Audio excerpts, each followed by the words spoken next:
20,000 Leagues Under the Sea by Jules Verne. Part 2, Chapter 1. The Indian Ocean. Now we begin the second part of this voyage under the seas. The first ended in that moving scene at the coral cemetery, which left a profound impression on my mind. And so Captain Nemo would live out his life entirely in the heart of this immense sea, and even his grave lay ready in its impenetrable depths. There, the last sleep of the Nautilus's occupants, friends bound together in death as in life, would be disturbed by no monster of the deep. No man either, the captain had added. Always that same fierce, implacable defiance of human society. As for me, I was no longer content with the hypotheses that satisfied Conseil. That fine lad persisted in seeing the Nautilus's commander as merely one of those unappreciated scientists who repay humanity's indifference with contempt. For Conseil, the captain was still a misunderstood genius who, tired of the world's deceptions, had been driven to take refuge in this inaccessible environment where he was free to follow his instincts. But to my mind, this hypothesis explained only one side of Captain Nemo. In fact, the mystery of that last afternoon when we were locked in prison and put to sleep, the captain's violent precaution of snatching from my grasp a spyglass poised to scour the horizon, and the fatal wound given that man during some unexplained collision suffered by the Nautilus, all led me down a plain trail. No, Captain Nemo wasn't content simply to avoid humanity. His fearsome submersible served not only his quest for freedom, but also, perhaps, it was used in Lord knows what schemes of dreadful revenge. Right now, nothing is clear to me. I still glimpse only glimmers in the dark, and I must limit my pen, as it were, to taking dictation from events. But nothing binds us to Captain Nemo. He believes that escaping from the Nautilus is impossible. We are not even constrained by our word of honor. No promises fetter us. We're simply captives, prisoners masquerading under the name guests for the sake of everyday courtesy. Even so, Ned Land hasn't given up all hope of recovering his freedom. He's sure to take advantage of the first chance that comes his way. No doubt I will do likewise. And yet, I will feel some regret at making off with the Nautilus's secrets, so generously unveiled for us by Captain Nemo. Because ultimately, should we detest or admire this man? Is he the persecutor, or the persecuted? And in all honesty, before I leave him forever, I want to finish this underwater tour of the world, whose first stages have been so magnificent. I want to observe the full series of these wonders, gathered under the seas of our globe. I want to see what no man has seen yet, even if I must pay for this insatiable curiosity with my life. What are my discoveries to date? Nothing, relatively speaking, since so far we've covered only 6,000 leagues across the Pacific. Nevertheless, I'm well aware that the Nautilus is drawing near to populated shores, and if some chance for salvation becomes available to us, it would be sheer cruelty to sacrifice my companions to my passion for the unknown. I must go with them, perhaps even guide them. But will this opportunity ever arise?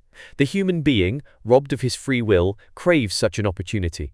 But the scientist, forever inquisitive, dreads it. That day, January 21st, 1868, the chief officer went at noon to take the sun's altitude. I climbed onto the platform, lit a cigar, and watched him at work. It seemed obvious to me that this man didn't understand French, because I made several remarks in a loud voice that were bound to provoke him to some involuntary show of interest had he understood them.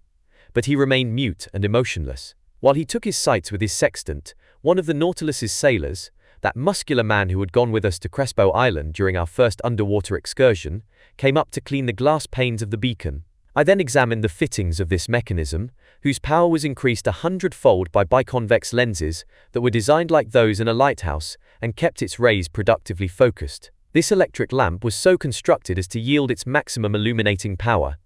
In essence, its light was generated in a vacuum, ensuring both its steadiness and intensity. Such a vacuum also reduced wear on the graphite points between which the luminous arc expanded. This was an important savings for Captain Nemo, who couldn't easily renew them. But under these conditions, wear and tear were almost non-existent. When the Nautilus was ready to resume its underwater travels, I went below again to the lounge. The hatches closed once more, and our course was set due west. We then plowed the waves of the Indian Ocean, vast liquid plains with an area of 550 million hectares, whose waters are so transparent it makes you dizzy to lean over their surface. There the Nautilus generally drifted at a depth between 100 and 200 meters.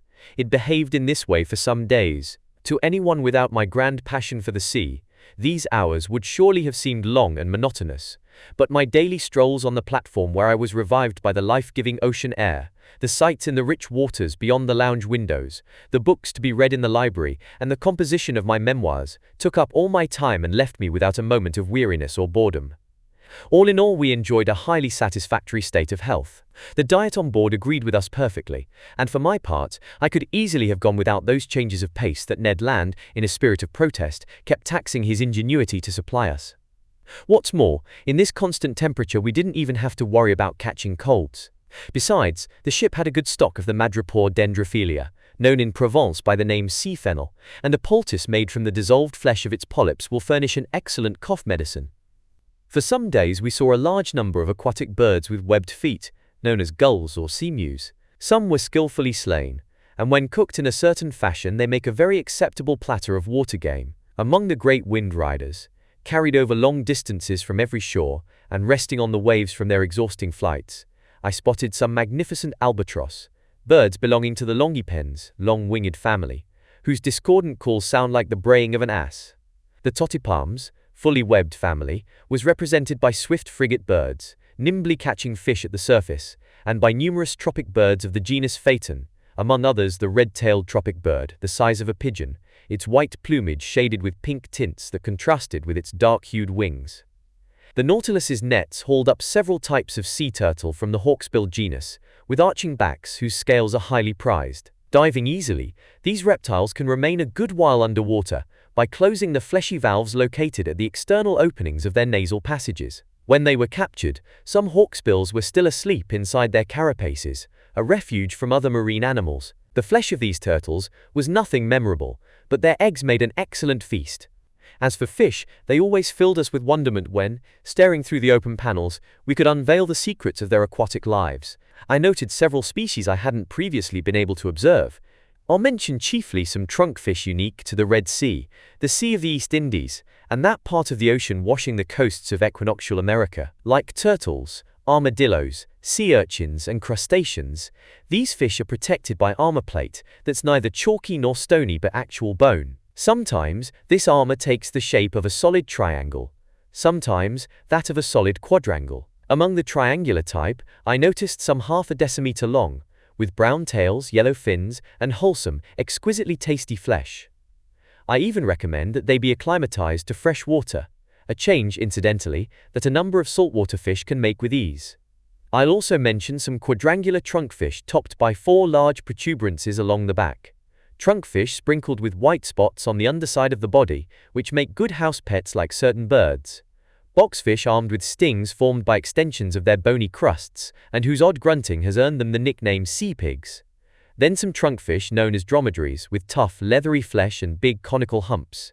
From the daily notes kept by Mr. Conseil, I also retrieved certain fish from the genus Tetradon, unique to these seas. Southern puffers with red backs and white chests, distinguished by 3 lengthwise rows of filaments, and jugfish, 7 inches long, decked out in the brightest colors. Then, as specimens of other genera, blowfish resembling a dark brown egg, furrowed with white bands and lacking tails. Globefish, genuine porcupines of the sea, armed with stings and able to inflate themselves until they look like a pincushion bristling with needles. Seahorses common to every ocean. Flying dragonfish with long snouts and highly distended pectoral fins shaped like wings, which enable them, if not to fly, at least to spring into the air. Spatula-shaped paddlefish, whose tails are covered with many scaly rings. Snipefish with long jaws.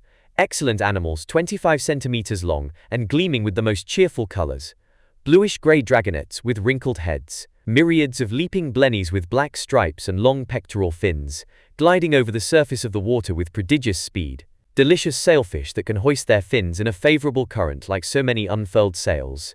Splendid nursery fish on which nature has lavished yellow, azure, silver, and gold. Yellow mackerel with wings made of filaments. Bullheads forever spattered with mud, which make distinct hissing sounds. Sea robins whose livers are thought to be poisonous. Ladyfish that can flutter their eyelids.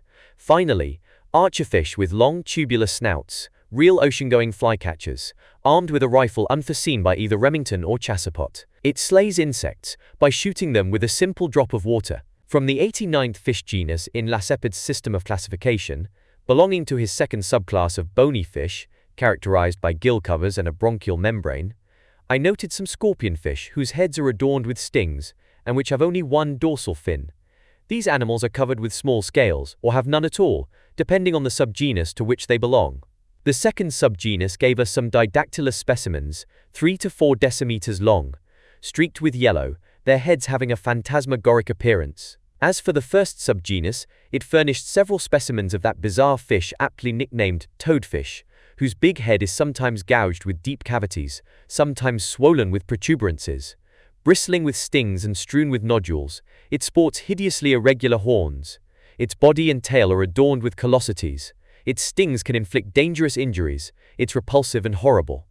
From January 21st to the 23rd, the Nautilus traveled at the rate of 250 leagues in 24 hours, hence 540 miles at 22 miles per hour. If, during our trip, we were able to identify these different varieties of fish, it's because they were attracted by our electric light and tried to follow alongside, but most of them were outdistanced by our speed and soon fell behind. Temporarily, however, a few managed to keep pace in the Nautilus's waters. On the morning of the 24th, in latitude 12 degrees and 5 minutes south and longitude 94 degrees and 33 minutes, we raised Keeling Island, a madreporic upheaving planted with magnificent coconut trees, which had been visited by Mr. Darwin and Captain Fitzroy. The Nautilus cruised along a short distance off the shore of this desert island.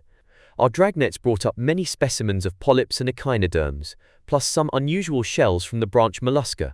Captain Nemo's treasures were enhanced by some valuable exhibits from the delphinula snail species, to which I joined some pointed star coral, a sort of parasitic polypary that often attaches itself to seashells. Soon Keeling Island disappeared below the horizon, and our course was set to the northwest, toward the tip of the Indian Peninsula. "Civilization," Ned Land told me that day. "Much better than those Papuan islands, where we ran into more savages than venison. On this Indian shore, Professor, there are roads and railways, English, French, and Hindu villages. We wouldn't go 5 miles without bumping into a fellow countryman. Come on now, isn't it time for our sudden departure from Captain Nemo?" "No, no, Ned," I replied in a very firm tone. "Let's ride it out, as you seafaring fellows say. The Nautilus is approaching populated areas. It's going back toward Europe. Let it take us there. After we arrive in home waters, we can do as we see fit. Besides, I don't imagine Captain Nemo will let us go hunting on the coasts of Malabar or Coromandel, as he did in the forests of New Guinea." "Well, sir, can't we manage without his permission?" I didn't answer the Canadian. I wanted no arguments. Deep down, I was determined to fully exploit the good fortune that had put me on board the Nautilus. After leaving Keeling Island, our pace got generally slower. It also got more unpredictable, often taking us to great depths. Several times we used our slanting fins, which internal levers could set at an oblique angle to our waterline. Thus we went as deep as 2 or 3 kilometers down, but without ever verifying the lowest depths of this sea near India, which soundings of 13,000 meters have been unable to reach. As for the temperature in these lower strata, the thermometer always and invariably indicated 4 degrees centigrade. I merely observed that in the upper layers, the water was always colder over shallows than in the open sea. On January 25th, the ocean being completely deserted, the Nautilus spent the day on the surface, churning the waves with its powerful propeller and making them spurt to great heights. Under these conditions, who wouldn't have mistaken it for a gigantic cetacean? I spent 3/4 of the day on the platform. I stared at the sea. Nothing on the horizon, except near 4 o'clock in the afternoon a long steamer to the west, running on our opposite tack. Its masting was visible for an instant, but it couldn't have seen the Nautilus, because we were lying too low in the water. I imagine that steamboat belonged to the Peninsula and Oriental Line, which provides service from the island of Ceylon to Sydney, also calling at King George Sound and Melbourne. At 5 o'clock in the afternoon, just before that brief twilight that links day with night in tropical zones, Conseil and I marveled at an unusual sight. It was a delightful animal whose discovery, according to the ancients, is a sign of good luck. Aristotle, Athenaeus, Pliny, and Oppian studied its habits and lavished on its behalf all the scientific poetry of Greece and Italy. They called it Nautilus and Pompilius. But modern science has not endorsed these designations, and this mollusk is now known by the name Argonaut. Anyone consulting Conseil would soon learn from the gallant lad that the branch Mollusca is divided into 5 classes, that the first class features the cephalopoda, whose members are sometimes naked, sometimes covered with a shell, which consists of 2 families, the Dibranchiata and the Tetrabranchiata, which are distinguished by their number of gills, that the family Dibranchiata includes 3 genera, the argonaut, the squid, and the cuttlefish, and that the family Tetrabranchiata contains only one genus, the nautilus. After this catalogue, if some recalcitrant listener confuses the argonaut, which is acetabuliferous, in other words a bearer of suction tubes, with the nautilus, which is tentaculiferous, a bearer of tentacles, it will be simply unforgivable. Now it was a school of argonauts then voyaging on the surface of the ocean. We could count several hundred of them. They belonged to that species of argonauts covered with protuberances and exclusive to the seas near India.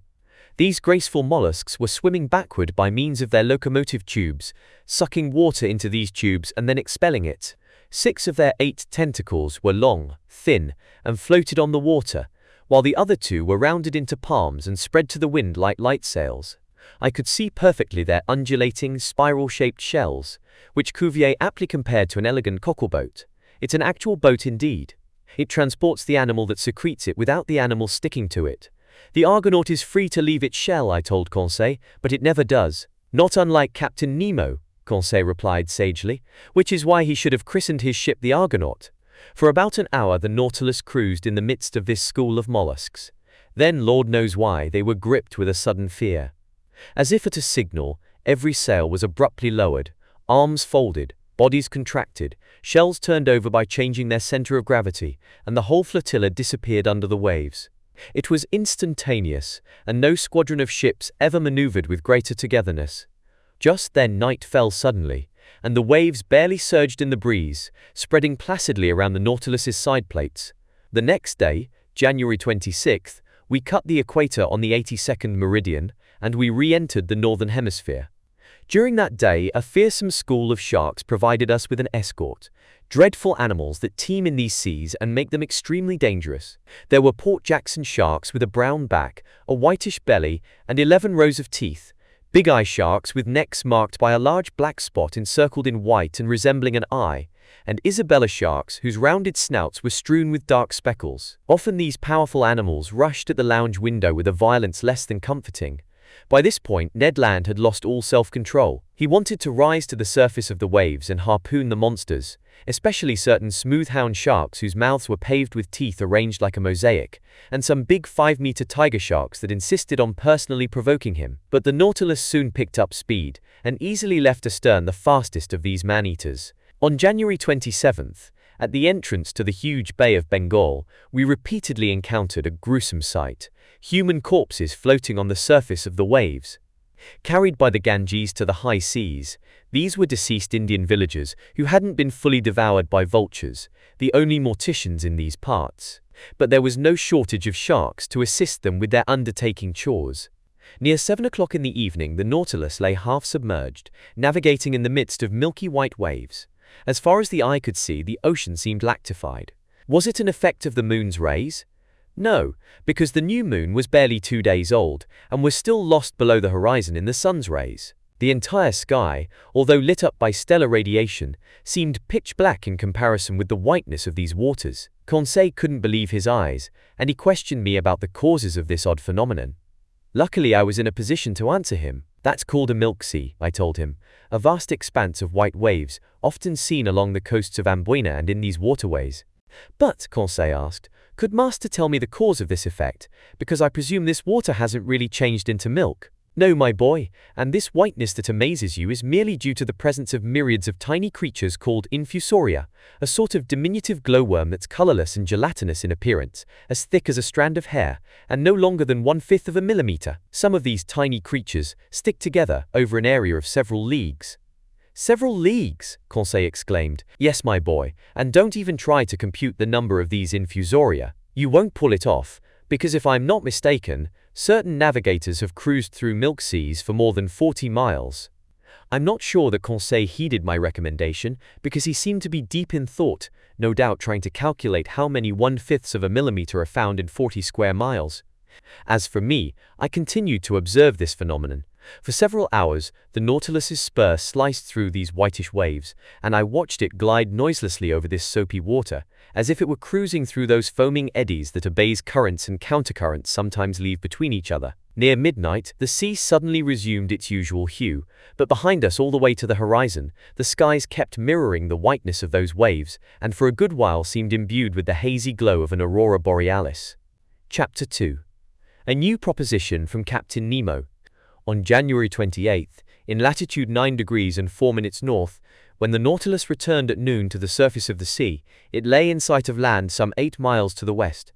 Right off I observed a cluster of mountains about 2,000 feet high, whose shapes were very whimsically sculpted. After our position fix, I re-entered the lounge, and when our bearings were reported on the chart, I saw that we were off the island of Ceylon, that pearl dangling from the lower lobe of the Indian peninsula.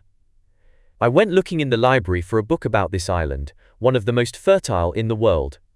Sure enough, I found a volume entitled Ceylon and the Cingalese by H.C. Sir, Esquire. Re-entering the lounge, I first noted the bearings of Ceylon, on which antiquity lavished so many different names. It was located between latitude 5 degrees and 55 minutes and 9 degrees and 49 minutes north, and between longitude 79 degrees and 42 minutes and 82 degrees and 4 minutes east of the meridian of Greenwich. Its length is 275 miles, its maximum width 150 miles, its circumference 900 miles, its surface area 24,448 square miles, in other words, a little smaller than that of Ireland. Just then Captain Nemo and his chief officer appeared.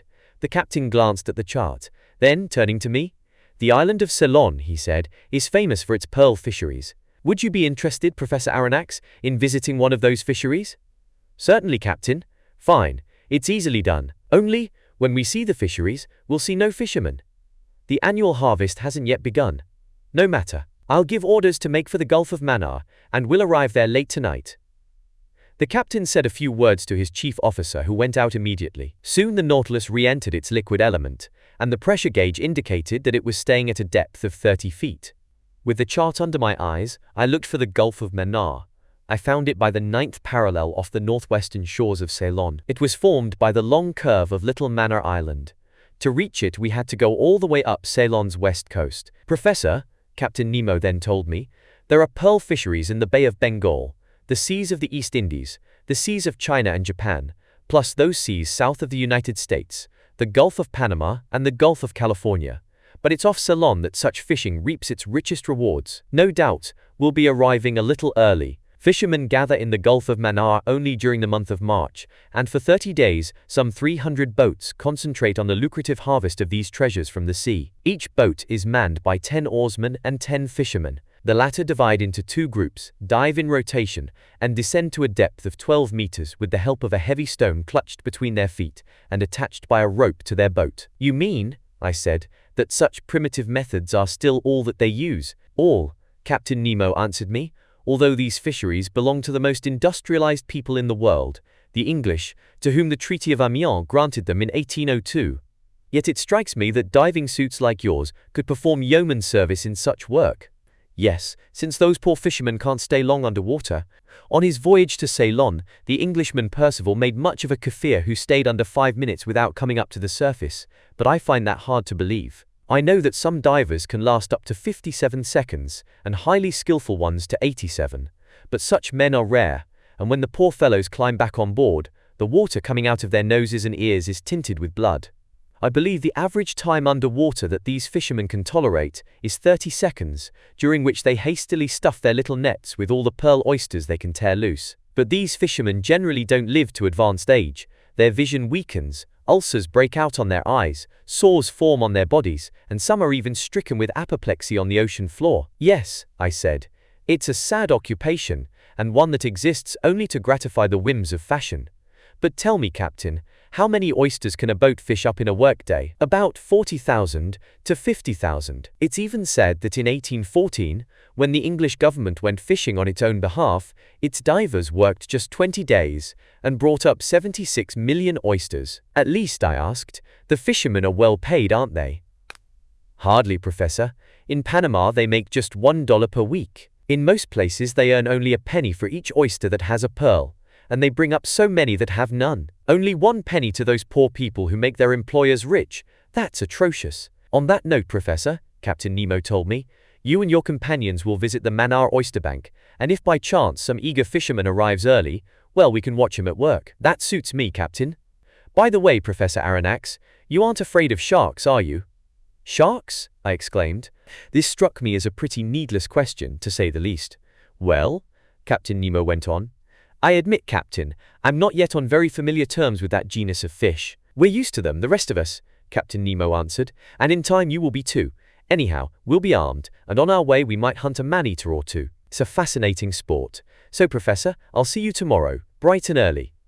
This said in a carefree tone, Captain Nemo left the lounge. If you're invited to hunt bears in the Swiss mountains, you might say, "Oh good, I get to go bear hunting tomorrow." If you're invited to hunt lions on the Atlas Plains, or tigers in the jungles of India, you might say, "Ha! Now's my chance to hunt lions and tigers." But if you're invited to hunt sharks in their native element, you might want to think it over before accepting. As for me, I passed a hand over my brow, where beads of cold sweat were busy forming. Let's think this over, I said to myself, and let's take our time. Hunting otters in underwater forests, as we did in the forests of Crespo Island, is an acceptable activity. But to roam the bottom of the sea, when you're almost certain to meet man-eaters in the neighborhood, that's another story. I know that in certain countries, particularly the Andaman Islands, Negroes don't hesitate to attack sharks, dagger in one hand and noose in the other.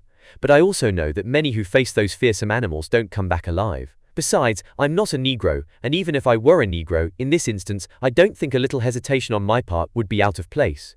And there I was, fantasizing about sharks, envisioning huge jaws armed with multiple rows of teeth and capable of cutting a man in half. I could already feel a definite pain around my pelvic girdle.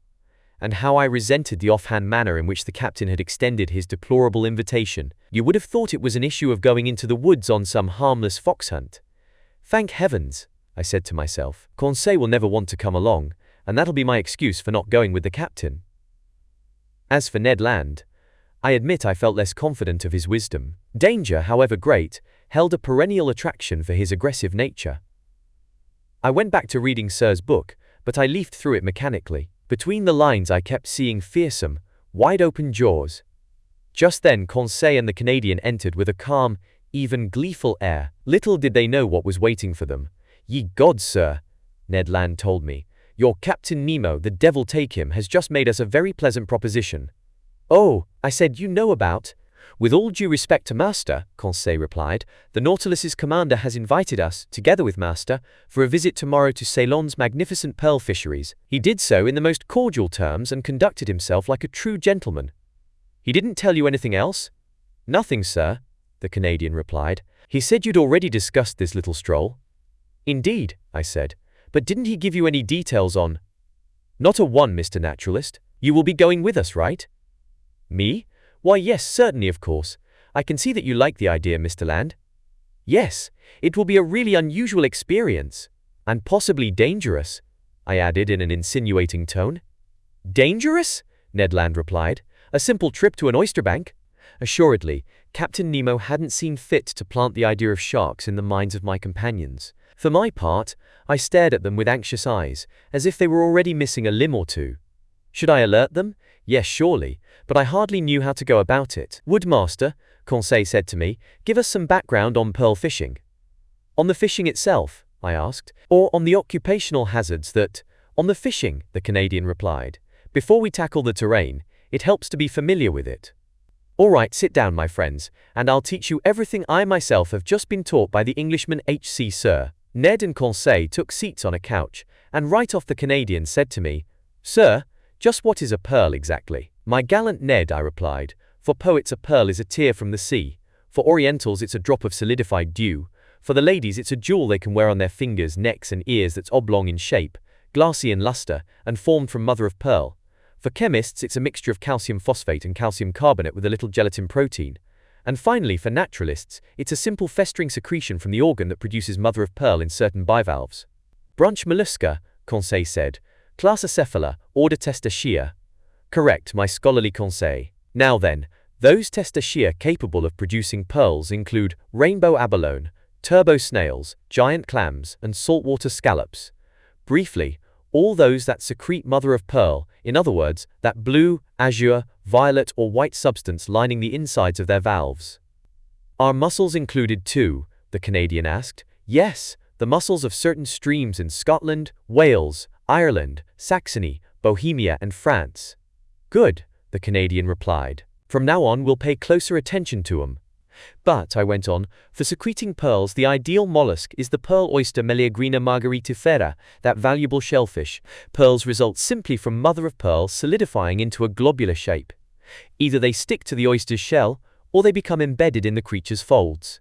On the valves, a pearl sticks fast. On the flesh, it lies loose. But its nucleus is always some small, hard object, say a sterile egg or a grain of sand, around which the mother-of-pearl is deposited in thin, concentric layers over several years in succession. Can one find several pearls in the same oyster? Conseil asked. Yes, my boy. There are some shellfish that turn into real jewel coffers. They even mention one oyster, about which I remain dubious, that supposedly contained at least 150 sharks. 150 sharks! Ned Land yelped. Did I say sharks? I exclaimed hastily. I meant 150 pearls. Sharks wouldn't make sense. Indeed, Conseil said. But will Master now tell us how one goes about extracting these pearls? One proceeds in several ways, and often when pearls stick to the valves, fishermen even pull them loose with pliers. But usually the shellfish are spread out on mats made from the esparto grass that covers the beaches. Thus they die in the open air, and by the end of 10 days they've rotted sufficiently. Next they're immersed in huge tanks of salt water, then they're opened up and washed. At this point the sorters begin their twofold task. First they remove the layers of mother-of-pearl, which are known in the industry by the names legitimate silver, bastard white or bastard black, and these are shipped out in cases weighing 125 to 150 kilograms. Then they remove the oyster's meaty tissue, boil it and finally strain it, in order to extract even the smallest pearls. Do the prices of these pearls differ depending on their size? Conseil asked. Not only on their size, I replied, but also according to their shape, their water, in other words their color, and their orient, in other words that dappled, shimmering glow that makes them so delightful to the eye. The finest pearls are called virgin pearls, or paragons. They form in isolation within the mollusk's tissue. They're white, often opaque but sometimes of opalescent transparency, and usually spherical or pear-shaped. The spherical ones are made into bracelets, the pear-shaped ones into earrings, and since they're the most valuable, they're priced individually. The other pearls that stick to the oyster's shell are more erratically shaped and are priced by weight. Finally, classed in the lowest order, the smallest pearls are known by the name seed pearls. They're priced by the measuring cup and are used mainly in the creation of embroidery for church vestments. But it must be a long, hard job sorting out these pearls by size, the Canadian said. No, my friend, that task is performed with 11 strainers, or sieves, that are pierced with different numbers of holes. Those pearls staying in the strainers with 20 to 80 holes are in the first order. Those not slipping through the sieves pierced with 100 to 800 holes are in the second order. Finally, those pearls for which one uses strainers pierced with 900 to 1000 holes make up the seed pearls. How ingenious, Conseil said, to reduce dividing and classifying pearls to a mechanical operation. And could Master tell us the profits brought in by harvesting these banks of pearl oysters? According to Sir's book, I replied, these Ceylon fisheries are farmed annually for a total profit of 3 million man-eaters. Francs, Conseil rebuked. Yes, francs. 3 million francs, I went on. But I don't think these fisheries bring in the returns they once did. Similarly, the Central American fisheries used to make an annual profit of 4 million francs during the reign of King Charles V, but now they bring in only 2/3 of that amount. All in all, it's estimated that 9 million francs is the current yearly return for the whole pearl harvesting industry. But, Conseil asked, haven't certain famous pearls been quoted at extremely high prices? Yes, my boy, they say Julius Caesar gave Sevilla a pearl worth 120,000 francs in our currency. I've even heard stories, the Canadian said, about some lady in ancient times who drank pearls in vinegar. Cleopatra, Conseil shot back. It must have tasted pretty bad, Ned Land added.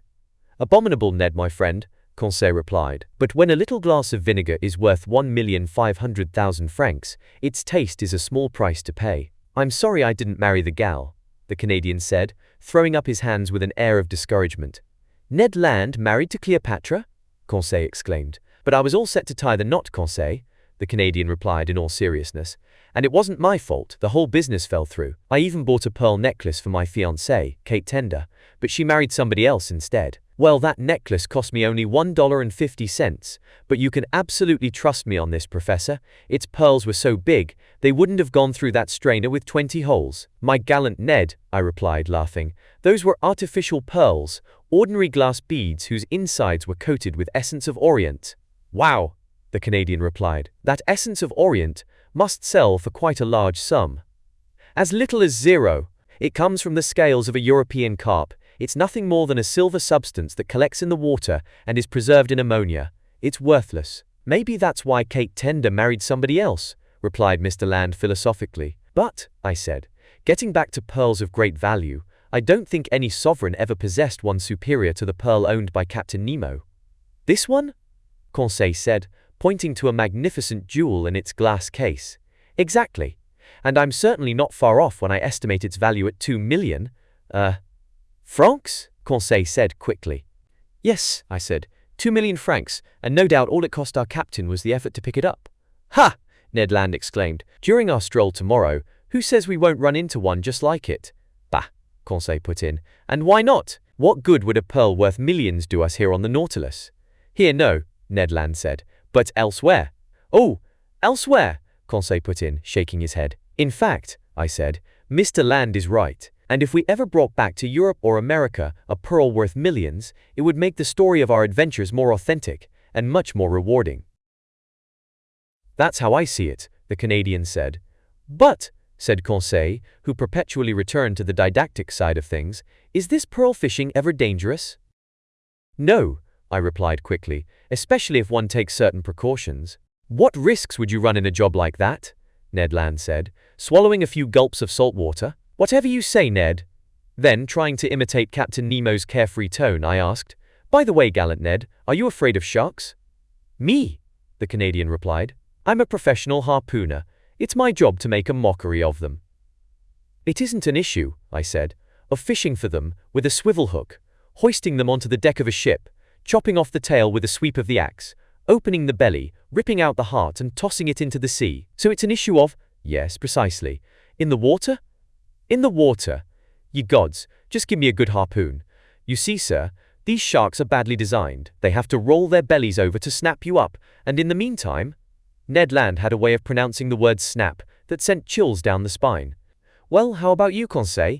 What are your feelings about these man-eaters? Me? Conseil said. I'm afraid I must be frank with Master.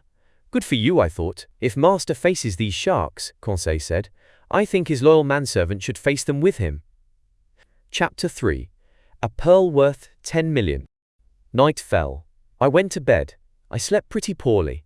Man-eaters played a major role in my dreams, and I found it more or less appropriate that the French word for shark, requin, has its linguistic roots in the word requiem. The next day at 4 o'clock in the morning, I was awakened by the steward whom Captain Nemo had placed expressly at my service. I got up quickly, dressed, and went into the lounge. Captain Nemo was waiting for me. Professor Aronnax, he said to me, are you ready to start? I'm ready. Kindly follow me. What about my companions, Captain? They've been alerted and are waiting for us. Aren't we going to put on our diving suits? I asked. Not yet. I haven't let the Nautilus pull too near the coast, and we're fairly well out from the Mannar oysterbank. But I have the skiff ready, and it will take us to the exact spot where we'll disembark, which will save us a pretty long trek. It's carrying our diving equipment, and we'll suit up just before we begin our underwater exploring. Captain Nemo took me to the central companionway whose steps led to the platform. Ned and Conseil were there, enraptured with the pleasure trip getting underway. Oars in position, 5 of the Nautilus's sailors were waiting for us aboard the skiff, which was moored alongside.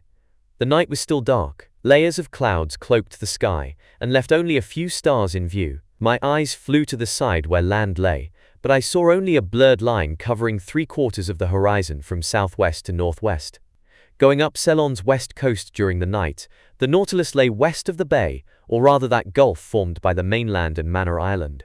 Under these dark waters there stretched the bank of shellfish, an inexhaustible field of pearls more than 20 miles long. Captain Nemo, Conseil, Ned Land, and I found seats in the stern of the skiff. The longboat's coxswain took the tiller, his 4 companions leaned into their oars, the moorings were cast off and we pulled clear. The skiff headed southward. The oarsmen took their time. I watched their strokes vigorously catch the water, and they always waited 10 seconds before rowing again, following the practice used in most navies.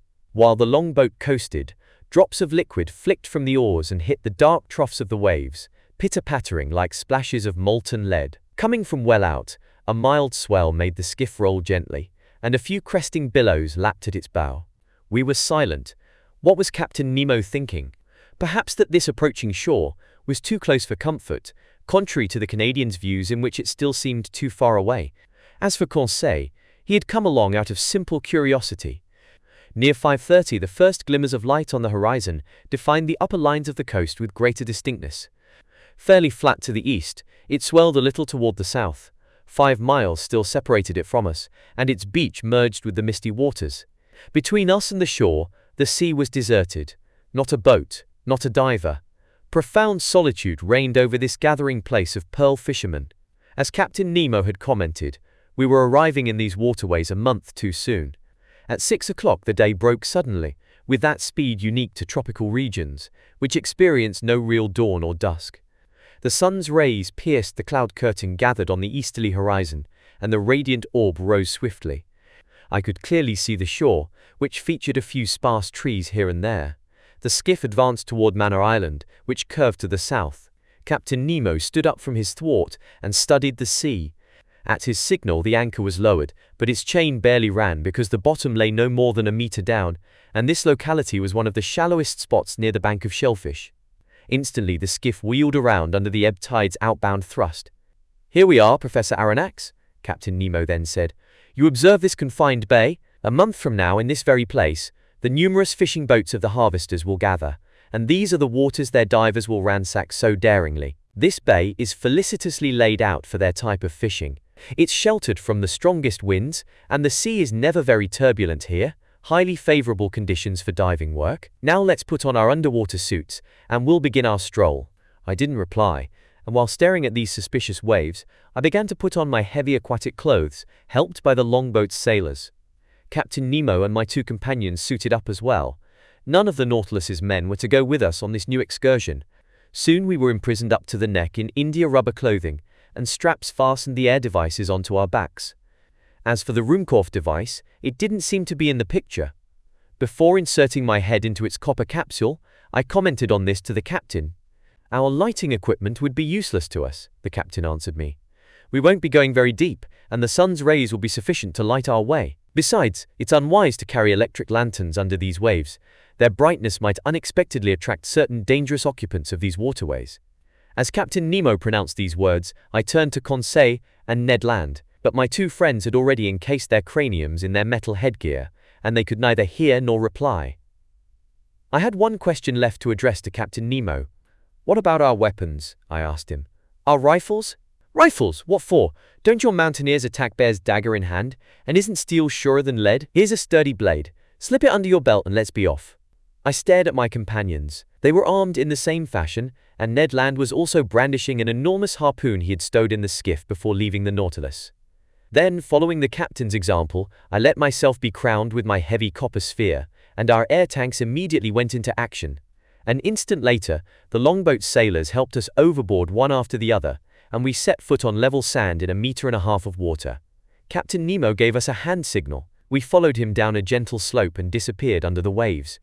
There the obsessive fears in my brain left me.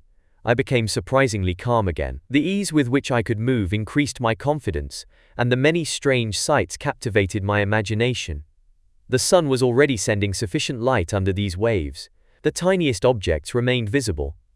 After 10 minutes of walking, we were in 5 meters of water, and the terrain had become almost flat. Like a covey of snipe over a marsh, there rose underfoot schools of unusual fish from the genus Monopterus, whose members have no fin but their tail. I recognized the Javanese eel, a genuine 8-decimeter serpent with a bluish-gray belly, which, without the gold lines over its flanks, could easily be confused with the conger eel.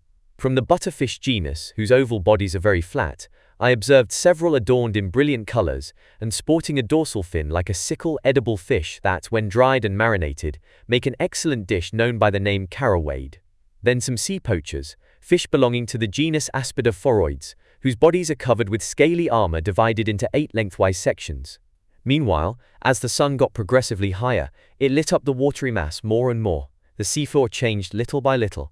Its fine-grained sand was followed by a genuine causeway of smooth crags, covered by a carpet of mollusks and zoophytes. Among other specimens in these two branches, I noted some window-pane oysters with thin valves of unequal size, a type of ostracod unique to the Red Sea and the Indian Ocean, then orange-hued lucina with circular shells, all shaped auger shells, some of those Persian murex snails that supply the nautilus with such wonderful dye, spiky periwinkles 15 centimeters long that rose under the waves like hands ready to grab you, turban snails with shells made of horn and bristling all over with spines, lamp shells, edible duck clams that feed the Hindu marketplace, subtly luminous jellyfish of the species Pelagia panopyra, and finally some wonderful Oculina flabelliforma, magnificent sea fans that fashion one of the most luxuriant tree forms in this ocean. In the midst of this moving vegetation, under arbors of water plants, there raced legions of clumsy articulates, in particular some fanged frog crabs whose carapaces form a slightly rounded triangle, robber crabs exclusive to these waterways, and horrible parthenope crabs whose appearance was repulsive to the eye. One animal no less hideous, which I encountered several times, was the enormous crab that Mr. Darwin observed, to which nature has given the instinct and requisite strength to eat coconuts. It scrambles up trees on the beach and sends the coconuts tumbling. They fracture in their fall and are opened by its powerful pincers. Here, under these clear waves, this crab raced around with matchless agility, while green turtles from the species frequenting the Malabar coast moved sluggishly among the crumbling rocks. Near 7 o'clock, we finally surveyed the bank of shellfish, where pearl oysters reproduce by the millions.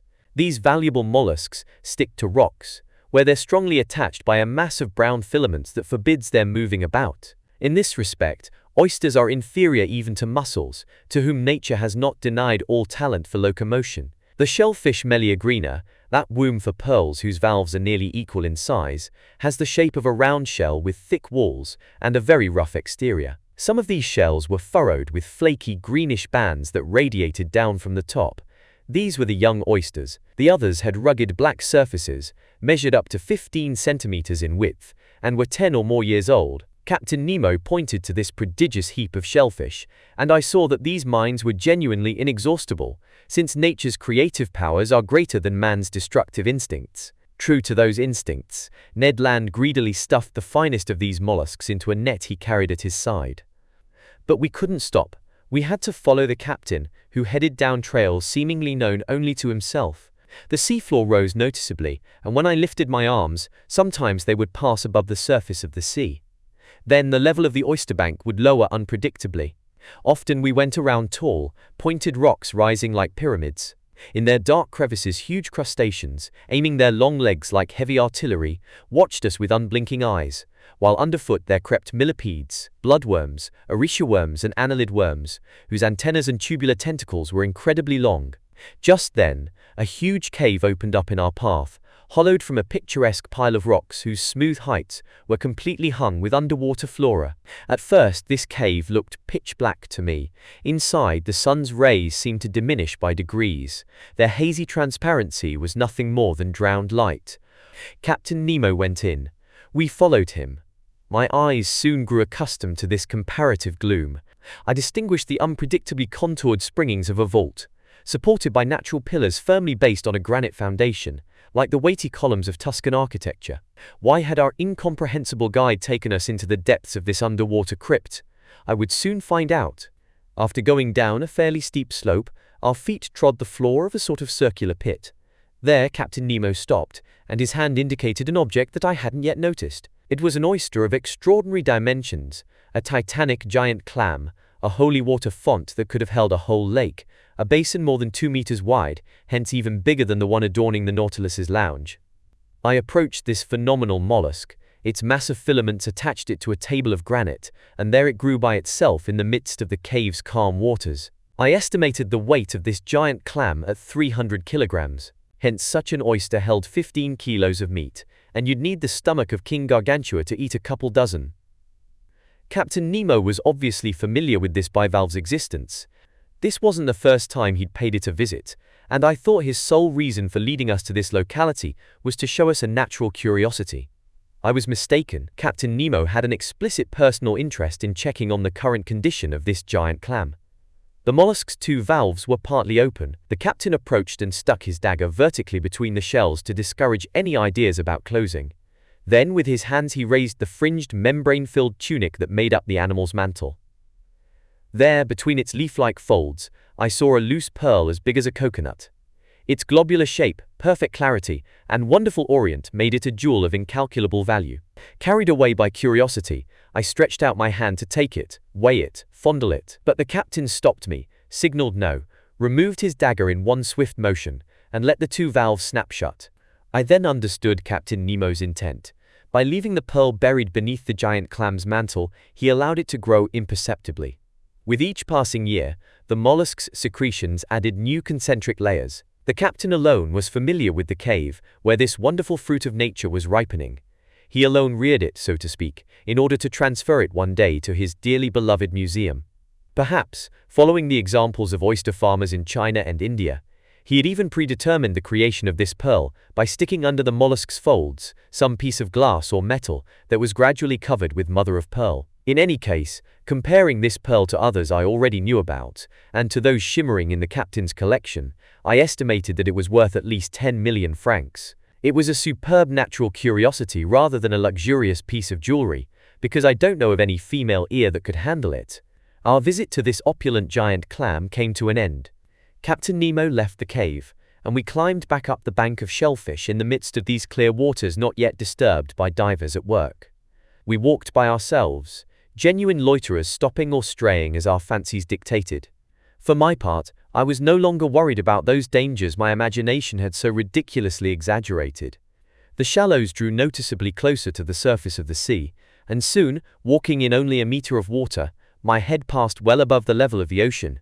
Conseil rejoined me, and gluing his huge copper capsule to mine, his eyes gave me a friendly greeting. But this lofty plateau measured only a few fathoms, and soon we re-entered our element. I think I've now earned the right to dub it that. 10 minutes later, Captain Nemo stopped suddenly. I thought he'd called a halt so that we could turn and start back. No, with a gesture he ordered us to crouch beside him at the foot of a wide crevice. His hand motioned toward a spot within the liquid mass, and I looked carefully. 5 meters away, a shadow appeared and dropped to the seafloor.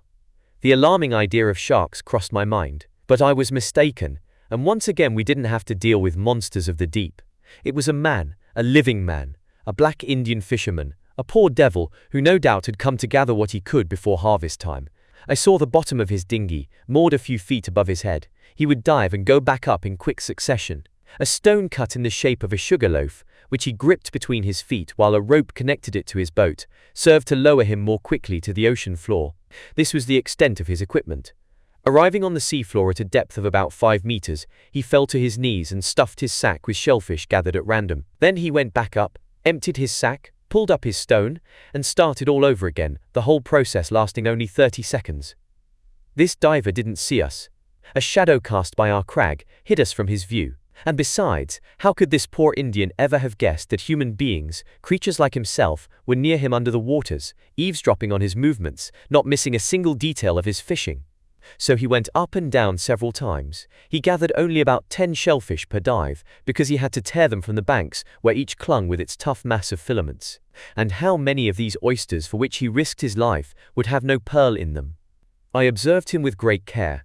His movements were systematically executed, and for half an hour no danger seemed to threaten him. So I had gotten used to the sight of this fascinating fishing, when all at once, just as the Indian was kneeling on the seafloor, I saw him make a frightened gesture, stand, and gather himself to spring back to the surface of the waves. I understood his fear. A gigantic shadow appeared above the poor diver. It was a shark of huge size, moving in diagonally, eyes ablaze, jaws wide open. I was speechless with horror, unable to make a single movement. With one vigorous stroke of its fins, the voracious animal shot toward the Indian, who jumped aside and avoided the shark's bite, but not the thrashing of its tail, because that tail struck him across the chest and stretched him out on the seafloor. This scene lasted barely a few seconds.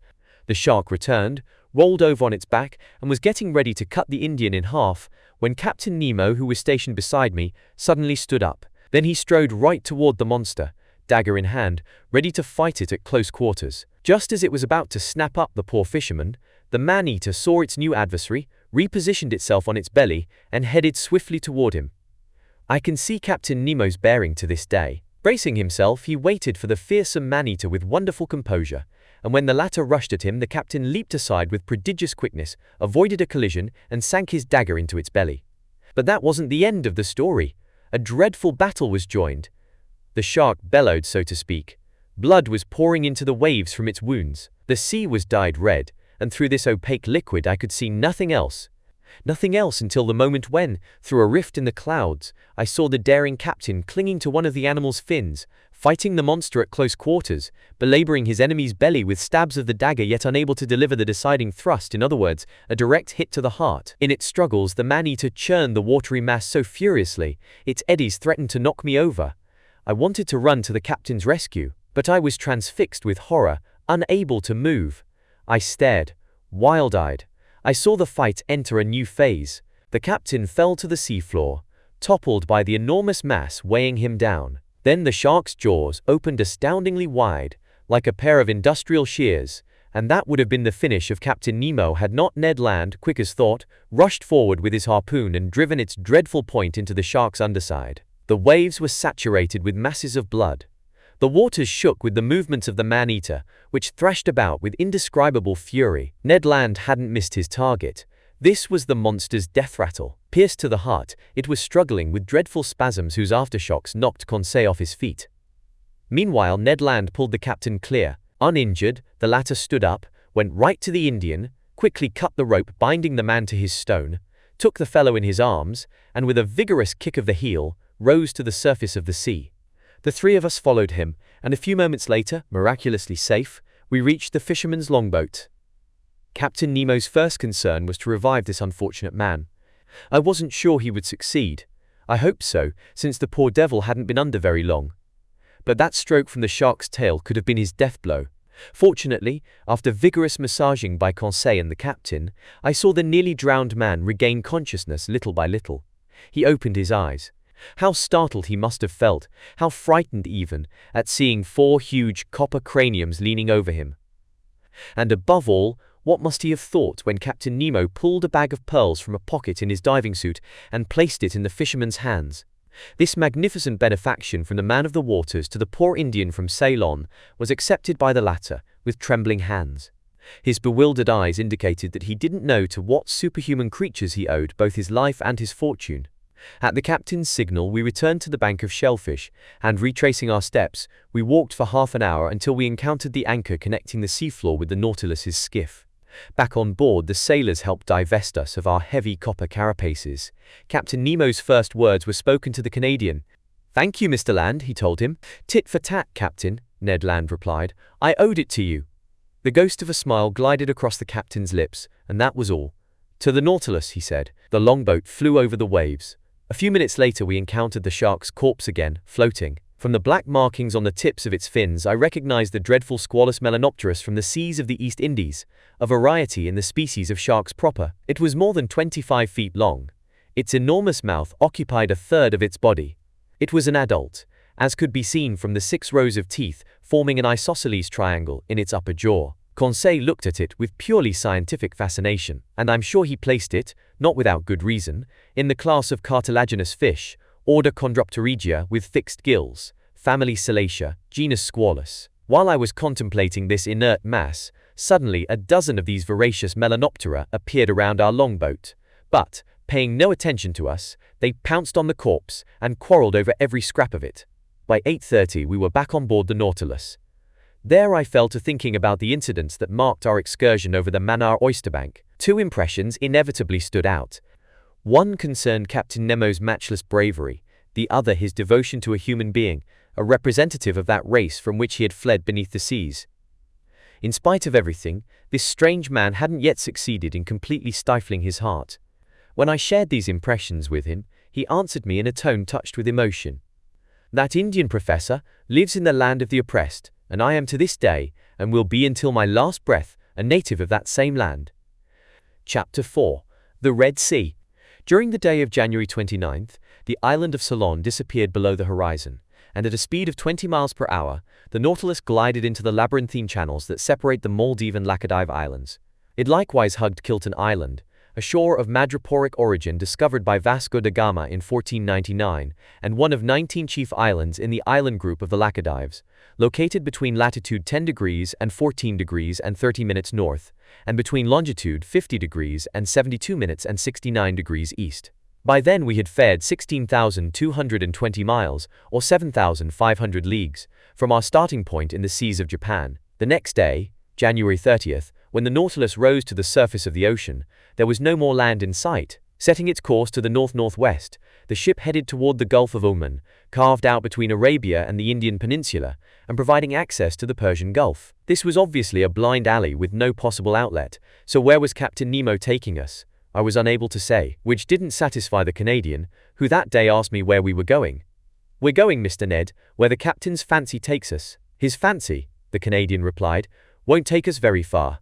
The Persian Gulf has no outlet, and if we enter those waters, it won't be long before we return in our tracks." "All right, we'll return, Mr. Land, and after the Persian Gulf, if the Nautilus wants to visit the Red Sea, the Strait of Bab el-Mandeb is still there to let us in." "I don't have to tell you, sir," Ned Land replied, "that the Red Sea is just as landlocked as the Gulf, since the Isthmus of Suez hasn't been cut all the way through yet, and even if it was, a boat as secretive as ours wouldn't risk a canal intersected with locks. So the Red Sea won't be our way back to Europe either."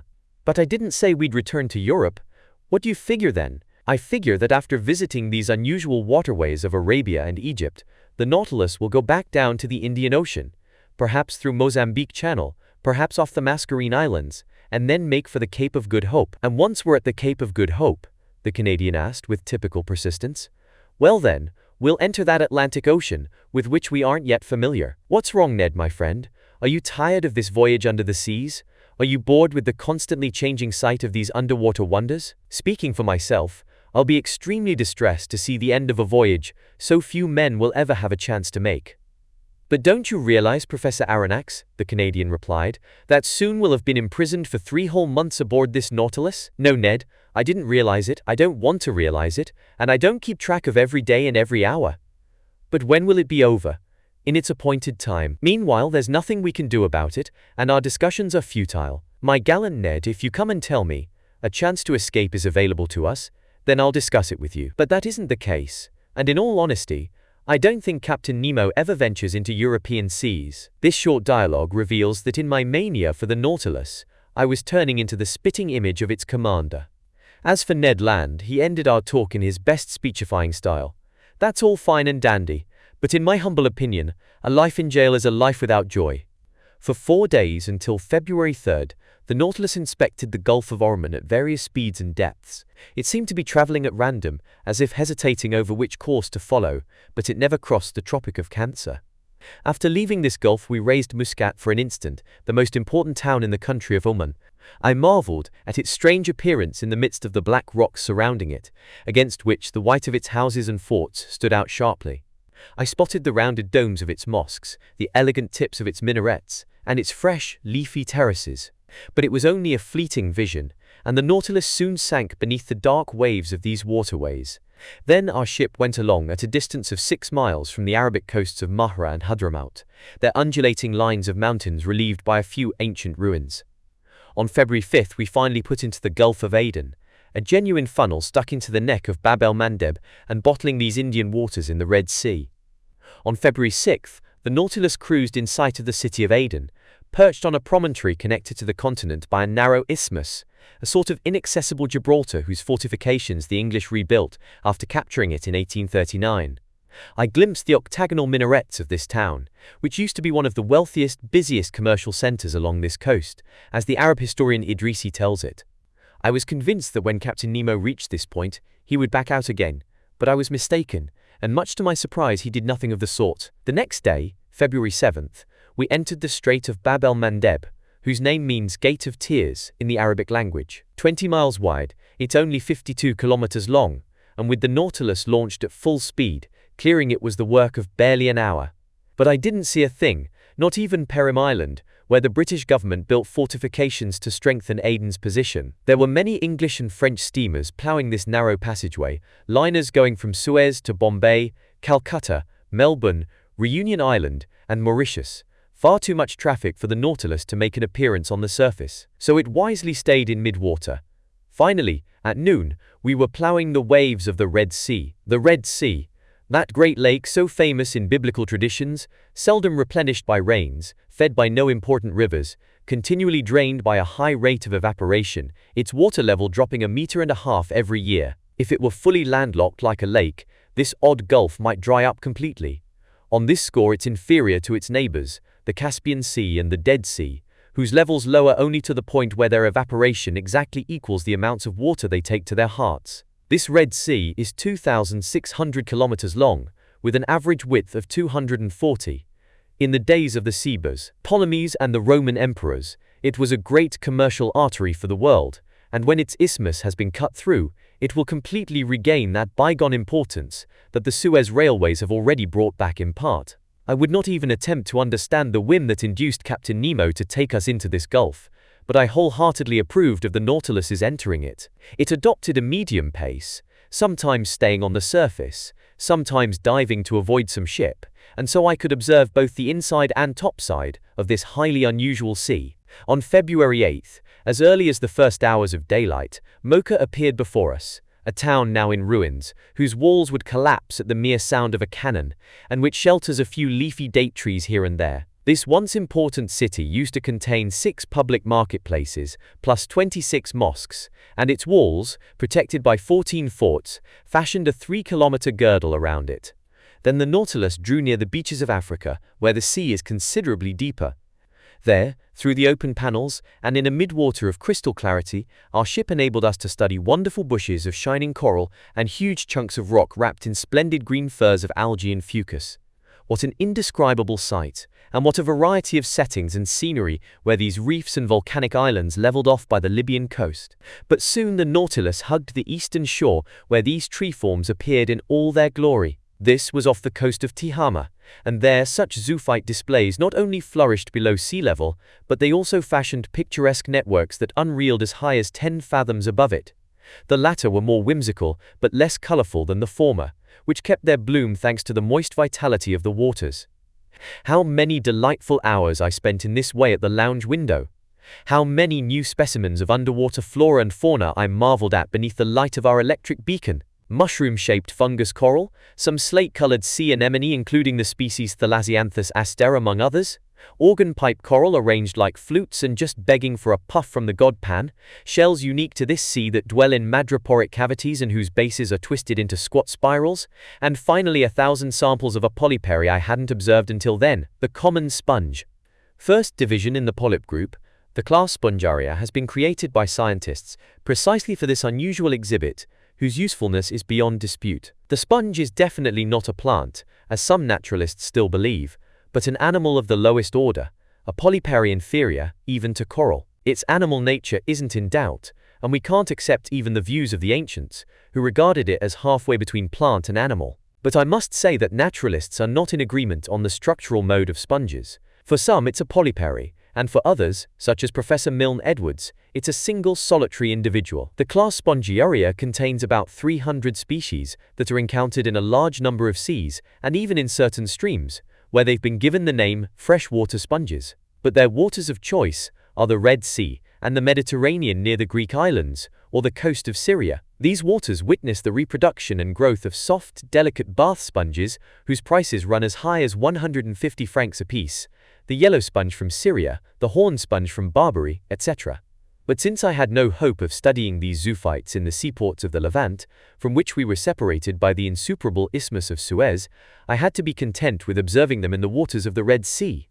So I called Conseil to my side, while at an average depth of 8 to 9 meters, the Nautilus slowly skimmed every beautiful rock on the easterly coast. Their sponges grew in every shape, globular, stalk-like, leaf-like, finger-like. With reasonable accuracy, they lived up to their nicknames of basket sponges, chalice sponges, distaff sponges, elkhorn sponges, lion's paws, peacock's tails, and Neptune's gloves, designations bestowed on them by fishermen, more poetically inclined than scientists. A gelatinous, semi-fluid substance coated the fibrous tissue of these sponges, and from this tissue there escaped a steady trickle of water that, after carrying sustenance to each cell, was being expelled by a contracting movement. This jelly-like substance disappears when the polyp dies, emitting ammonia as it rots. Finally, nothing remains but the fibers, either gelatinous or made of horn, that constitute your household sponge, which takes on a russet hue and is used for various tasks depending on its degree of elasticity, permeability, or resistance to saturation. These polyparies were sticking to rocks, shells of mollusks, and even the stalks of water plants.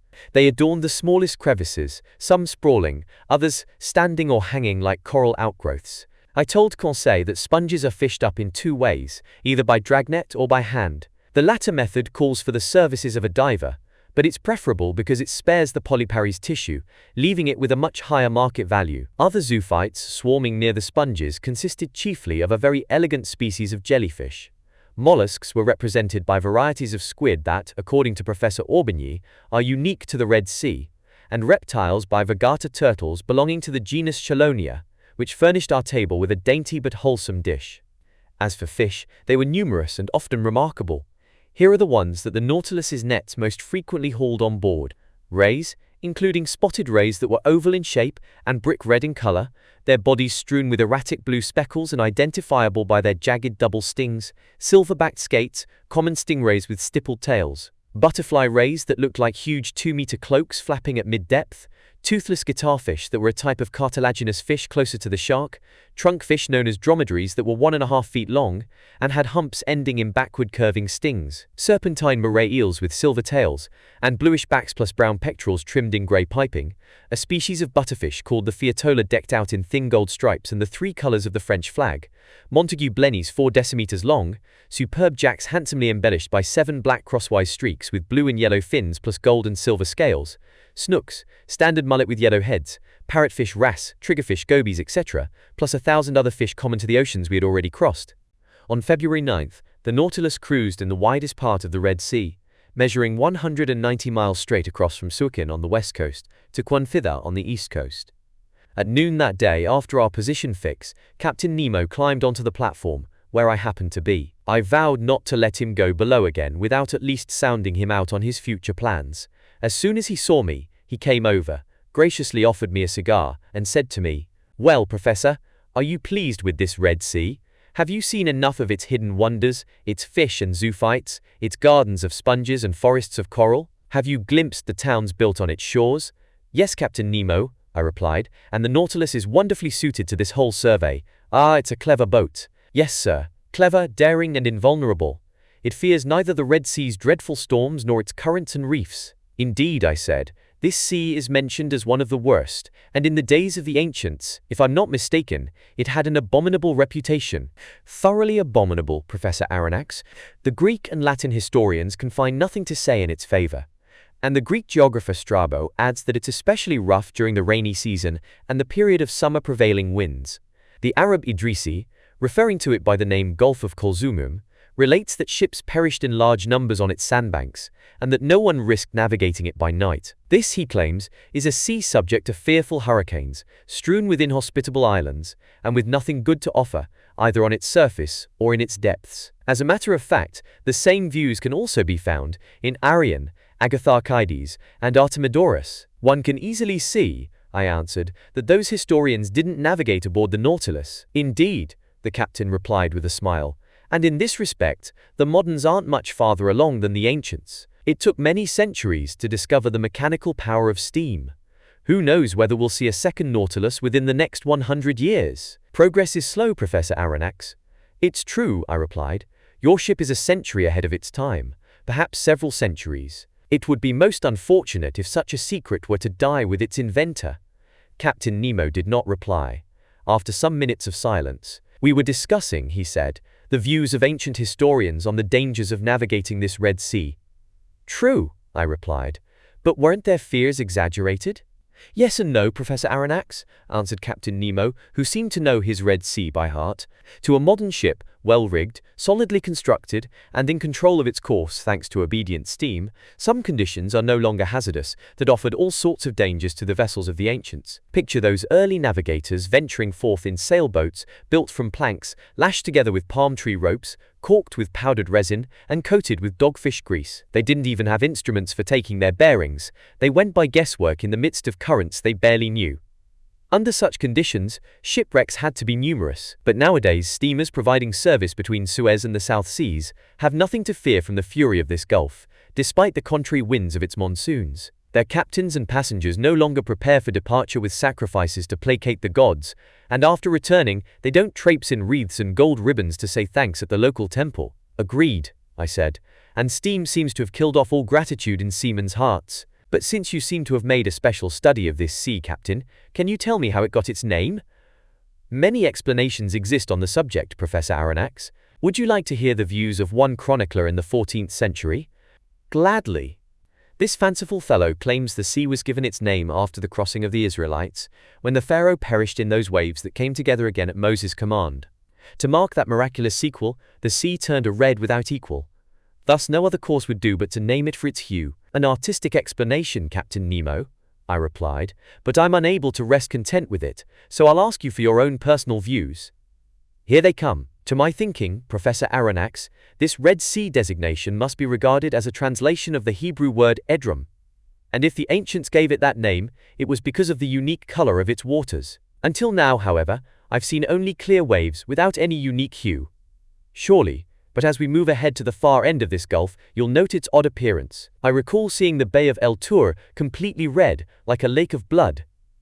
And you attribute this color to the presence of microscopic algae? Yes, it's a purplish, mucilaginous substance produced by those tiny buds known by the name trichodesmia, 40,000 of which are needed to occupy the space of 1 square millimeter. Perhaps you'll encounter them when we reach El Tur. Hence, Captain Nemo, this isn't the first time you've gone through the Red Sea aboard the Nautilus. No, sir. Then, since you've already mentioned the crossing of the Israelites and the catastrophe that befell the Egyptians, I would ask if you've ever discovered any traces under the waters of that great historic event. No, Professor, and for an excellent reason. What's that? It's because that same locality where Moses crossed with all his people is now so clogged with sand, camels can barely get their legs wet. You can understand that my Nautilus wouldn't have enough water for itself. And that locality is? I asked. That locality lies a little above Suez, in a sound that used to form a deep estuary, when the Red Sea stretched as far as the Bitter Lakes. Now, whether or not their crossing was literally miraculous, the Israelites did cross there in returning to the Promised Land, and the Pharaoh's army did perish at precisely that locality.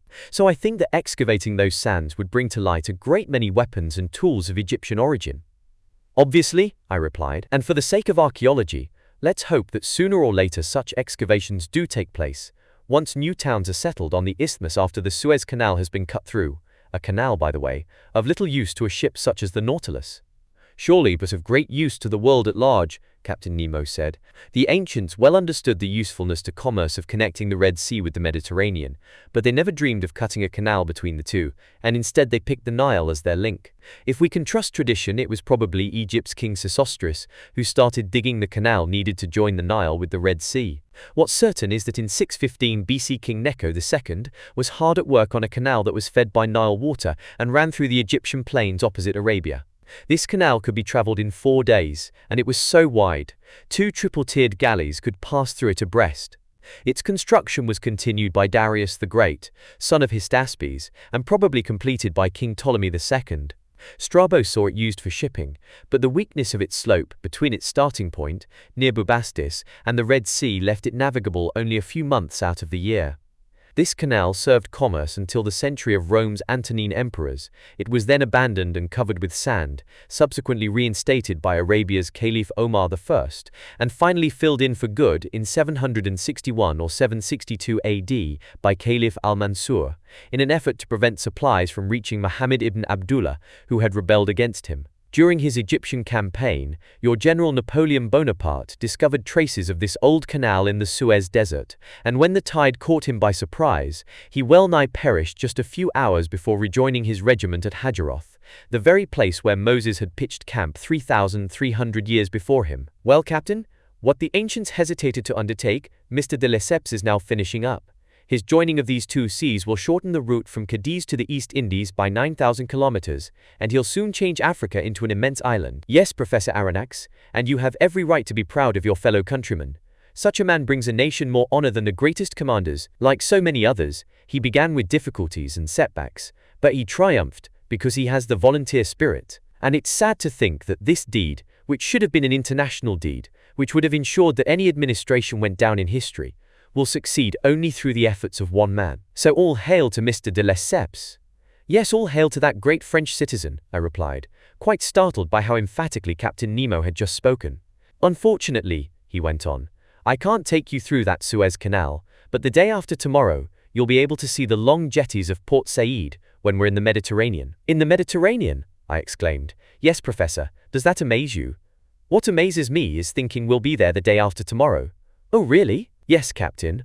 Although since I've been aboard your vessel, I should have formed the habit of not being amazed by anything. But what is it that startles you? The thought of how hideously fast the Nautilus will need to go, if it's to double the Cape of Good Hope, circle around Africa, and lie in the open Mediterranean by the day after tomorrow. And who says it will circle Africa, Professor? What's this talk about doubling the Cape of Good Hope? But unless the Nautilus navigates on dry land and crosses over the isthmus, or under it, Professor Aronnax? Under it? Surely, Captain Nemo replied serenely. Under that tongue of land, nature long ago made what man today is making on its surface. What? There's a passageway? Yes, an underground passageway that I've named the Arabian Tunnel. It starts below Suez and leads to the Bay of Pelusium. But isn't that isthmus only composed of quicksand? To a certain depth. But at merely 50 meters, one encounters a firm foundation of rock. And it's by luck that you discovered this passageway? I asked, more and more startled. Luck plus logic, Professor, and logic even more than luck. Captain, I hear you, but I can't believe my ears. Oh, sir, the old saying still holds good. Ores habent et non audiant. Not only does this passageway exist, but I've taken advantage of it on several occasions. Without it, I wouldn't have ventured today into such a blind alley as the Red Sea. Is it indiscreet to ask how you discovered this tunnel?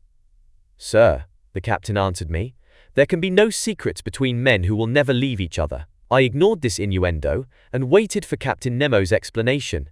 Professor, he told me, the simple logic of the naturalist led me to discover this passageway, and I alone am familiar with it. I'd noted that in the Red Sea and the Mediterranean, there exist a number of absolutely identical species of fish: eels, butterfish, greenfish, bass, jewelfish, flying fish. Certain of this fact, I wondered if there weren't a connection between the two seas. If there were, its underground current had to go from the Red Sea to the Mediterranean, simply because of their difference in level. So I caught a large number of fish in the vicinity of Suez. I slipped copper rings around their tails and tossed them back into the sea. A few months later, off the coast of Syria, I recaptured a few specimens of my fish, adorned with their telltale rings. So this proved to me that some connection existed between the two seas. I searched for it with my Nautilus, I discovered it, I ventured into it, and soon, Professor, you also will have cleared my Arabic tunnel. Chapter 5. Arabian Tunnel. The same day, I reported to Conseil and Ned Land that part of the foregoing conversation directly concerning them. When I told them we would be lying in Mediterranean waters within 2 days, Conseil clapped his hands, but the Canadian shrugged his shoulders. An underwater tunnel, he exclaimed, a connection between two seas. Who ever heard of such malarkey? Ned, my friend, Conseil replied, had you ever heard of the Nautilus? No, yet here it is. So don't shrug your shoulders so blithely, and don't discount something with the feeble excuse that you've never heard of it. We'll soon see, Ned Land shot back, shaking his head. After all, I'd like nothing better than to believe in your captain's little passageway, and may heaven grant it really does take us to the Mediterranean. The same evening, at latitude 21 degrees and 30 minutes north, the Nautilus was afloat on the surface of the sea and drawing nearer to the Arab coast. I spotted Jeddah, an important financial center for Egypt, Syria, Turkey, and the East Indies. I could distinguish with reasonable clarity the overall effect of its buildings, the ships made fast along its wharves, and those bigger vessels whose draft of water required them to drop anchor at the port's offshore mooring. The sun, fairly low on the horizon, struck full force on the houses in this town, accenting their whiteness. Outside the city limits, some wood or reed huts indicated the quarter where the Bedouins lived. Soon Jeddah faded into the shadows of evening, and the Nautilus went back beneath the mildly phosphorescent waters.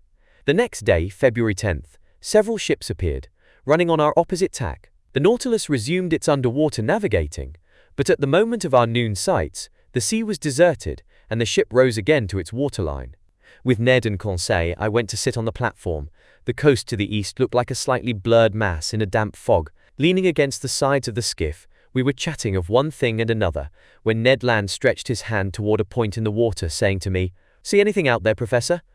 "No, Ned," I replied, "but you know I don't have your eyes. Take a good look, Ned went on. There, ahead to starboard, almost level with the beacon. Don't you see a mass that seems to be moving around? Right, I said after observing carefully. I can make out something like a long, blackish object on the surface of the water. A second nautilus? Conseil said. No, the Canadian replied. Unless I'm badly mistaken, that's some marine animal. Are there whales in the Red Sea? Conseil asked. Yes, my boy, I replied. They're sometimes found here. That's no whale, continued Ned Land, whose eyes never strayed from the object they had sighted. We're old chums, whales and I couldn't mistake their little ways. Let's wait and see, Conseil said. The Nautilus is heading that direction and we'll soon know what we're in for. In fact, that blackish object was soon only a mile away from us. It looked like a huge reef stranded in mid-ocean. What was it? I still couldn't make up my mind. Oh, it's moving off! It's diving! Ned Land exclaimed. Damnation! What can that animal be? It doesn't have a forked tail like baleen whales or sperm whales, and its fins look like sawed-off limbs. But in that case, I put in. Good Lord, the Canadian went on. It's rolled over on its back, and it's raising its breasts in the air.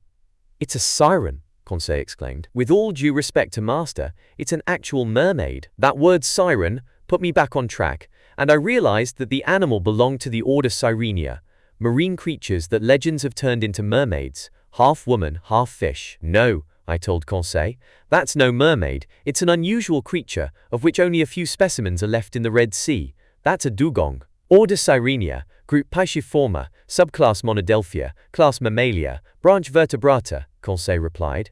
And when Conseil has spoken, there's nothing else to be said. Meanwhile, Ned Land kept staring. His eyes were gleaming with desire at the sight of that animal. His hands were ready to hurl a harpoon. You would have thought he was waiting for the right moment to jump overboard and attack the creature in its own element. Oh, sir, he told me in a voice trembling with excitement. I've never killed anything like that. His whole being was concentrated in this last word. Just then Captain Nemo appeared on the platform. He spotted the dugong. He understood the Canadian's frame of mind and addressed him directly. If you held a harpoon, Mr. Land, wouldn't your hands be itching to put it to work? Positively, sir. And just for one day, would it displease you to return to your fisherman's trade and add this cetacean to the list of those you've already hunted down? It wouldn't displease me one bit. All right, you can try your luck. Thank you, sir, Ned Land replied, his eyes ablaze. Only, the captain went on, I urge you to aim carefully at this animal in your own personal interest. Is the dugong dangerous to attack? I asked, despite the Canadian's shrug of the shoulders. Yes, sometimes, the captain replied. These animals have been known to turn on their assailants and capsize their longboats. But with Mr. Land that danger isn't to be feared. His eye is sharp, his arm is sure. If I recommend that he aim carefully at this dugong, it's because the animal is justly regarded as fine game, and I know Mr. Land doesn't despise a choice morsel. Aha, the Canadian put in. This beast offers the added luxury of being good to eat. Yes, Mr. Land, its flesh is actual red meat, highly prized, and set aside throughout Malaysia for the tables of aristocrats. Accordingly, this excellent animal has been hunted so bloodthirstily that, like its manatee relatives, it has become more and more scarce. In that case, Captain, Conseil said in all seriousness, on the off chance that this creature might be the last of its line, wouldn't it be advisable to spare its life, in the interests of science? Maybe, the Canadian answered. It would be better to hunt it down, in the interests of mealtime. Then proceed, Mr. Land, Captain Nemo replied. Just then, as mute and emotionless as ever, 7 crewmen climbed onto the platform. One carried a harpoon and line similar to those used in whale fishing. Its deck paneling opened. The skiff was wrenched from its socket and launched to sea. 6 rowers sat on the thwarts, and the coxswain took the tiller. Ned, Conseil and I found seats in the stern. Aren't you coming, Captain? I asked. No, sir, but I wish you happy hunting. The skiff pulled clear, and carried off by its 6 oars, it headed swiftly toward the dugong, which by then was floating 2 miles from the Nautilus. Arriving within a few cable lengths of the cetacean, our longboat slowed down, and the sculls dipped noiselessly into the tranquil waters. Harpoon in hand, Ned Land went to take his stand in the skiff's bow. Harpoons used for hunting whales are usually attached to a very long rope that pays out quickly when the wounded animal drags it with him. But this rope measured no more than about 10 fathoms, and its end had simply been fastened to a small barrel that, while floating, would indicate the dugong's movements beneath the waters. I stood up and could clearly observe the Canadian's adversary. This dugong, which also boasts the name halicor, closely resembled a manatee. Its oblong body ended in a very long caudal fin, and its lateral fins in actual fingers. It differs from the manatee in that its upper jaw is armed with two long pointed teeth that form diverging tusks on either side. This dugong that Ned Land was preparing to attack was of colossal dimensions, easily exceeding 7 meters in length. It didn't stir, and seemed to be sleeping on the surface of the waves, a circumstance that should have made it easier to capture. The skiff approached cautiously to within 3 fathoms of the animal. The oars hung suspended above their rowlocks. I was crouching, his body leaning slightly back. Ned Land brandished his harpoon with expert hands. Suddenly a hissing sound was audible, and the dugong disappeared. Although the harpoon had been forcefully hurled, it apparently had hit only water. "Damnation!" exclaimed the furious Canadian. "I missed it!" "No," I said. "The animal's wounded. There's its blood, but your weapon didn't stick in its body." "My harpoon! Get my harpoon!" Ned Land exclaimed. The sailors went back to their sculling, and the coxswain steered the longboat toward the floating barrel. We fished up the harpoon, and the skiff started off in pursuit of the animal. The latter returned from time to time to breathe at the surface of the sea. Its wound hadn't weakened it because it went with tremendous speed. Driven by energetic arms, the longboat flew on its trail. Several times we got within a few fathoms of it, and the Canadian hovered in readiness to strike. But then the dugong would steal away with a sudden dive, and it proved impossible to overtake the beast. I'll let you assess the degree of anger consuming our impatient Ned Land. He hurled at the hapless animal the most potent swear words in the English language. For my part, I was simply distressed to see this dugong outwit our every scheme. We chased it unflaggingly for a full hour, and I'd begun to think it would prove too difficult to capture, when the animal got the untimely idea of taking revenge on us, a notion it would soon have cause to regret. It wheeled on the skiff, to assault us in its turn. This maneuver did not escape the Canadian. "Watch out," he said. The coxswain pronounced a few words in his bizarre language, and no doubt he alerted his men to keep on their guard. Arriving within 20 feet of the skiff, the dugong stopped, sharply sniffing the air with its huge nostrils, pierced not at the tip of its muzzle but on its topside. Then it gathered itself and sprang at us. The skiff couldn't avoid the collision.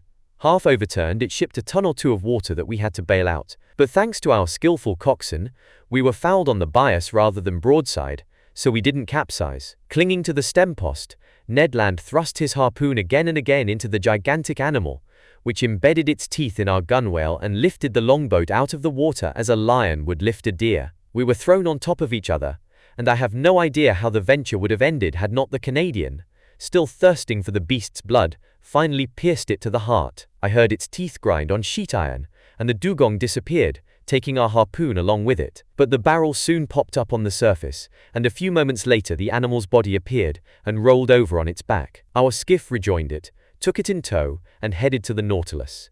It took pulleys of great strength to hoist this dugong onto the platform. The beast weighed 5,000 kilograms.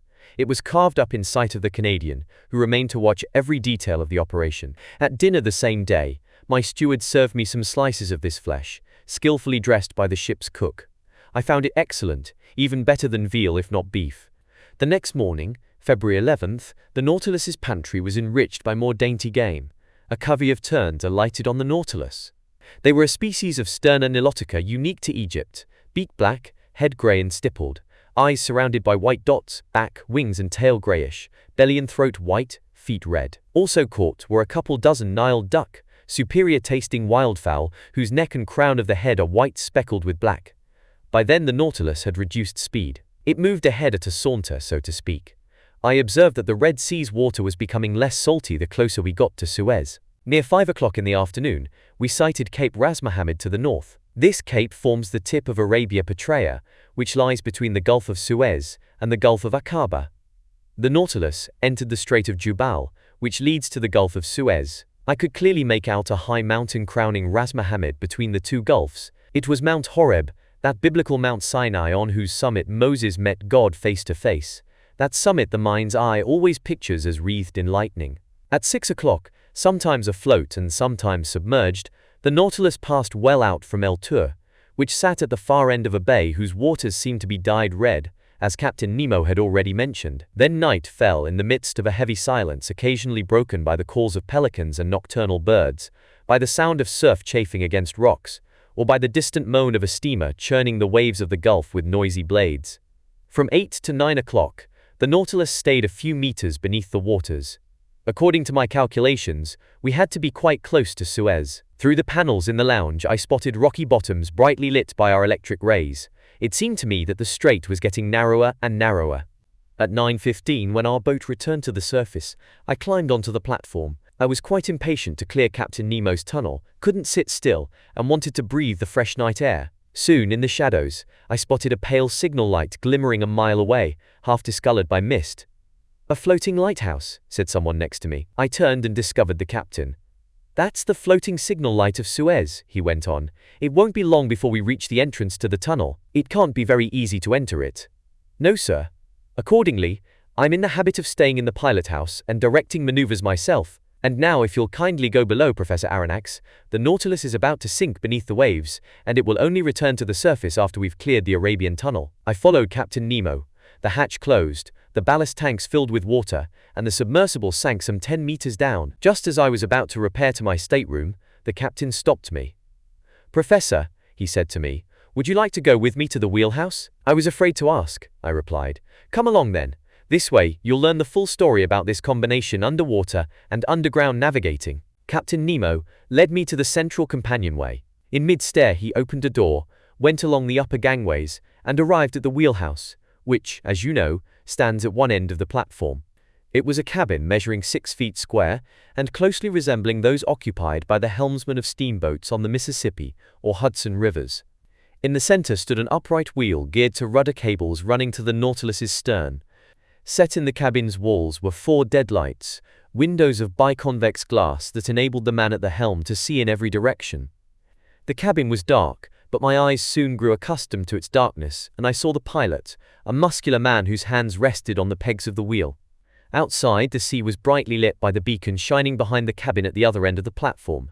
"Now," Captain Nemo said, "let's look for our passageway." Electric wires linked the pilot house with the engine room, and from this cabin the captain could simultaneously signal heading and speed to his Nautilus. He pressed a metal button, and at once, the propeller slowed down significantly. I stared in silence at the high, sheer wall we were skirting just then, the firm base of the sandy mountains on the coast. For an hour we went along it in this fashion, staying only a few meters away. Captain Nemo never took his eyes off the 2 concentric circles of the compass hanging in the cabin. At a mere gesture from him, the helmsman would instantly change the Nautilus's heading. Standing by the port deadlight, I spotted magnificent coral substructures, zoophytes, algae, and crustaceans with enormous quivering claws that stretched forth from crevices in the rock. At 10:15, Captain Nemo himself took the helm. Dark and deep, a wide gallery opened ahead of us. The Nautilus was brazenly swallowed up. Strange rumblings were audible along our sides. It was the water of the Red Sea, hurled toward the Mediterranean by the tunnel's slope. Our engines tried to offer resistance by churning the waves with propeller in reverse, but the Nautilus went with the torrent, as swift as an arrow. Along the narrow walls of this passageway, I saw only brilliant streaks, hard lines, fiery furrows, all scrawled by our speeding electric light. With my hand I tried to curb the pounding of my heart. At 10:35, Captain Nemo left the steering wheel and turned to me. "The Mediterranean," he told me. In less than 20 minutes, swept along by the torrent, the Nautilus had just cleared the Isthmus of Suez. Chapter 6. The Greek Islands. At sunrise the next morning, February 12th, the Nautilus rose to the surface of the waves. I rushed onto the platform. The hazy silhouette of Pelusium was outlined 3 miles to the south. A torrent had carried us from one sea to the other, but although that tunnel was easy to descend, going back up must have been impossible. Near 7 o'clock, Ned and Conseil joined me. Those 2 inseparable companions had slept serenely, utterly unaware of the Nautilus's feat. "Well, Mr. Naturalist," the Canadian asked in a gently mocking tone, "and how about that Mediterranean?" "We're floating on its surface, Ned, my friend." "What?" Conseil put in. "Last night?" "Yes, last night, in a matter of minutes, we cleared that insuperable isthmus." "I don't believe a word of it," the Canadian replied. "And you're in the wrong, Mr. Land," I went on. "That flat coastline curving southward is the coast of Egypt." "Tell it to the Marines, sir," answered the stubborn Canadian. "But if Master says so," Conseil told him, "then so be it." "What's more, Ned," I said, "Captain Nemo himself did the honors in his tunnel, and I stood beside him in the pilot house while he steered the Nautilus through that narrow passageway." "You hear, Ned?" Conseil said. And you, Ned, who have such good eyes, I added. You can spot the jetties of Port Said stretching out to sea. The Canadian looked carefully. Correct, he said. You're right, Professor, and your captain's a Superman. We're in the Mediterranean. Fine. So now let's have a chat about our little doings, if you please, but in such a way that nobody overhears. I could easily see what the Canadian was driving at. In any event, I thought it best to let him have his chat, and we all three went to sit next to the beacon, where we were less exposed to the damp spray from the billows. Now, Ned, we're all ears, I said. What have you to tell us?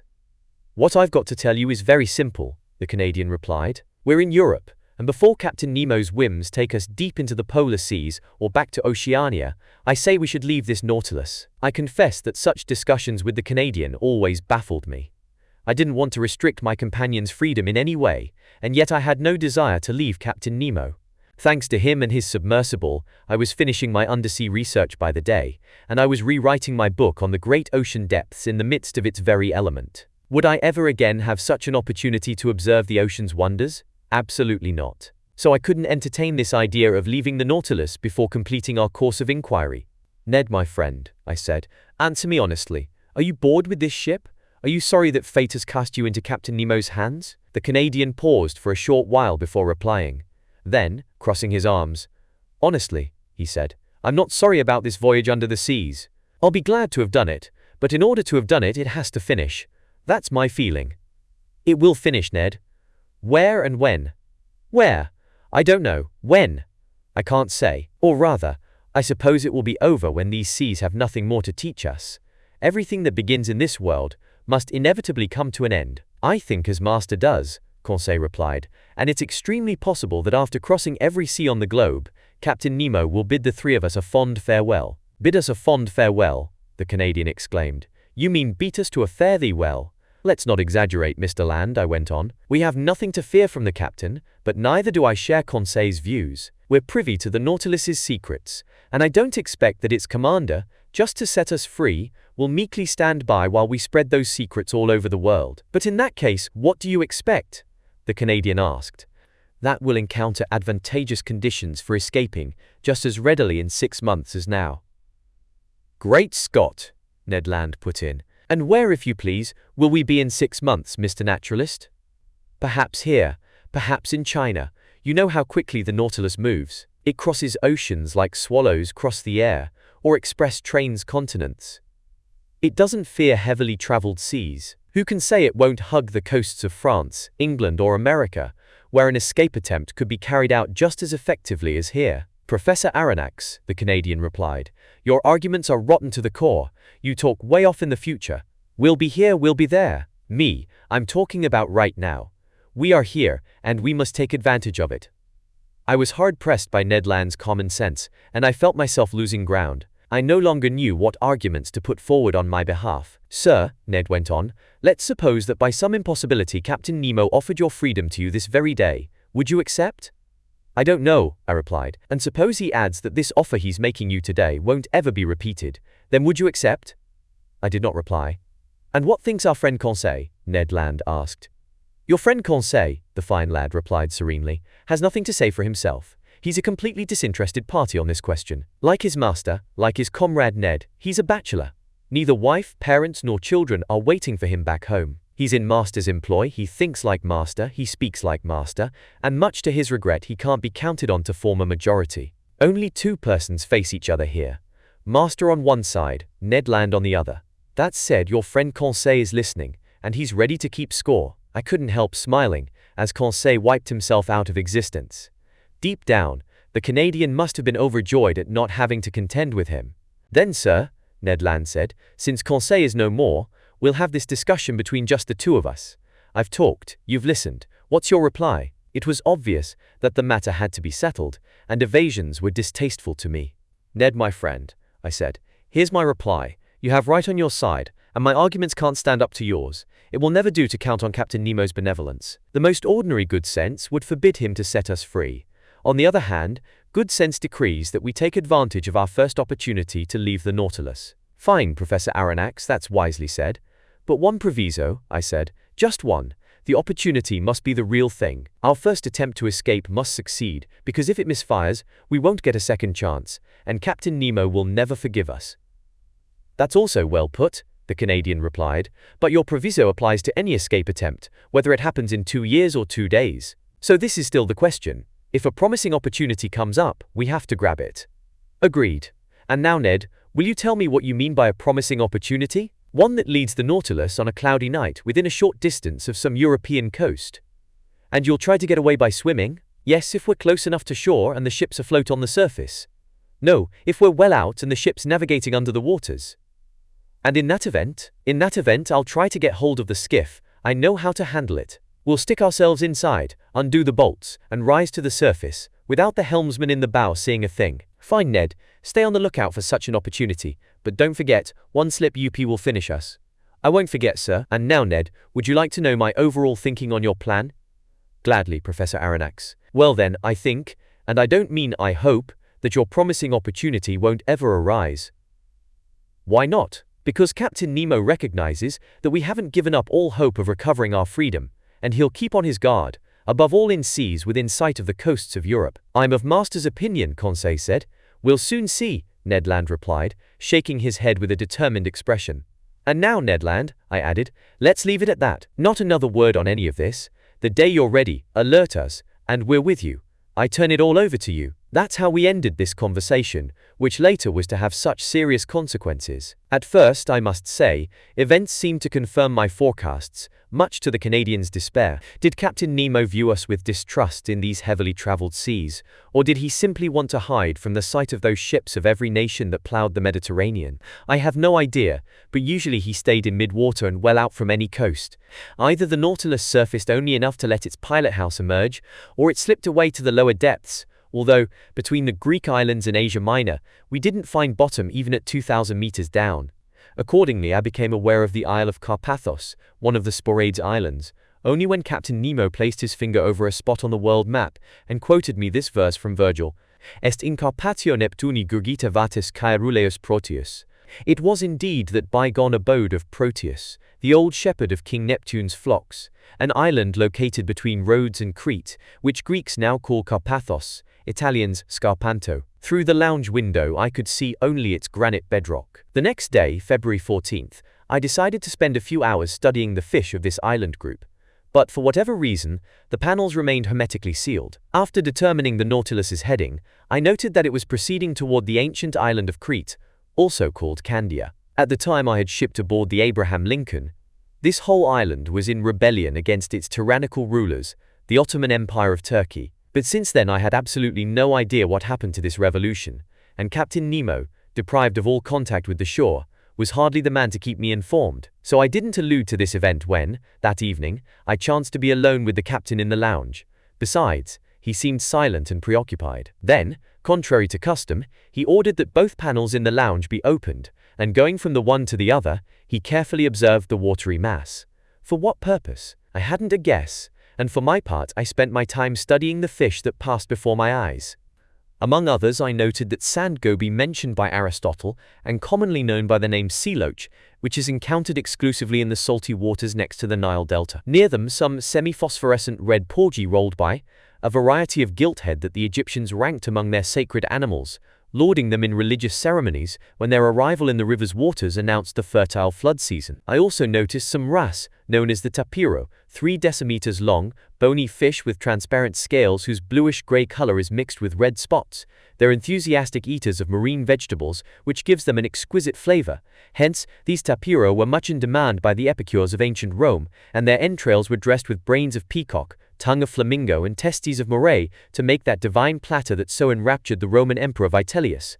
Another resident of these seas caught my attention and revived all my memories of antiquity. This was the remora, which travels attached to the bellies of sharks. As the ancients tell it, when these little fish cling to the undersides of a ship, they can bring it to a halt, and by so impeding Mark Antony's vessel during the Battle of Actium, one of them facilitated the victory of Augustus Caesar. From such slender threads hang the destinies of nations. I also observed some wonderful snappers belonging to the order Lutianida, sacred fish for the Greeks, who claimed they could drive off sea monsters from the waters they frequent. Their Greek name Anthias means flower, and they live up to it in the play of their colors, and in those fleeting reflections that turn their dorsal fins into watered silk. Their hues are confined to a gamut of reds, from the pallor of pink to the glow of ruby. I couldn't take my eyes off these marine wonders, when I was suddenly jolted by an unexpected apparition. In the midst of the waters a man appeared, a diver carrying a little leather bag at his belt. It was no corpse lost in the waves. It was a living man, swimming vigorously, sometimes disappearing to breathe at the surface, then instantly diving again. I turned to Captain Nemo, and in an agitated voice, "A man! A castaway!" I exclaimed. "We must rescue him at all cost." The captain didn't reply but went to lean against the window. The man drew near, and gluing his face to the panel he stared at us. To my deep astonishment, Captain Nemo gave him a signal. The diver answered with his hand, immediately swam up to the surface of the sea, and didn't reappear. "Don't be alarmed," the captain told me. "That's Nicholas from Cape Matapan, nicknamed Il Pesce. He's well known throughout the Cyclades Islands.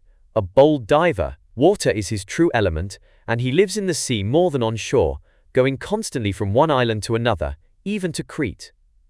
"You know him, Captain?" "Why not, Professor Aronnax?"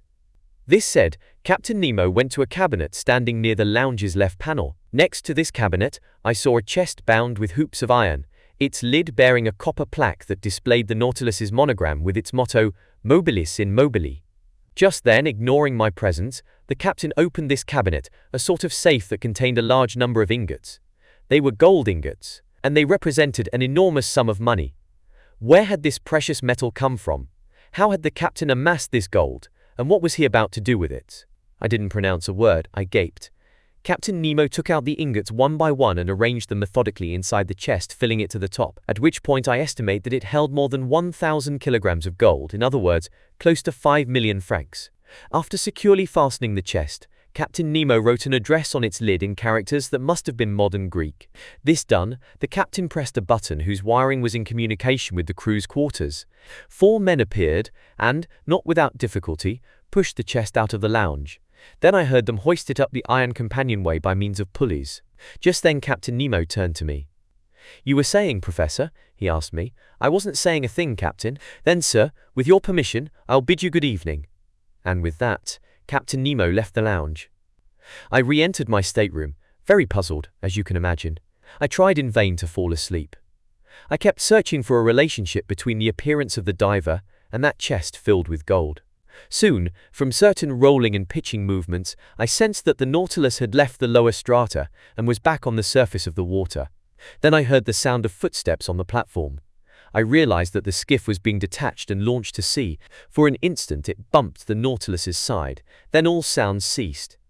2 hours later, the same noises, the same comings and goings, were repeated. Hoisted on board, the longboat was readjusted into its socket, and the Nautilus plunged back beneath the waves. So those millions had been delivered to their address. At what spot on the continent? Who was the recipient of Captain Nemo's gold? The next day I related the night's events to Conseil and the Canadian, events that had aroused my curiosity to a fever pitch. My companions were as startled as I was. "But where does he get those millions?" Ned Land asked. To this no reply was possible. After breakfast I made my way to the lounge and went about my work. I wrote up my notes until 5 o'clock in the afternoon. Just then, was it due to some personal indisposition? I felt extremely hot and had to take off my jacket made of fan muscle fabric. A perplexing circumstance, because we weren't in the low latitudes, and besides, once the Nautilus was submerged, it shouldn't be subject to any rise in temperature. I looked at the pressure gauge. It marked a depth of 60 feet, a depth beyond the reach of atmospheric heat. I kept on working, but the temperature rose to the point of becoming unbearable. Could there be a fire on board? I wondered. I was about to leave the lounge when Captain Nemo entered. He approached the thermometer, consulted it, and turned to me. 42 degrees centigrade, he said. "I've detected as much, Captain," I replied, "and if it gets even slightly hotter, we won't be able to stand it." "Oh, Professor, it won't get any hotter unless we want it to." "You mean you can control this heat?" "No, but I can back away from the fireplace producing it." "So it's outside? Surely, we're cruising in a current of boiling water." "It can't be," I exclaimed. "Look." The panels had opened, and I could see a completely white sea around the Nautilus. Steaming sulphurous fumes uncoiled in the midst of waves, bubbling like water in a boiler. I leaned my hand against one of the windows, but the heat was so great, I had to snatch it back. "Where are we?" I asked. "Near the island of Santorini, Professor," the captain answered me, "and right in the channel that separates the volcanic islets of Nea Kameni and Palea Kameni. I wanted to offer you the unusual sight of an underwater eruption." "I thought," I said, "that the formation of such new islands had come to an end." "Nothing ever comes to an end in these volcanic waterways," Captain Nemo replied, "and thanks to its underground fires, our globe is continuously under construction in these regions." According to the Latin historians Cassiodorus and Pliny, by the year 19 of the Christian era, a new island, the divine Thera, had already appeared in the very place these islets have more recently formed. Then Theraia sank under the waves, only to rise and sink once more in the year 69 AD. From that day to this, such plutonic construction work has been in abeyance. But on February 3, 1866, a new islet named George Island emerged in the midst of sulfurous steam near Nea Kamenni, and was fused to it on the 6th of the same month. 7 days later, on February 13th, the islet of Aphroessa appeared, leaving a 10-meter channel between itself and Nea Kamenni. I was in these seas when that phenomenon occurred, and I was able to observe its every phase. The islet of Aphroessa was circular in shape, measuring 300 feet in diameter and 30 feet in height. It was made of black, glassy lava mixed with bits of feldspar. Finally, on March 10th, a smaller islet called Rekka appeared next to Nea Kamenni, and since then, these three islets have fused to form one single self-same island. "What about this channel we're in right now?" I asked. "Here it is," Captain Nemo replied, showing me a chart of the Greek islands. "You observe that I've entered the new islets in their place.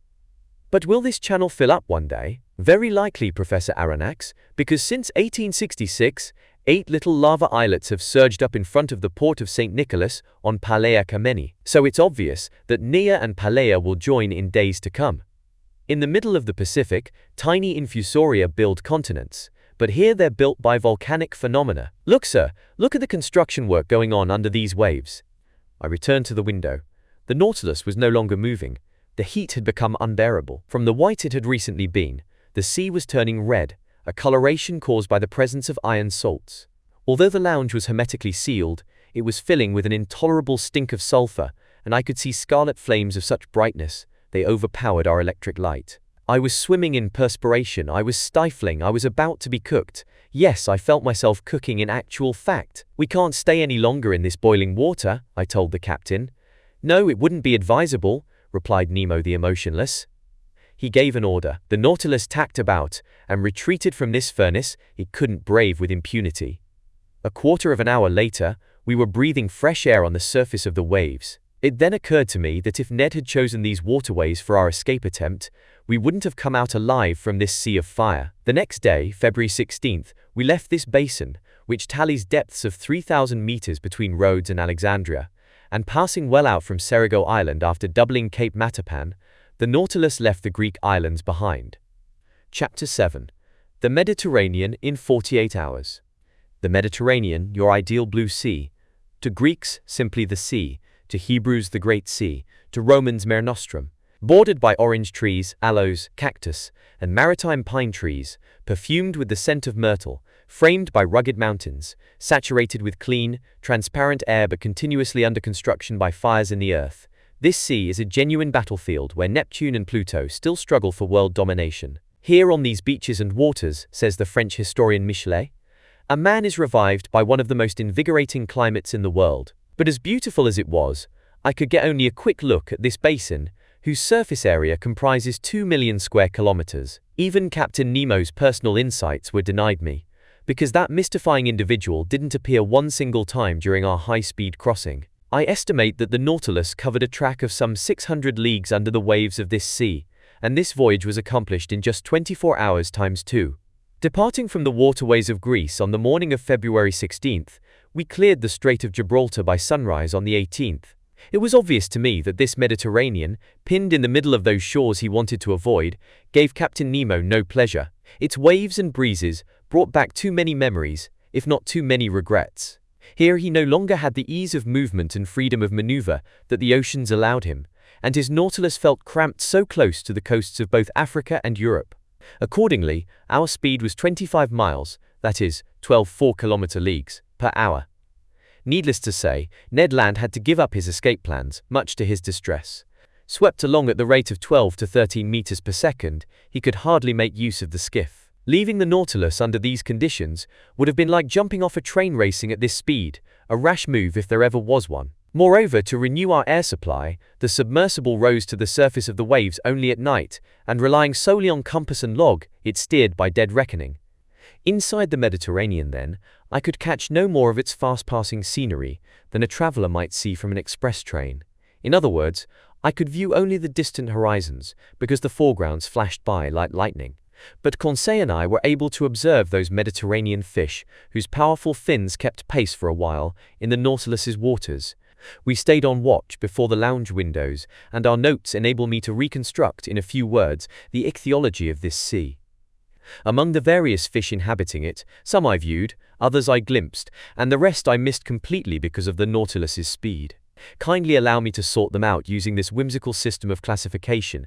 It will at least convey the quickness of my observations. In the midst of the watery mass, brightly lit by our electric beams, there snaked past those 1-meter lampreys that are common to nearly every clime. A type of ray from the genus Oxyrhynchus, 5 feet wide, had a white belly with a spotted ash-grey back and was carried along by the currents like a huge wide-open shawl. Other rays passed by so quickly I couldn't tell if they deserved that name eagle ray, coined by the ancient Greeks, or those designations of rat ray, bat ray, and toad ray that modern fishermen have inflicted on them. Dogfish known as topes, 12 feet long and especially feared by divers, were racing with each other. Looking like big bluish shadows, thresher sharks went by, 8 feet long and gifted with an extremely acute sense of smell. Dorados from the genus Sparus, some measuring up to 13 decimeters, appeared in silver and azure costumes encircled with ribbons, which contrasted with the dark color of their fins. Fish sacred to the goddess Venus, their eyes set in brows of gold, a valuable species that patronizes all waters, fresh or salt, equally at home in rivers, lakes and oceans, living in every clime, tolerating any temperature, their line dating back to prehistoric times on this earth yet preserving all its beauty from those far-off days. Magnificent sturgeons, 9 to 10 meters long and extremely fast, banged their powerful tails against the glass of our panels, showing bluish backs with small brown spots. They resemble sharks, without equaling their strength, and are encountered in every sea. In the spring they delight in swimming up the great rivers, fighting the currents of the Volga, Danube, Po, Rhine, Loire and Oder, while feeding on herring, mackerel, salmon and codfish. Although they belong to the class of cartilaginous fish, they rate as a delicacy. They're eaten fresh, dried, marinated or salt-preserved, and in olden times they were borne in triumph to the table of the Roman epicure Lucullus. But whenever the Nautilus drew near the surface, those denizens of the Mediterranean I could observe most productively belonged to the 63rd genus of bony fish. These were tuna from the genus Scomber, blue-black on top, silver on the belly armor, their dorsal stripes giving off a golden gleam. They are said to follow ships in search of refreshing shade from the hot tropical sun, and they did just that with the Nautilus, as they had once done with the vessels of the Count de la Pérouse. For long hours they competed in speed with our submersible. I couldn't stop marveling at these animals so perfectly cut out for racing, their heads small, their bodies sleek, spindle-shaped, and in some cases over 3 meters long, their pectoral fins gifted with remarkable strength, their caudal fins forked. Like certain flocks of birds whose speed they equal, these tuna swim in triangle formation, which prompted the ancients to say they'd boned up on geometry and military strategy. And yet they can't escape the Provencal fishermen, who prized them as highly as did the ancient inhabitants of Turkey and Italy. And these valuable animals, as oblivious as if they were deaf and blind, leap right into the Marseille tuna nets and perish by the thousands. Just for the record, I'll mention those Mediterranean fish that Conseil and I barely glimpsed.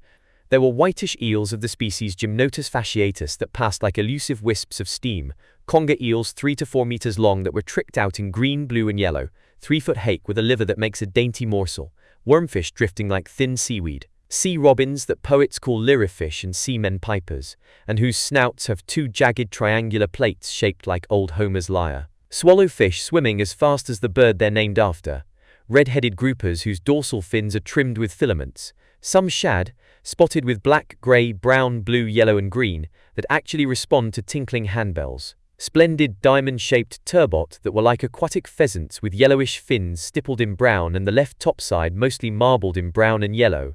Finally, schools of wonderful red mullet, real oceanic birds of paradise that ancient Romans bought for as much as 10,000 sesterces apiece, and which they killed at the table so they could heartlessly watch it change color from cinnabar red when alive to pallid white when dead.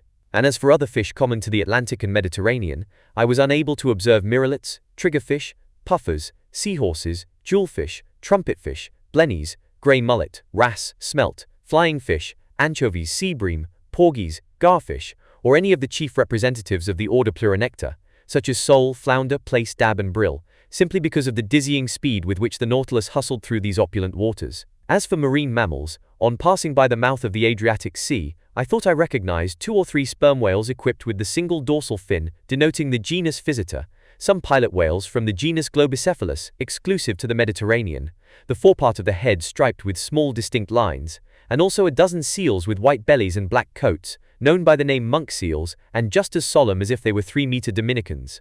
For his part, Conseil thought he spotted a turtle 6 feet wide, and adorned with 3 protruding ridges that ran lengthwise. I was sorry to miss this reptile, because from Conseil's description, I believe I recognized the leatherback turtle, a pretty rare species. For my part, I noted only some loggerhead turtles, with long carapaces. As for zoophytes, for a few moments, I was able to marvel at a wonderful orange-hued hydra from the genus Galeolaria that clung to the glass of our port panel. It consisted of a long, lean filament that spread out into countless branches and ended in the most delicate lace ever spun by the followers of Arachne. Unfortunately, I couldn't fish up this wonderful specimen, and surely no other Mediterranean zoophytes would have been offered to my gaze if, on the evening of the 16th, the Nautilus hadn't slowed down in an odd fashion. This was the situation. By then we were passing between Sicily and the coast of Tunisia. In the cramped space between Cape Bon and the Strait of Messina, the sea bottom rises almost all at once. It forms an actual ridge with only 17 meters of water remaining above it, while the depth on either side is 170 meters. Consequently, the Nautilus had to maneuver with caution so as not to bump into this underwater barrier. I showed Conseil the position of this long reef on our chart of the Mediterranean, but with all due respect to Master, Conseil ventured to observe, it's like an actual isthmus connecting Europe to Africa. Yes, my boy, I replied. It cuts across the whole Strait of Sicily, and Smith's soundings prove that in the past, these 2 continents were genuinely connected between Cape Boeo and Cape Farina. I can easily believe it, Conseil said. I might add, I went on, that there's a similar barrier between Gibraltar and Ceuta, and in prehistoric times it closed off the Mediterranean completely. Gracious, Conseil put in, suppose one day some volcanic upheaval raises these 2 barriers back above the waves. That's most unlikely, Conseil. If Master will allow me to finish, I mean that if this phenomenon occurs, it might prove distressing to Mr. de Lesseps, who has gone to such pains to cut through his isthmus. Agreed, but I repeat, Conseil, such a phenomenon won't occur. The intensity of these underground forces continues to diminish. Volcanoes were quite numerous in the world's early days, but they're going extinct one by one. The heat inside the Earth is growing weaker. The temperature in the globe's lower strata is cooling appreciably every century, and to our globe's detriment, because its heat is its life. But the sun isn't enough, Conseil. Can it restore heat to a corpse? Not that I've heard. Well, my friend, someday the Earth will be just such a cold corpse, like the moon, which long ago lost its vital heat. Our globe will become lifeless and unlivable. In how many centuries? Conseil asked. In hundreds of thousands of years, my boy. Then we have ample time to finish our voyage, Conseil replied, if Ned Land doesn't mess things up. Thus reassured, Conseil went back to studying the shallows that the Nautilus was skimming at moderate speed. On the rocky volcanic seafloor, there bloomed quite a collection of moving flora. Sponges, sea cucumbers, jellyfish called sea gooseberries that were adorned with reddish tendrils and gave off a subtle phosphorescence, members of the genus Biro that are commonly known by the name melon jellyfish and are bathed in the shimmer of the whole solar spectrum. Free-swimming crinoids 1 meter wide that reddened the waters with their crimson hue, tree-like basket stars of the greatest beauty. Sea fans from the genus Pavonacea with long stems, numerous edible sea urchins of various species, plus green sea anemones with a grayish trunk, and a brown disc lost beneath the olive-colored tresses of their tentacles. Conseil kept especially busy observing mollusks and articulates, and although his catalogue is a little dry, I wouldn't want to wrong the gallant lad by leaving out his personal observations. From the branch mollusca, he mentions numerous comb-shaped scallops, hoof-like spiny oysters piled on top of each other, triangular coquina, 3-pronged glass snails with yellow fins and transparent shells, orange snails from the genus Pleurobranchus that look like eggs spotted or speckled with greenish dots, members of the genus Aplysia also known by the name sea hares, other sea hares from the genus Dolabella, plump paper bubble shells, umbrella shells exclusive to the Mediterranean, abalone whose shell produces a mother of pearl much in demand, pilgrim scallops, Saddle shells that diners in the French province of Languedoc are said to like better than oysters. Some of those cockle shells so dear to the citizens of Marseille. Fat white Venus shells that are among the clams so abundant off the coasts of North America and eaten in such quantities by New Yorkers. Variously colored comb shells with gill covers. Burrowing date mussels with a peppery flavor I relish. Furrowed heart cockles whose shells have rib-like ridges on their arching summits. Triton shells pocked with scarlet bumps. Carniera snails with backward curving tips that make them resemble flimsy gondolas. Crowned Ferola snails. Atlanta snails with spiral shells. Grey nudibranchs from the genus Tethys that were spotted with white and covered by fringed mantles. Nudibranchs from the suborder Eolidea that look like small slugs. Sea butterflies crawling on their backs. Seashells from the genus Auricula including the oval-shaped Auricula myosotis. Tan wenteltrap snails. Common periwinkles. Violet snails. Cinereira snails. Rock borers. Ear shells. Cabochon snails. Pandora shells, etc. As for the articulates, in his notes Conseil has very appropriately divided them into 6 classes, 3 of which belong to the marine world. These classes are the Crustacea, Cirripedia, and Annelida. Crustaceans are subdivided into 9 orders, and the first of these consists of the decapods, in other words, animals whose head and thorax are usually fused, whose cheek and mouth mechanism is made up of several pairs of appendages, and whose thorax has 4, 5 or 6 pairs of walking legs. Conseil used the methods of our mentor Professor Milne Edwards, who puts the decapods in 3 divisions: Brachyura, Macrura, and Anomura. These names may look a tad fierce, but they're accurate and appropriate. Among the Brachyura, Conseil mentions some Amanthea crabs whose fronts were armed with 2 big diverging tips, those Inika scorpions that, Lord knows why, symbolized wisdom to the ancient Greeks, spider crabs of the Mycena and Spinamane varieties that had probably gone astray in these shallows because they usually live in the lower depths, xanthid crabs, palumna crabs, rhomboid crabs, granular box crabs, easy on the digestion as Conseil ventured to observe, toothless masked crabs, abelia crabs, cymopolia crabs, woolly-handed crabs, etc. Among the Macrura, which are subdivided into 5 families, hardshells, burrowers, crayfish, prawns, and ghost crabs, Conseil mentions some common spiny lobsters whose females supply a meat highly prized, slipper lobsters or common shrimp, waterside gebbia shrimp, and all sorts of edible species, but he says nothing of the crayfish subdivision that includes the true lobster, because spiny lobsters are the only type in the Mediterranean. Finally, among the Anomura, he saw common Dracena crabs dwelling inside whatever abandoned seashells they could take over, Homola crabs with spiny fronts, hermit crabs, hairy porcelain crabs, etc. There, Conseil's work came to a halt. He didn't have time to finish off the class Crustacea through an examination of its stomatopods, amphipods, homopods, isopods, trilobites, brachiopods, ostracods, and entomostrations. And in order to complete his study of marine articulates, he needed to mention the class Cirripedia, which contains water fleas and carp lice, plus the class Annelida, which he would have divided without fail into tubifex worms and dorsibranchian worms. But having gone past the shallows of the Strait of Sicily, the Nautilus resumed its usual deep water speed. From then on, no more mollusks, no more zoophytes, no more articulates. Just a few large fish sweeping by like shadows. During the night of February 16 to 17, we entered the second Mediterranean basin, whose maximum depth we found at 3,000 meters. The Nautilus, driven downward by its propeller and slanting fins, descended to the lowest strata of this sea. There, in place of natural wonders, the watery mass offered some thrilling and dreadful scenes to my eyes. In essence, we were then crossing that part of the whole Mediterranean so fertile in casualties. From the coast of Algiers to the beaches of Provence, how many ships have wrecked, how many vessels have vanished. Compared to the vast liquid plains of the Pacific, the Mediterranean is a mere lake, but it's an unpredictable lake with fickle waves, today kindly and affectionate to those frail single masters, drifting between a double ultramarine of sky and water, tomorrow bad-tempered and turbulent, agitated by the winds, demolishing the strongest ships beneath sudden waves that smash down with a headlong wallop. So in our swift cruise through these deep strata, how many vessels I saw lying on the seafloor, some already caked with coral, others clad only in a layer of rust, plus anchors, cannons, shells, iron fittings, propeller blades, parts of engines, cracked cylinders, staved-in boilers, then hulls floating in mid-water, here upright, there overturned. Some of these wrecked ships had perished in collisions, others from hitting granite reefs.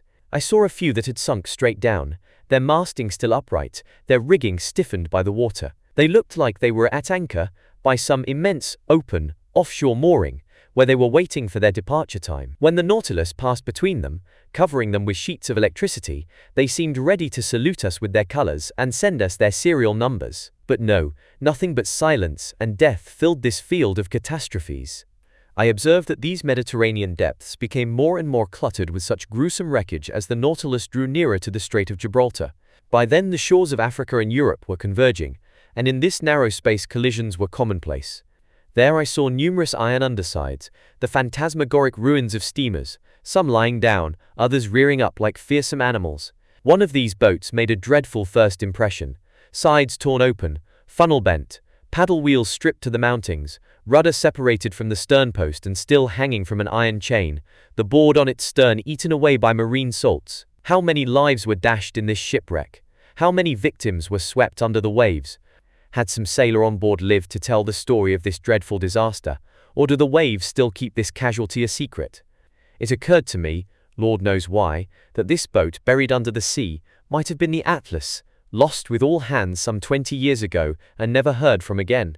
Oh, what a gruesome tale these Mediterranean depths could tell, this huge boneyard where so much wealth has been lost, where so many victims have met their deaths. Meanwhile, briskly unconcerned, the Nautilus ran at full propeller through the midst of these ruins. On February 18th, near 3 o'clock in the morning, it hove before the entrance to the Strait of Gibraltar. There are two currents here. An upper current, long known to exist, that carries the ocean's waters into the Mediterranean basin. Then a lower countercurrent, the only present-day proof of its existence being logic. In essence, the Mediterranean receives a continual influx of water, not only from the Atlantic, but from rivers emptying into it. Since local evaporation isn't enough to restore the balance, the total amount of added water should make this sea's level higher every year. Yet this isn't the case, and we're naturally forced to believe in the existence of some lower current that carries the Mediterranean surplus through the Strait of Gibraltar and into the Atlantic basin. And so it turned out. The Nautilus took full advantage of this countercurrent. It advanced swiftly through this narrow passageway. For an instant, I could glimpse the wonderful ruins of the Temple of Hercules, buried undersea, as Pliny and Avianus have mentioned, together with the flat island they stand on. And a few minutes later, we were floating on the waves of the Atlantic. Chapter 8. The Bay of Vigo. The Atlantic. A vast expanse of water whose surface area is 25 million square miles, with a length of 9,000 miles and an average width of 2,700. A major sea nearly unknown to the ancients, except perhaps the Carthaginians, those Dutchmen of antiquity who went along the west coasts of Europe and Africa on their commercial junkets. An ocean whose parallel winding shores form an immense perimeter fed by the world's greatest rivers, the St. Lawrence, Mississippi, Amazon, Plata, Orinoco, Niger, Senegal, Elbe, Loire and Rhine, which bring it waters from the most civilized countries as well as the most undeveloped areas. A magnificent plain of waves ploughed continuously by ships of every nation, shaded by every flag in the world, and ending in those two dreadful headlands so feared by navigators, Cape Horn and the Cape of Tempests. The Nautilus broke these waters with the edge of its spur after doing nearly 10,000 leagues in 3.5 months, a track longer than a great circle of the earth. Where were we heading now, and what did the future have in store for us? Emerging from the Strait of Gibraltar, the Nautilus took to the high seas. It returned to the surface of the waves, so our daily strolls on the platform were restored to us. I climbed onto it instantly, Ned Land and Conseil along with me. 12 miles away, Cape St. Vincent was hazily visible, the southwestern tip of the Hispanic Peninsula. The wind was blowing a pretty strong gust from the south. The sea was swelling and surging. Its waves made the Nautilus roll and jerk violently. It was nearly impossible to stand up on the platform, which was continuously buffeted by this enormously heavy sea. After inhaling a few breaths of air, we went below once more. I repaired to my stateroom. Conseil returned to his cabin, but the Canadian, looking rather worried, followed me. Our quick trip through the Mediterranean hadn't allowed him to put his plans into execution, and he could barely conceal his disappointment. After the door to my stateroom was closed, he sat and stared at me silently. "Ned, my friend," I told him, "I know how you feel, but you mustn't blame yourself. Given the way the Nautilus was navigating, it would have been sheer insanity to think of escaping." Ned Land didn't reply. His pursed lips and frowning brow indicated that he was in the grip of his monomania. "Look here," I went on. "As yet there's no cause for despair. We're going up the coast of Portugal. France and England aren't far off, and there we'll easily find refuge. Oh, I grant you, if the Nautilus had emerged from the Strait of Gibraltar and made for that cape in the south, if it were taking us toward those regions that have no continents, then I'd share your alarm. But we now know that Captain Nemo doesn't avoid the seas of civilization, and in a few days I think we can safely take action. Ned Land stared at me still more intently, and finally unpursed his lips. We'll do it this evening, he said. I straightened suddenly. I admit that I was less than ready for this announcement. I wanted to reply to the Canadian, but words failed me. We agreed to wait for the right circumstances, Ned Land went on. Now we've got those circumstances. This evening will be just a few miles off the coast of Spain. It'll be cloudy tonight, the wind's blowing toward shore. You gave me your promise, Professor Aronnax, and I'm counting on you. Since I didn't say anything, the Canadian stood up and approached me. We'll do it this evening at 9 o'clock, he said. I've alerted Conseil. By that time, Captain Nemo will be locked in his room and probably in bed. Neither the mechanics or the crewmen will be able to see us. Conseil and I will go to the central companionway. As for you, Professor Aronnax, you'll stay in the library 2 steps away and wait for my signal. The oars, mast and sail are in the skiff. I've even managed to stow some provisions inside. I've gotten hold of a monkey wrench to unscrew the nuts bolting the skiff to the Nautilus's hull. So everything's ready. I'll see you this evening. The sea is rough, I said. Admitted, the Canadian replied, but we've got to risk it. Freedom is worth paying for. Besides, the longboat's solidly built, and a few miles with the wind behind us is no big deal. By tomorrow, who knows if this ship won't be 100 leagues out to sea. If circumstances are in our favor, between 10 and 11 this evening we'll be landing on some piece of solid ground, or we'll be dead. So we're in God's hands, and I'll see you this evening. This said, the Canadian withdrew, leaving me close to dumbfounded. I had imagined that if it came to this, I would have time to think about it, to talk it over. My stubborn companion hadn't granted me this courtesy. But after all, what would I have said to him? Ned Land was right 100 times over. These were near-ideal circumstances, and he was taking full advantage of them. In my selfish personal interests, could I go back on my word and be responsible for ruining the future lives of my companions? Tomorrow, might not Captain Nemo take us far away from any shore? Just then a fairly loud hissing told me that the ballast tanks were filling, and the Nautilus sank beneath the waves of the Atlantic. I stayed in my stateroom. I wanted to avoid the captain, to hide from his eyes the agitation overwhelming me. What an agonizing day I spent, torn between my desire to regain my free will and my regret at abandoning this marvelous Nautilus, leaving my underwater research incomplete. How could I relinquish this ocean, my own Atlantic, as I like to call it, without observing its lower strata, without wresting from it the kinds of secrets that had been revealed to me by the seas of the East Indies and the Pacific?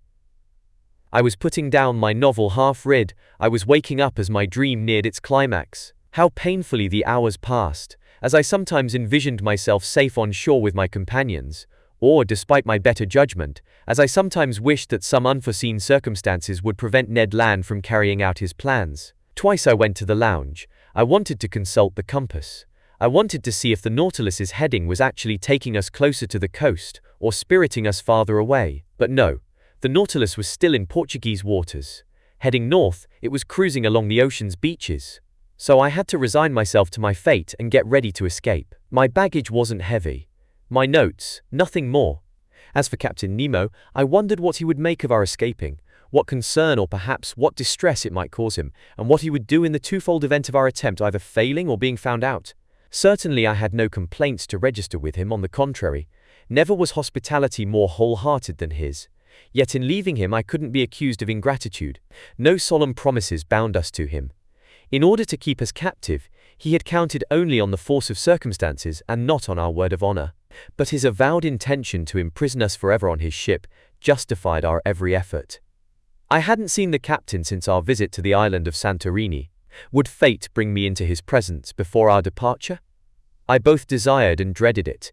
I listened for footsteps in the stateroom adjoining mine. Not a sound reached my ear. His stateroom had to be deserted. Then I began to wonder if this eccentric individual was even on board. Since that night when the skiff had left the Nautilus on some mysterious mission, my ideas about him had subtly changed.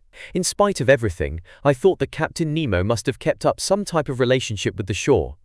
Did he himself never leave the Nautilus? Whole weeks had often gone by without my encountering him. What was he doing all the while? During all those times I'd thought he was convalescing in the grip of some misanthropic fit. Was he instead far away from the ship, involved in some secret activity whose nature still eluded me? All these ideas and 1,000 others assaulted me at the same time. In these strange circumstances, the scope for conjecture was unlimited. I felt an unbearable queasiness. This day of waiting seemed endless. The hours struck too slowly to keep up with my impatience. As usual, dinner was served me in my stateroom. Full of anxiety, I ate little. I left the table at 7 o'clock. 120 minutes, I was keeping track of them, still separated me from the moment I was to rejoin Ned Land. My agitation increased. My pulse was throbbing violently. I couldn't stand still. I walked up and down, hoping to calm my troubled mind with movement. The possibility of perishing in our reckless undertaking was the least of my worries. My heart was pounding at the thought that our plans might be discovered before we had left the Nautilus, at the thought of being hauled in front of Captain Nemo and finding him angered, or worse, saddened by my deserting him. I wanted to see the lounge one last time. I went down the gangways and arrived at the museum where I had spent so many pleasant and productive hours. I stared at all its wealth, all its treasures, like a man on the eve of his eternal exile, a man departing to return no more. For so many days now, these natural wonders and artistic masterworks had been central to my life, and I was about to leave them behind forever. I wanted to plunge my eyes through the lounge window and into these Atlantic waters, but the panels were hermetically sealed, and a mantle of sheet iron separated me from this ocean with which I was still unfamiliar. Crossing through the lounge, I arrived at the door, contrived in one of the canted corners, that opened into the captain's stateroom. Much to my astonishment, this door was ajar. I instinctively recoiled. If Captain Nemo was in his stateroom, he might see me. But, not hearing any sounds, I approached. The stateroom was deserted. I pushed the door open. I took a few steps inside. Still the same austere, monastic appearance. Just then my eye was caught by some etchings hanging on the wall, which I hadn't noticed during my first visit. They were portraits of great men of history who had spent their lives in perpetual devotion to a great human ideal. Thaddeus Kosciuszko, the hero whose dying words had been Finis Poloniae. Marcos Botzaris, for modern Greece the reincarnation of Sparta's King Leonidas. Daniel O'Connell, Ireland's defender. George Washington, founder of the American Union. Daniele Manin, the Italian patriot. Abraham Lincoln, dead from the bullet of a believer in slavery. And finally, that martyr for the redemption of the black race, John Brown, hanging from his gallows, as Victor Hugo's pencil has so terrifyingly depicted. What was the bond between these heroic souls and the soul of Captain Nemo? From this collection of portraits, could I finally unravel the mystery of his existence? Was he a fighter for oppressed peoples, a liberator of enslaved races? Had he figured in the recent political or social upheavals of this century? Was he a hero of that dreadful civil war in America, a war lamentable yet forever glorious? Suddenly the clock struck 8. The first stroke of its hammer on the chime snapped me out of my musings. I shuddered as if some invisible eye had plunged into my innermost thoughts, and I rushed outside the stateroom. There my eyes fell on the compass. Our heading was still northerly. The log indicated a moderate speed, the pressure gauge a depth of about 60 feet, so circumstances were in favor of the Canadian's plans. I stayed in my stateroom. I dressed warmly. Fishing boots, otter cap, coat of fan muscle fabric lined with sealskin. I was ready. I was waiting. Only the propeller's vibrations disturbed the deep silence reigning on board. I cocked an ear and listened. Would a sudden outburst of voices tell me that Ned Land's escape plans had just been detected? A ghastly uneasiness stole through me. I tried in vain to recover my composure. A few minutes before 9 o'clock, I glued my ear to the captain's door. Not a sound. I left my stateroom and returned to the lounge, which was deserted and plunged in near darkness. I opened the door leading to the library. The same inadequate light, the same solitude. I went to man my post near the door opening into the well of the central companionway. I waited for Ned Land's signal. At this point the propeller's vibrations slowed down appreciably, then they died out altogether. Why was the Nautilus stopping? Whether this layover would help or hinder Ned Land's schemes I couldn't have said.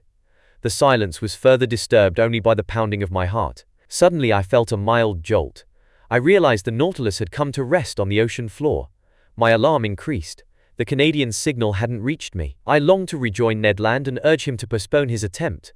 I sensed that we were no longer navigating under normal conditions. Just then the door to the main lounge opened, and Captain Nemo appeared. He saw me, and without further preamble, "Ah, Professor," he said in an affable tone, "I've been looking for you. Do you know your Spanish history?" Even if he knew it by heart, a man in my disturbed, befuddled condition couldn't have quoted a syllable of his own country's history. "Well?" Captain Nemo went on. "Did you hear my question?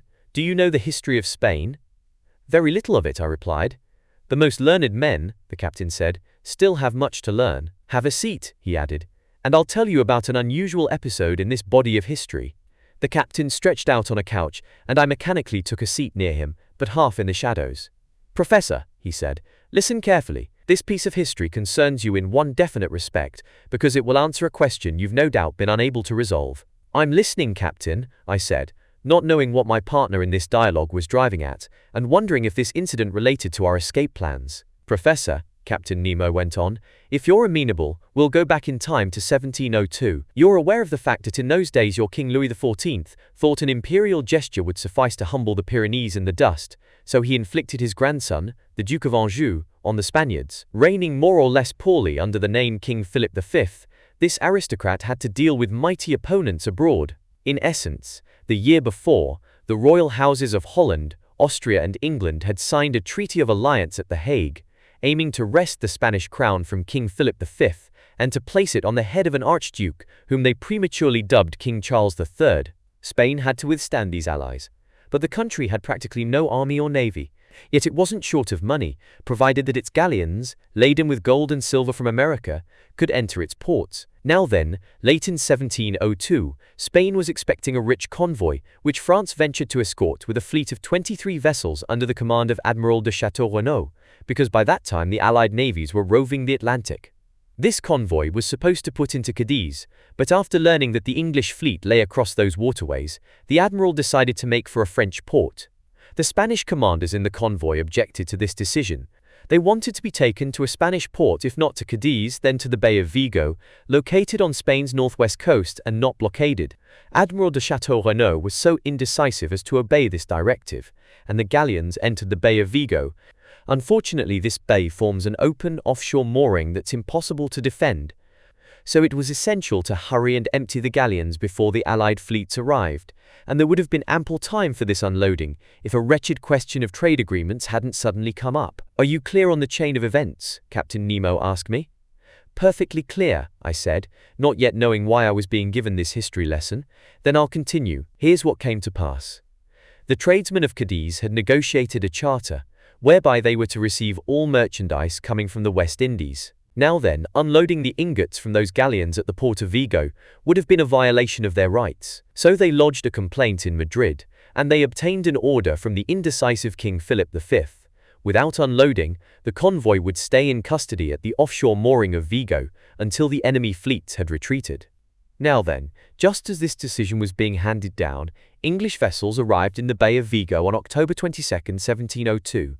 Despite his inferior forces, Admiral de Chateau-Renaud fought courageously. But when he saw that the convoy's wealth was about to fall into enemy hands, he burned and scuttled the galleons, which went to the bottom with their immense treasures. Captain Nemo stopped. I admit it, I still couldn't see how this piece of history concerned me. "Well?" I asked him. "Well, Professor Aronnax," Captain Nemo answered me, "we're actually in that Bay of Vigo, and all that's left is for you to probe the mysteries of the place." The captain stood up and invited me to follow him. I'd had time to collect myself. I did so. The lounge was dark, but the sea's waves sparkled through the transparent windows. I stared. Around the Nautilus for a half-mile radius, the waters seemed saturated with electric light. The sandy bottom was clear and bright. Dressed in diving suits, crewmen were busy clearing away half-rotted barrels and disemboweled trunks in the midst of the dingy hulks of ships. Out of these trunks and kegs spilled ingots of gold and silver, cascades of jewels, pieces of eight. The sand was heaped with them. Then, laden with these valuable spoils, the men returned to the Nautilus, dropped off their burdens inside, and went to resume this inexhaustible fishing for silver and gold. I understood. This was the setting of that battle on October 22, 1702. Here, in this very place, those galleons carrying treasure to the Spanish government had gone to the bottom. Here, whenever he needed, Captain Nemo came to withdraw these millions to ballast his Nautilus. It was for him alone, that America had yielded up its precious metals. He was the direct, sole heir to these treasures wrested from the Incas and those peoples conquered by Hernando Cortés. "Did you know, Professor," he asked me with a smile, "that the sea contained such wealth?" "I know it's estimated," I replied, "that there are 2 million metric tons of silver held in suspension in seawater." "Surely, But in extracting that silver, your expenses would outweigh your profits. Here, by contrast, I have only to pick up what other men have lost, and not only in this Bay of Vigo, but at 1,000 other sites where ships have gone down, whose positions are marked on my underwater chart. Do you understand now that I'm rich to the tune of billions?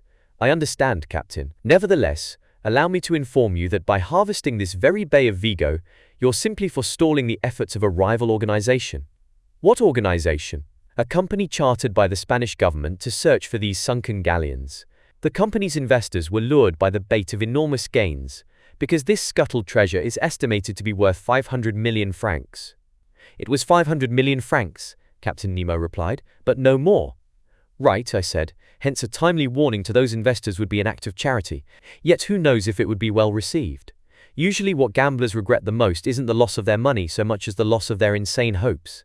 But ultimately I feel less sorry for them than for the thousands of unfortunate people who would have benefited from a fair distribution of this wealth, whereas now it will be of no help to them. No sooner had I voiced this regret than I felt it must have wounded Captain Nemo. No help, he replied with growing animation. Sir, what makes you assume this wealth goes to waste when I'm the one amassing it? Do you think I toil to gather this treasure out of selfishness? Who says I don't put it to good use? Do you think I'm unaware of the suffering beings and oppressed races living on this earth? Poor people to comfort, victims to avenge? Don't you understand? Captain Nemo stopped on these last words, perhaps sorry that he had said too much. But I had guessed.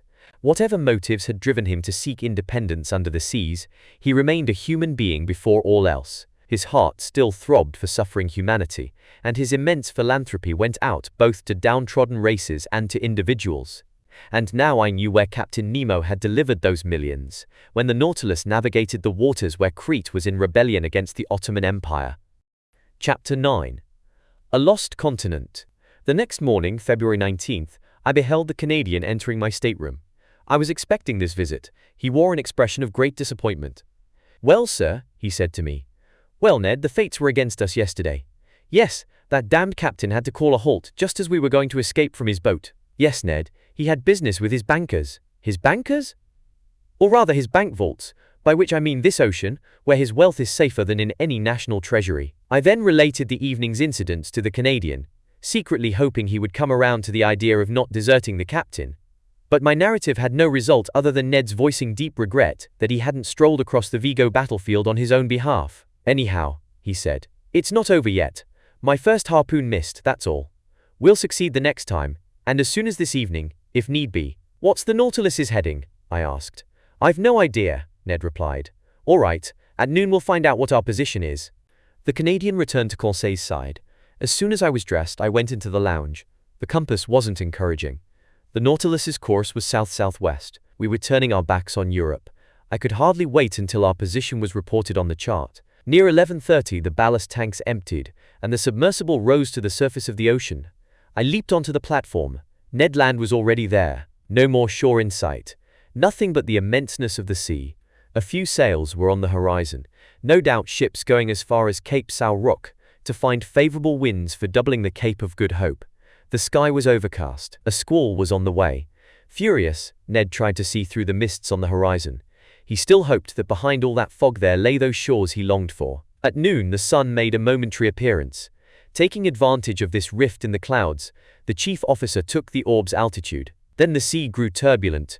We went below again, and the hatch closed once more. When I consulted the chart an hour later, I saw that the Nautilus's position was marked at longitude 16 degrees and 17 minutes, and latitude 33 degrees and 22 minutes, a good 150 leagues from the nearest coast. It wouldn't do to even dream of escaping, and I'll let the reader decide how promptly the Canadian threw a tantrum when I ventured to tell him our situation.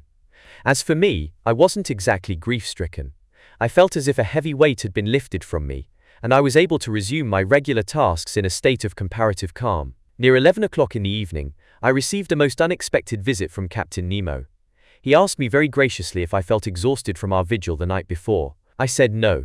Then, Professor Aronnax, I propose an unusual excursion. Propose away, Captain.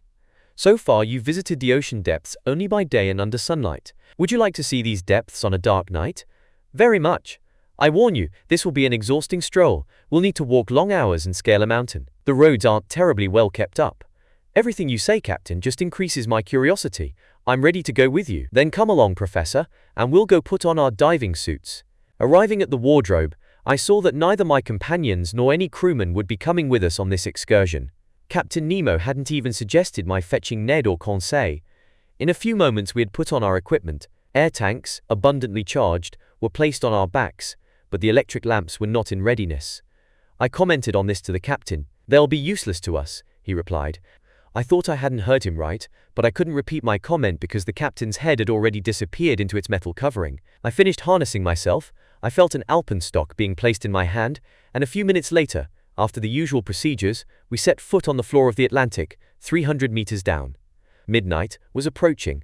The waters were profoundly dark, but Captain Nemo pointed to a reddish spot in the distance, a sort of wide glow shimmering about 2 miles from the Nautilus. What this fire was, what substances fed it, how and why it kept burning in the liquid mass, I couldn't say. Anyhow, it lit our way, although hazily. But I soon grew accustomed to this unique gloom, and in these circumstances I understood the uselessness of the Ruhmkorff device. Side by side, Captain Nemo and I walked directly toward this conspicuous flame. The level seafloor rose imperceptibly. We took long strides, helped by our alpenstocks, but in general our progress was slow, because our feet kept sinking into a kind of slimy mud, mixed with seaweed and assorted flat stones. As we moved forward, I heard a kind of pitter-patter above my head. Sometimes this noise increased and became a continuous crackle. I soon realized the cause. It was a heavy rainfall rattling on the surface of the waves. Instinctively, I worried that I might get soaked by water in the midst of water. I couldn't help smiling at this outlandish notion, but to tell the truth, wearing these heavy diving suits, you no longer feel the liquid element. You simply think you're in the midst of air a little denser than air on land, that's all. After half an hour of walking, the seafloor grew rocky. Jellyfish, microscopic crustaceans, and sea pen coral lit it faintly with their phosphorescent glimmers. I glimpsed piles of stones covered by a couple million zoophytes, and tangles of algae. My feet often slipped on this viscous seaweed carpet, and without my alpenstock I would have fallen more than once. When I turned around, I could still see the Nautilus's whitish beacon, which was starting to grow pale in the distance. Those piles of stones just mentioned were laid out on the ocean floor with a distinct but inexplicable symmetry. I spotted gigantic furrows trailing off into the distant darkness, their length incalculable. There also were other peculiarities I couldn't make sense of. It seemed to me that my heavy lead soles were crushing a litter of bones that made a dry crackling noise. So what were these vast plains we were now crossing? I wanted to ask the captain, but I still didn't grasp that sign language that allowed him to chat with his companions when they went with him on his underwater excursions. Meanwhile, the reddish light guiding us had expanded and inflamed the horizon. The presence of this furnace under the waters had me extremely puzzled. Was it some sort of electrical discharge? Was I approaching some natural phenomenon still unknown to scientists on shore? Or rather, and this thought did cross my mind, had the hand of man intervened in that blaze? Had human beings fanned those flames? In these deep strata would I meet up with more of Captain Nemo's companions, friends he was about to visit who led lives as strange as his own? Would I find a whole colony of exiles down here, men tired of the world's woes, men who had sought and found independence in the ocean's lower depths? All these insane, inadmissible ideas dogged me, and in this frame of mind, continually excited by the series of wonders passing before my eyes, I wouldn't have been surprised to find on this sea bottom one of those underwater towns Captain Nemo dreamed about. Our path was getting brighter and brighter. The red glow had turned white and was radiating from a mountain peak about 800 feet high, but what I saw was simply a reflection produced by the crystal waters of these strata. The furnace that was the source of this inexplicable light occupied the far side of the mountain. In the midst of the stone mazes furrowing this Atlantic seafloor, Captain Nemo moved forward without hesitation. He knew this dark path. No doubt he had often traveled it and was incapable of losing his way. I followed him with unshakable confidence. He seemed like some spirit of the sea, and as he walked ahead of me, I marveled at his tall figure, which stood out in black against the glowing background of the horizon. It was 1 o'clock in the morning. We arrived at the mountain's lower gradients. But in grappling with them, we had to venture up difficult trails through a huge thicket. Yes, a thicket of dead trees. Trees without leaves, without sap, turned to stone by the action of the waters, and crowned here and there by gigantic pines.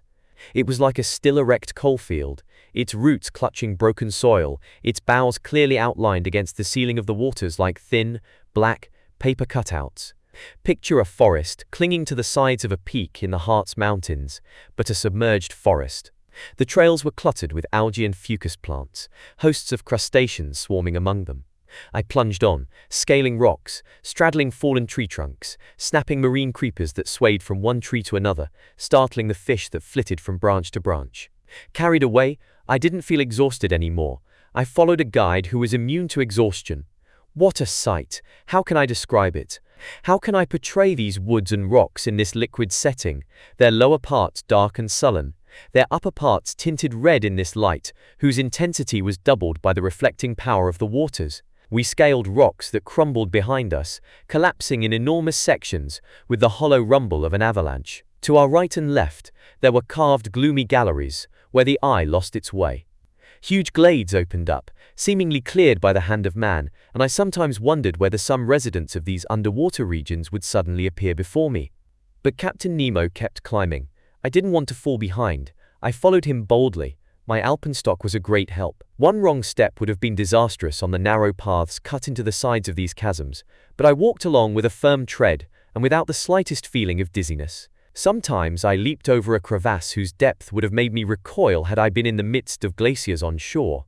Sometimes I ventured out on a wobbling tree trunk fallen across a gorge without looking down, having eyes only for marveling at the wild scenery of this region.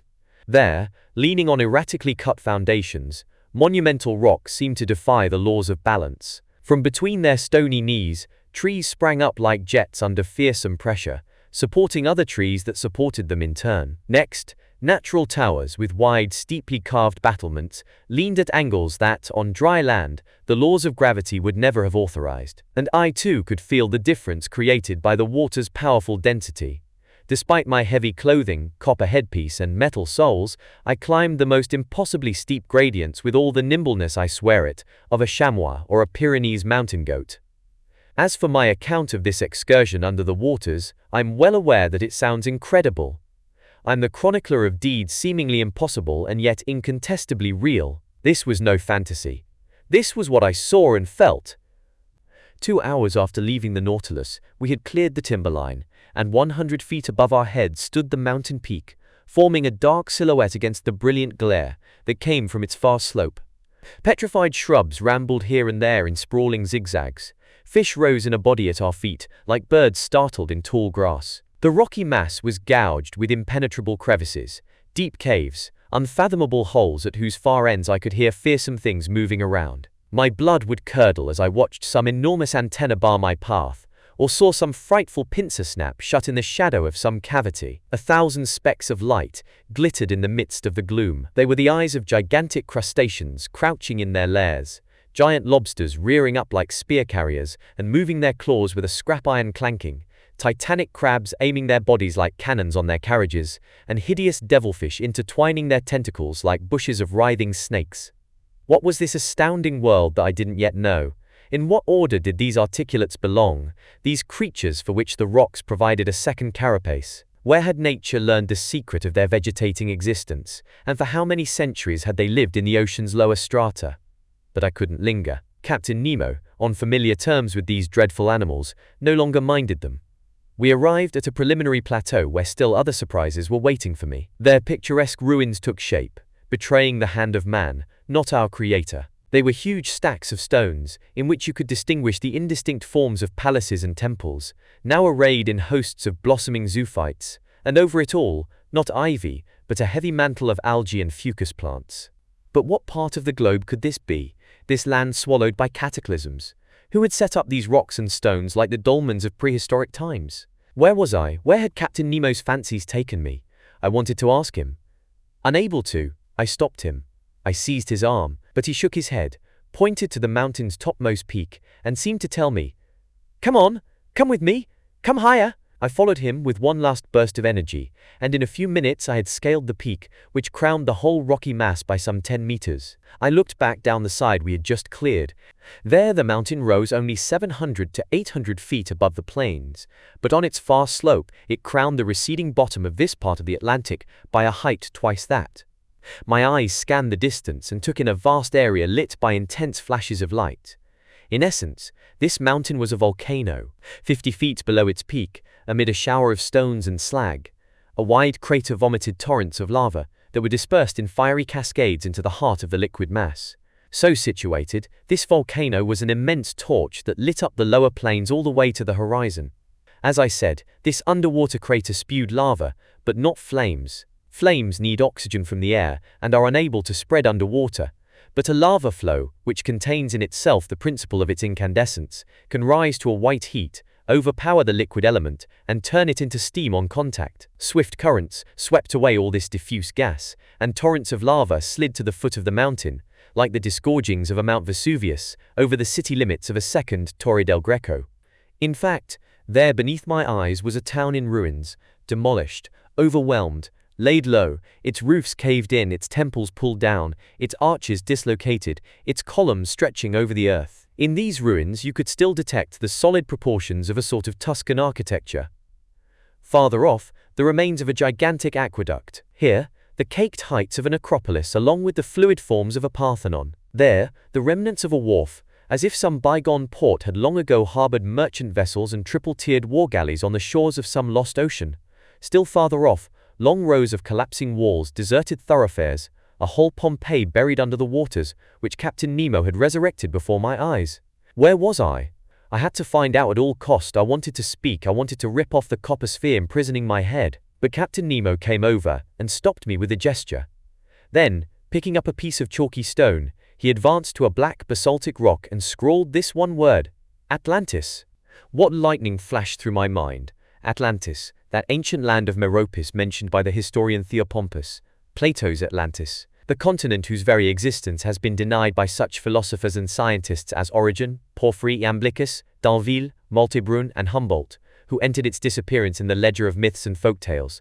The country whose reality has nevertheless been accepted by such other thinkers as Posidonius, Pliny, Ammianus Marcellinus, Tertullian, Engel, Scherer, Tournefort, Buffon, and Davisac. I had this land right under my eyes, furnishing its own unimpeachable evidence of the catastrophe that had overtaken it. So this was the submerged region that had existed outside Europe, Asia, and Libya, beyond the Pillars of Hercules, home of those powerful Atlantean people against whom ancient Greece had waged its earliest wars. The writer whose narratives record the lofty deeds of those heroic times is Plato himself. His dialogues, Timaeus and Critias, were drafted with the poet and legislator Solon as their inspiration, as it were. One day Solon was conversing with some elderly wise men in the Egyptian capital of Sais, a town already 8,000 years of age, as documented by the annals engraved on the sacred walls of its temples. One of these elders related the history of another town, 1,000 years older still. This original city of Athens, 90 centuries old, had been invaded and partly destroyed by the Atlanteans. These Atlanteans, he said, resided on an immense continent greater than Africa and Asia combined, taking in an area that lay between latitude 12 degrees and 40 degrees north. Their dominion extended even to Egypt. They tried to enforce their rule as far as Greece, but they had to retreat before the indomitable resistance of the Hellenic people. Centuries passed. A cataclysm occurred. Floods, earthquakes. A single night and day were enough to obliterate this Atlantis, whose highest peaks, Madeira, the Azores, the Canaries, the Cape Verde Islands, still emerge above the waves. These were the historical memories that Captain Nemo's scrawl sent rushing through my mind. Thus, led by the strangest of fates, I was treading underfoot one of the mountains of that continent. My hands were touching ruins many thousands of years old, contemporary with prehistoric times. I was walking in the very place where contemporaries of early man had walked. My heavy soles were crushing the skeletons of animals from the age of fable, animals that used to take cover in the shade of these trees now turned to stone. Oh, why was I so short of time? I would have gone down the steep slopes of this mountain, crossed this entire immense continent, which surely connects Africa with America, and visited its great prehistoric cities. Under my eyes there perhaps lay the warlike town of Machimos, or the pious village of Eusebes, whose gigantic inhabitants lived for whole centuries and had the strength to raise blocks of stone that still withstood the action of the waters. One day, perhaps, some volcanic phenomenon will bring these sunken ruins back to the surface of the waves. Numerous underwater volcanoes have been sighted in this part of the ocean, and many ships have felt terrific tremors when passing over these turbulent depths. A few have heard hollow noises that announce some struggle of the elements far below. Others have hauled in volcanic ash hurled above the waves.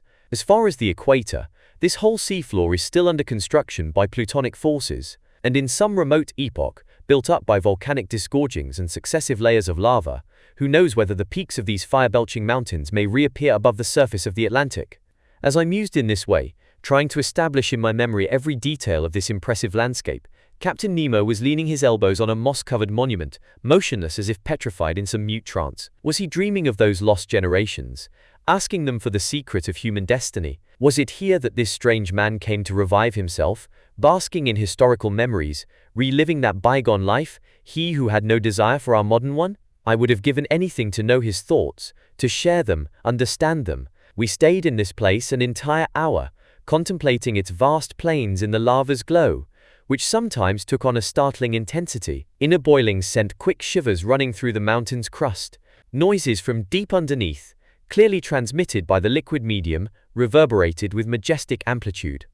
Just then the moon appeared for an instant through the watery mass, casting a few pale rays over this submerged continent. It was only a fleeting glimmer, but its effect was indescribable. The captain stood up and took one last look at these immense plains, then his hand signaled me to follow him. We went swiftly down the mountain. Once past the petrified forest, I could see the Nautilus's beacon twinkling like a star. The captain walked straight toward it, and we were back on board, just as the first glimmers of dawn were whitening the surface of the ocean. Chapter 10. The Underwater Coalfields. The next day, February 20th, I overslept. I was so exhausted from the night before, I didn't get up until 11 o'clock. I dressed quickly. I hurried to find out the Nautilus's heading. The instruments indicated that it was running southward at a speed of 20 miles per hour and a depth of 100 meters. Conseil entered. I described our nocturnal excursion to him, and since the panels were open he could still catch a glimpse of this submerged continent. In fact, the Nautilus was skimming only 10 meters over the soil of these Atlantis plains. The ship scudded along like an air balloon borne by the wind over some prairie on land. But it would be more accurate to say that we sat in the lounge as if we were riding in a coach on an express train. As for the foregrounds passing before our eyes, they were fantastically carved rocks, forests of trees that had crossed over from the vegetable kingdom into the mineral kingdom, their motionless silhouettes sprawling beneath the waves. There also were stony masses, buried beneath carpets of Axidia and sea anemone, bristling with long vertical water plants, then strangely contoured blocks of lava that testified to all the fury of those plutonic developments. While this bizarre scenery was glittering under our electric beams, I told Conseil the story of the Atlanteans, who had inspired the old French scientist Jean Bailly to write so many entertaining, albeit utterly fictitious, pages. I told the lad about the wars of these heroic people. I discussed the question of Atlantis, with the fervor of a man who no longer had any doubts.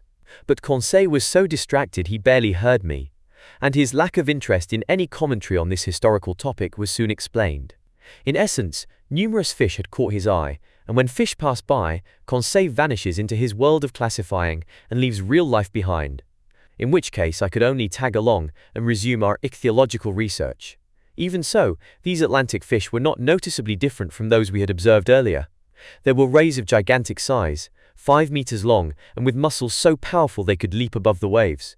Sharks of various species, including a 15-foot glaucous shark with sharp triangular teeth and so transparent it was almost invisible amid the waters. Brown lantern sharks, prism-shaped humantin sharks armored with protuberant hides, sturgeons resembling their relatives in the Mediterranean, trumpet-snouted pipefish a 1.5 foot long, yellowish-brown with small grey fins and no teeth or tongue, unreeling like slim, supple snakes. Among bony fish, Conseil noticed some blackish marlin 3 meters long with a sharp sword jutting from the upper jaw, bright-colored weavers known in Aristotle's day as sea dragons, and whose dorsal stingers make them quite dangerous to pick up. Then dolphinfish with brown backs striped in blue and edged in gold, handsome dorados, moon-like opals that look like azure discs but which the sun's rays turn into spots of silver. Finally, 8-meter swordfish from the genus Xiphias, swimming in schools, sporting yellowish sickle-shaped fins and 6-foot broadswords, stalwart animals, plant-eaters rather than fish-eaters, obeying the tiniest signals from their females like hen-pecked husbands. But while observing these different specimens of marine fauna, I didn't stop examining the long plains of Atlantis. Sometimes an unpredictable irregularity in the seafloor would force the Nautilus to slow down, and then it would glide into the narrow channels between the hills with a cetacean's dexterity. If the labyrinth became hopelessly tangled, the submersible would rise above it like an airship, and after clearing the obstacle, it would resume its speedy course just a few meters above the ocean floor. It was an enjoyable and impressive way of navigating that did indeed recall the maneuvers of an airship ride, with the major difference that the Nautilus faithfully obeyed the hands of its helmsman. The terrain consisted mostly of thick slime mixed with petrified branches, but it changed little by little near 4 o'clock in the afternoon. It grew rockier and seemed to be strewn with pudding stones and a basaltic gravel called tuff, together with bits of lava and sulfurous obsidian. I expected these long plains to change into mountain regions, and in fact, as the Nautilus was executing certain turns, I noticed that the southerly horizon was blocked by a high wall that seemed to close off every exit. Its summit obviously poked above the level of the ocean. It had to be a continent or at least an island, either one of the Canaries or one of the Cape Verde Islands. Our bearings hadn't been marked on the chart, perhaps deliberately, and I had no idea what our position was. In any case, this wall seemed to signal the end of Atlantis, of which, all in all, we had crossed only a small part. Nightfall didn't interrupt my observations. I was left to myself. Conseil had repaired to his cabin. The Nautilus slowed down, hovering above the muddled masses on the seafloor, sometimes grazing them as if wanting to come to rest, sometimes rising unpredictably to the surface of the waves. Then I glimpsed a few bright constellations through the crystal waters, specifically 5 or 6 of those zodiacal stars trailing from the tail end of Orion. I would have stayed longer at my window, marveling at these beauties of sea and sky, but the panels closed. Just then the Nautilus had arrived at the perpendicular face of that high wall. How the ship would maneuver I hadn't a guess. I repaired to my stateroom. The Nautilus did not stir. I fell asleep with the firm intention of waking up in just a few hours. But it was 8 o'clock the next day when I returned to the lounge. I stared at the pressure gauge. It told me that the Nautilus was afloat on the surface of the ocean. Furthermore, I heard the sound of footsteps on the platform, yet there were no rolling movements to indicate the presence of waves undulating above me. I climbed as far as the hatch. It was open, but instead of the broad daylight I was expecting, I found that I was surrounded by total darkness. Where were we? Had I been mistaken? Was it still night? No, not one star was twinkling, and nighttime is never so utterly black. I wasn't sure what to think when a voice said to me, "Is that you, Professor?" "Ah, Captain Nemo," I replied. "Where are we?" "Underground, Professor." "Underground," I exclaimed.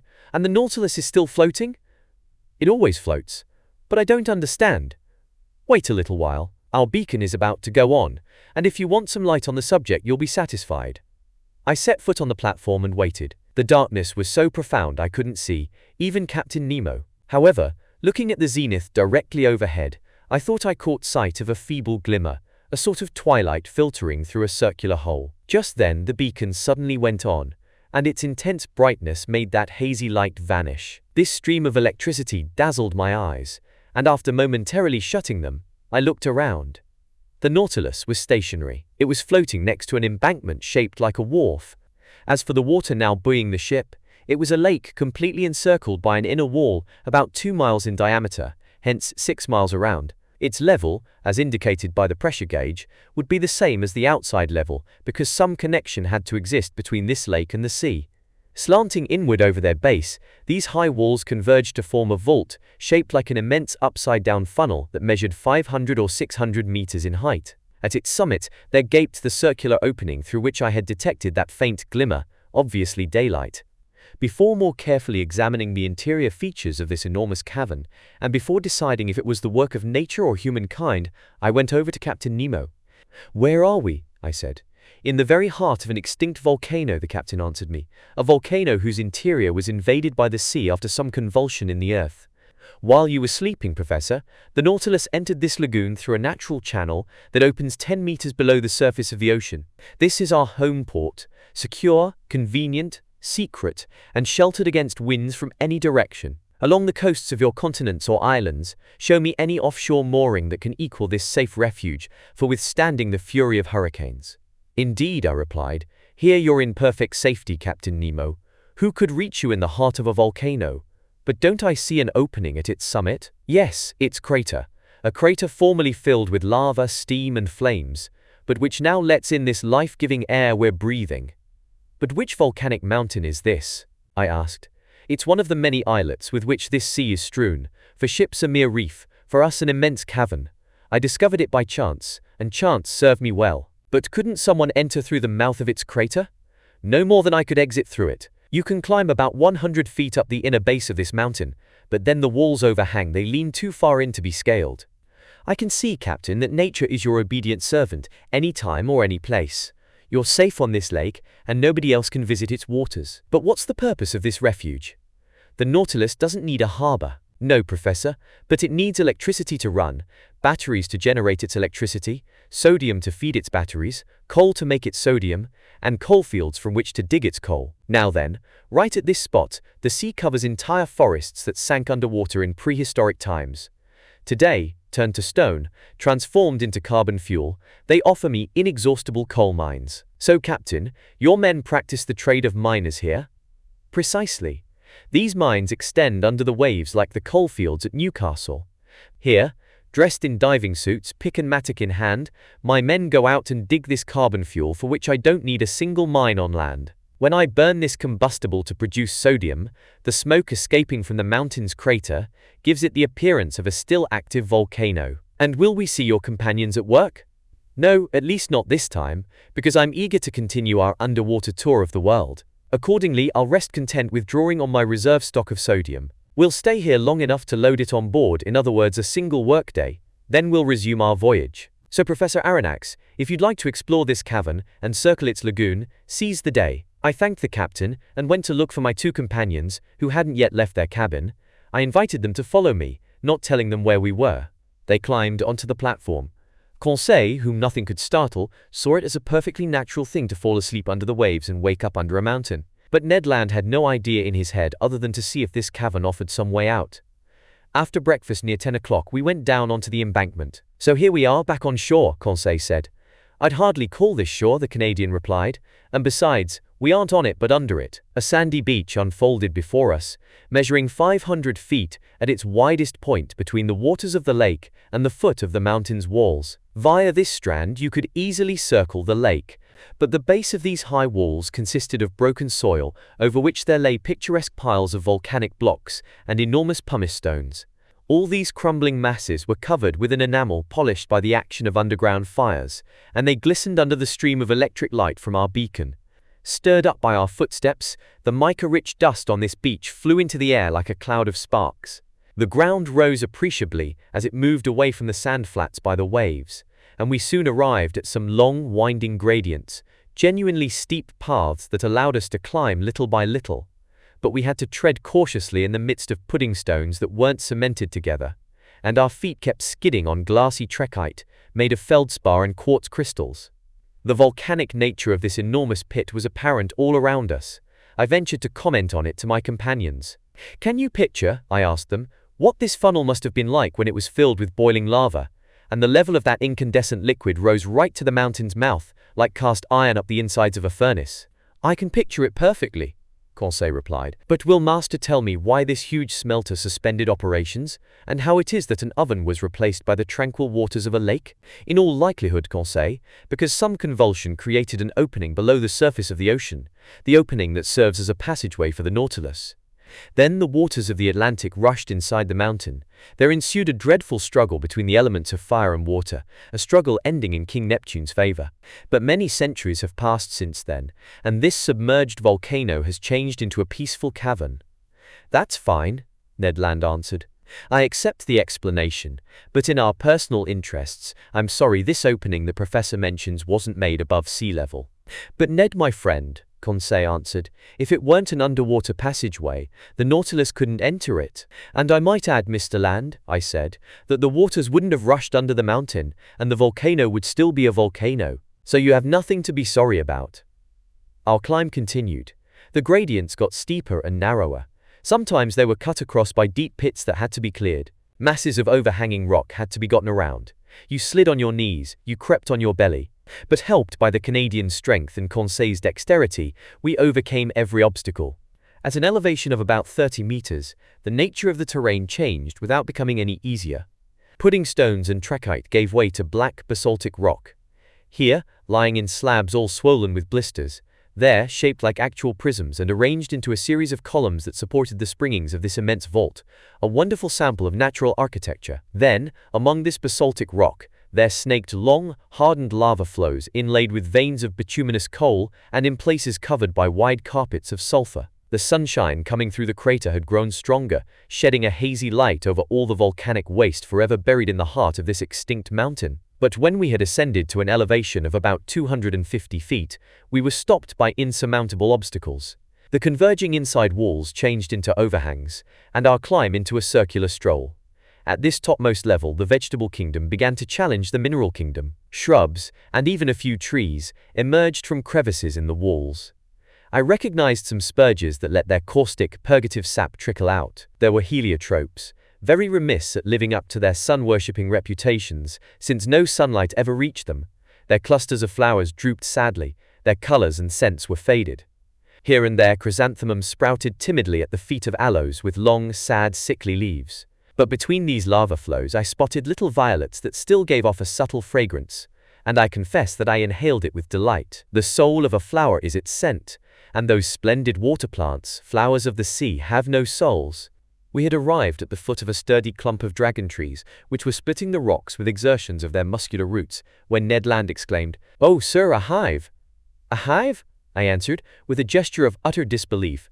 "Yes, a hive," the Canadian repeated, "with bees buzzing around." I went closer, and was forced to recognize the obvious. At the mouth of a hole cut in the trunk of a dragon tree, there swarmed thousands of these ingenious insects, so common to all the Canary Islands, where their output is especially prized. Naturally enough, the Canadian wanted to lay in a supply of honey, and it would have been ill-mannered of me to say no. He mixed sulfur with some dry leaves, set them on fire with a spark from his tinderbox, and proceeded to smoke the bees out. Little by little the buzzing died down, and the disemboweled hive yielded several pounds of sweet honey. Ned Land stuffed his haversack with it. "When I've mixed this honey with our breadfruit batter," he told us, "I'll be ready to serve you a delectable piece of cake." "But of course," Conseil put in, "it will be gingerbread." "I'm all for gingerbread," I said, "but let's resume this fascinating stroll." At certain turns in the trail we were going along, the lake appeared in its full expanse. The ship's beacon lit up that whole placid surface, which experienced neither ripples nor undulations. The Nautilus lay perfectly still. On its platform and on the embankment, crewmen were bustling around, black shadows that stood out clearly in the midst of the luminous air. Just then we went around the highest ridge of these rocky foothills that supported the vault. Then I saw that bees weren't the animal kingdom's only representatives inside this volcano. Here and in the shadows, birds of prey soared and whirled, flying away from nests perched on tips of rock. There were sparrowhawks with white bellies and screeching kestrels. With all the speed their stilt-like legs could muster, fine fat bustards scampered over the slopes. I'll let the reader decide whether the Canadian's appetite was aroused by the sight of this tasty game, and whether he regretted having no rifle in his hands. He tried to make stones do the work of bullets, and after several fruitless attempts, he managed to wound one of these magnificent bustards. To say he risked his life 20 times in order to capture this bird is simply the unadulterated truth. But he fared so well, the animal went into his sack to join the honeycombs. By then we were forced to go back down to the beach because the ridge had become impossible. Above us, the yawning crater looked like the wide mouth of a well. From where we stood, the sky was pretty easy to see, and I watched clouds race by, disheveled by the west wind, letting tatters of mist trail over the mountain's summit. Proof positive that those clouds kept at a moderate altitude, because this volcano didn't rise more than 1,800 feet above the level of the ocean. Half an hour after the Canadians' latest exploits, we were back on the inner beach. There the local flora was represented by a wide carpet of samphire, a small umbelliferous plant that keeps quite nicely, which also boasts the names glasswort, saxifrage and sea fennel. Conseil picked a couple bunches. As for the local fauna, it included thousands of crustaceans of every type: lobsters, hermit crabs, prawns, mysid shrimps, daddy longlegs, rock crabs, and a prodigious number of seashells, such as cowries, murex snails and limpets. In this locality there gaped the mouth of a magnificent cave. My companions and I took great pleasure in stretching out on its fine-grained sand. Fire had polished the sparkling enamel of its inner walls, sprinkled all over with mica-rich dust. Ned Land tapped these walls and tried to probe their thickness. I couldn't help smiling. Our conversation then turned to his everlasting escape plans, and without going too far I felt I could offer him this hope. Captain Nemo had gone down south only to replenish his sodium supplies, so I hoped he would now hug the coasts of Europe and America, which would allow the Canadian to try again with a greater chance of success. We were stretched out in this delightful cave for an hour. Our conversation, lively at the outset, then languished. A definite drowsiness overcame us. Since I saw no good reason to resist the call of sleep, I fell into a heavy doze. I dreamed, one doesn't choose his dreams, that my life had been reduced to the vegetating existence of a simple mollusk. It seemed to me that this cave made up my double-valved shell. Suddenly Conseil's voice startled me awake. "Get up! Get up!" shouted the fine lad. "What is it?" I asked, in a sitting position. "The water's coming up to us." I got back on my feet. Like a torrent, the sea was rushing into our retreat, and since we definitely were not mollusks, we had to clear out. In a few seconds, we were safe on top of the cave. "What happened?" Conseil asked. "Some new phenomenon?" "Not quite, my friends," I replied. "It was the tide, merely the tide, which well-nigh caught us by surprise, just as it did Sir Walter Scott's hero. The ocean outside is rising, and by a perfectly natural law of balance, the level of this lake is also rising. We've gotten off with a mild dunking. Let's go change clothes on the Nautilus." 3/4 of an hour later, we had completed our circular stroll and were back on board. Just then, the crewmen finished loading the sodium supplies, and the Nautilus could have departed immediately. But Captain Nemo gave no orders. Would he wait for nightfall and exit through his underwater passageway in secrecy? Perhaps. Be that as it may, by the next day the Nautilus had left its home port and was navigating well out from any shore, a few meters beneath the waves of the Atlantic. Chapter 11. The Sargasso Sea. The Nautilus didn't change direction. For the time being then, we had to set aside any hope of returning to European seas. Captain Nemo kept his prow pointing south. Where was he taking us? I was afraid to guess. That day, the Nautilus crossed an odd part of the Atlantic Ocean. No one is unaware of the existence of that great warm water current, known by name as the Gulf Stream. After emerging from channels off Florida, it heads toward Spitsbergen. But before entering the Gulf of Mexico near latitude 44 degrees north, this current divides into two arms. Its chief arm makes for the shores of Ireland and Norway, while the second flexes southward at the level of the Azores. Then it hits the coast of Africa, sweeps in a long oval, and returns to the Caribbean Sea. Now then, this second arm, more accurately a collar, forms a ring of warm water around a section of cool, tranquil, motionless ocean called the Sargasso Sea. This is an actual lake in the open Atlantic, and the great current's waters take at least 3 years to circle it. Properly speaking, the Sargasso Sea covers every submerged part of Atlantis.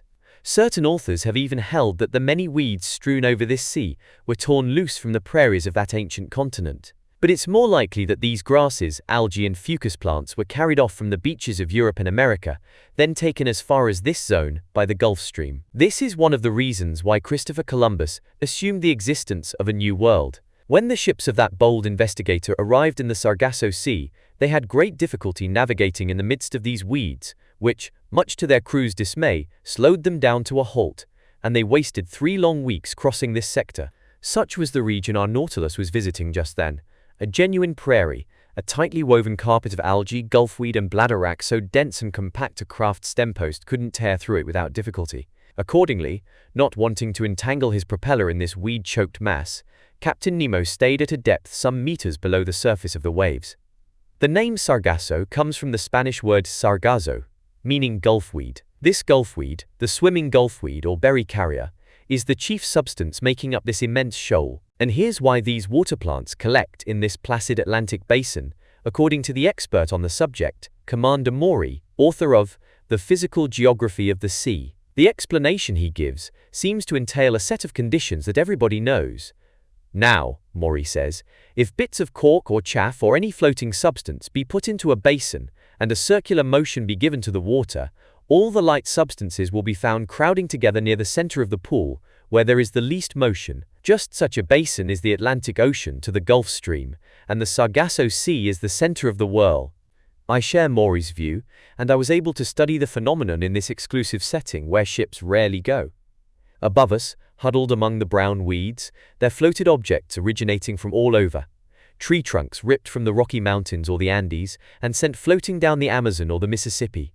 Numerous pieces of wreckage, remnants of keels or undersides, bulwarks staved in and so weighed down with seashells and barnacles, they couldn't rise to the surface of the ocean. And the passing years will someday bear out Maury's other view, that by collecting in this way over the centuries, these substances will be turned to stone by the action of the waters and will then form inexhaustible coalfields, valuable reserves prepared by far-seeing nature for that time when man will have exhausted his mines on the continents. In the midst of this hopelessly tangled fabric of weeds and fucus plants, I noted some delightful pink-colored star-shaped Alcyon coral, sea anemone trailing the long tresses of their tentacles, some green, red, and blue jellyfish, and especially those big rhizostome jellyfish that Cuvier described, whose bluish parasols are trimmed with violet festoons. We spent the whole day of February 22nd in the Sargasso Sea, where fish that dote on marine plants and crustaceans find plenty to eat. The next day the ocean resumed its usual appearance. From this moment on, for 19 days from February 23rd to March 12th,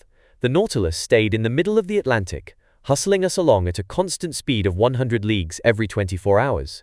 It was obvious that Captain Nemo wanted to carry out his underwater program, and I had no doubt that he intended, after doubling Cape Horn, to return to the Pacific South Seas. So Ned Land had good reason to worry. In these wide seas empty of islands, it was no longer feasible to jump ship, nor did we have any way to counter Captain Nemo's whims. We had no choice but to acquiesce. But if we couldn't attain our end through force or cunning, I like to think we might achieve it through persuasion. Once this voyage was over, might not Captain Nemo consent to set us free in return for our promise never to reveal his existence? Our word of honor, which we sincerely would have kept. However, this delicate question would have to be negotiated with the captain. But how would he receive our demands for freedom? At the very outset and in no uncertain terms, hadn't he declared that the secret of his life required that we be permanently imprisoned on board the Nautilus? Wouldn't he see my 4-month silence as a tacit acceptance of this situation? Would my returning to this subject arouse suspicions that could jeopardize our escape plans if we had promising circumstances for trying again later on? I weighed all these considerations, turned them over in my mind, submitted them to Conseil, but he was as baffled as I was. In short, although I'm not easily discouraged, I realized that my chances of ever seeing my fellow men again were shrinking by the day, especially at a time when Captain Nemo was recklessly racing toward the South Atlantic. During those 19 days just mentioned, no unique incidents distinguished our voyage. I saw little of the captain. He was at work. In the library, I often found books he had left open, especially books on natural history. He had thumbed through my work on the great ocean depths, and the margins were covered with his notes, which sometimes contradicted my theories and formulations. But the captain remained content with this method of refining my work, and he rarely discussed it with me. Sometimes I heard melancholy sounds reverberating from the organ, which he played very expressively, but only at night in the midst of the most secretive darkness, while the Nautilus slumbered in the wilderness of the ocean. During this part of our voyage, we navigated on the surface of the waves for entire days. The sea was nearly deserted. A few sailing ships, laden for the East Indies, were heading toward the Cape of Good Hope. One day we were chased by the longboats of a whaling vessel, which undoubtedly viewed us as some enormous baleen whale of great value. But Captain Nemo didn't want these gallant gentlemen wasting their time and energy, so he ended the hunt by diving beneath the waters. This incident seemed to fascinate Ned Land intensely. I'm sure the Canadian was sorry that these fishermen couldn't harpoon our sheet-iron cetacean and mortally wound it.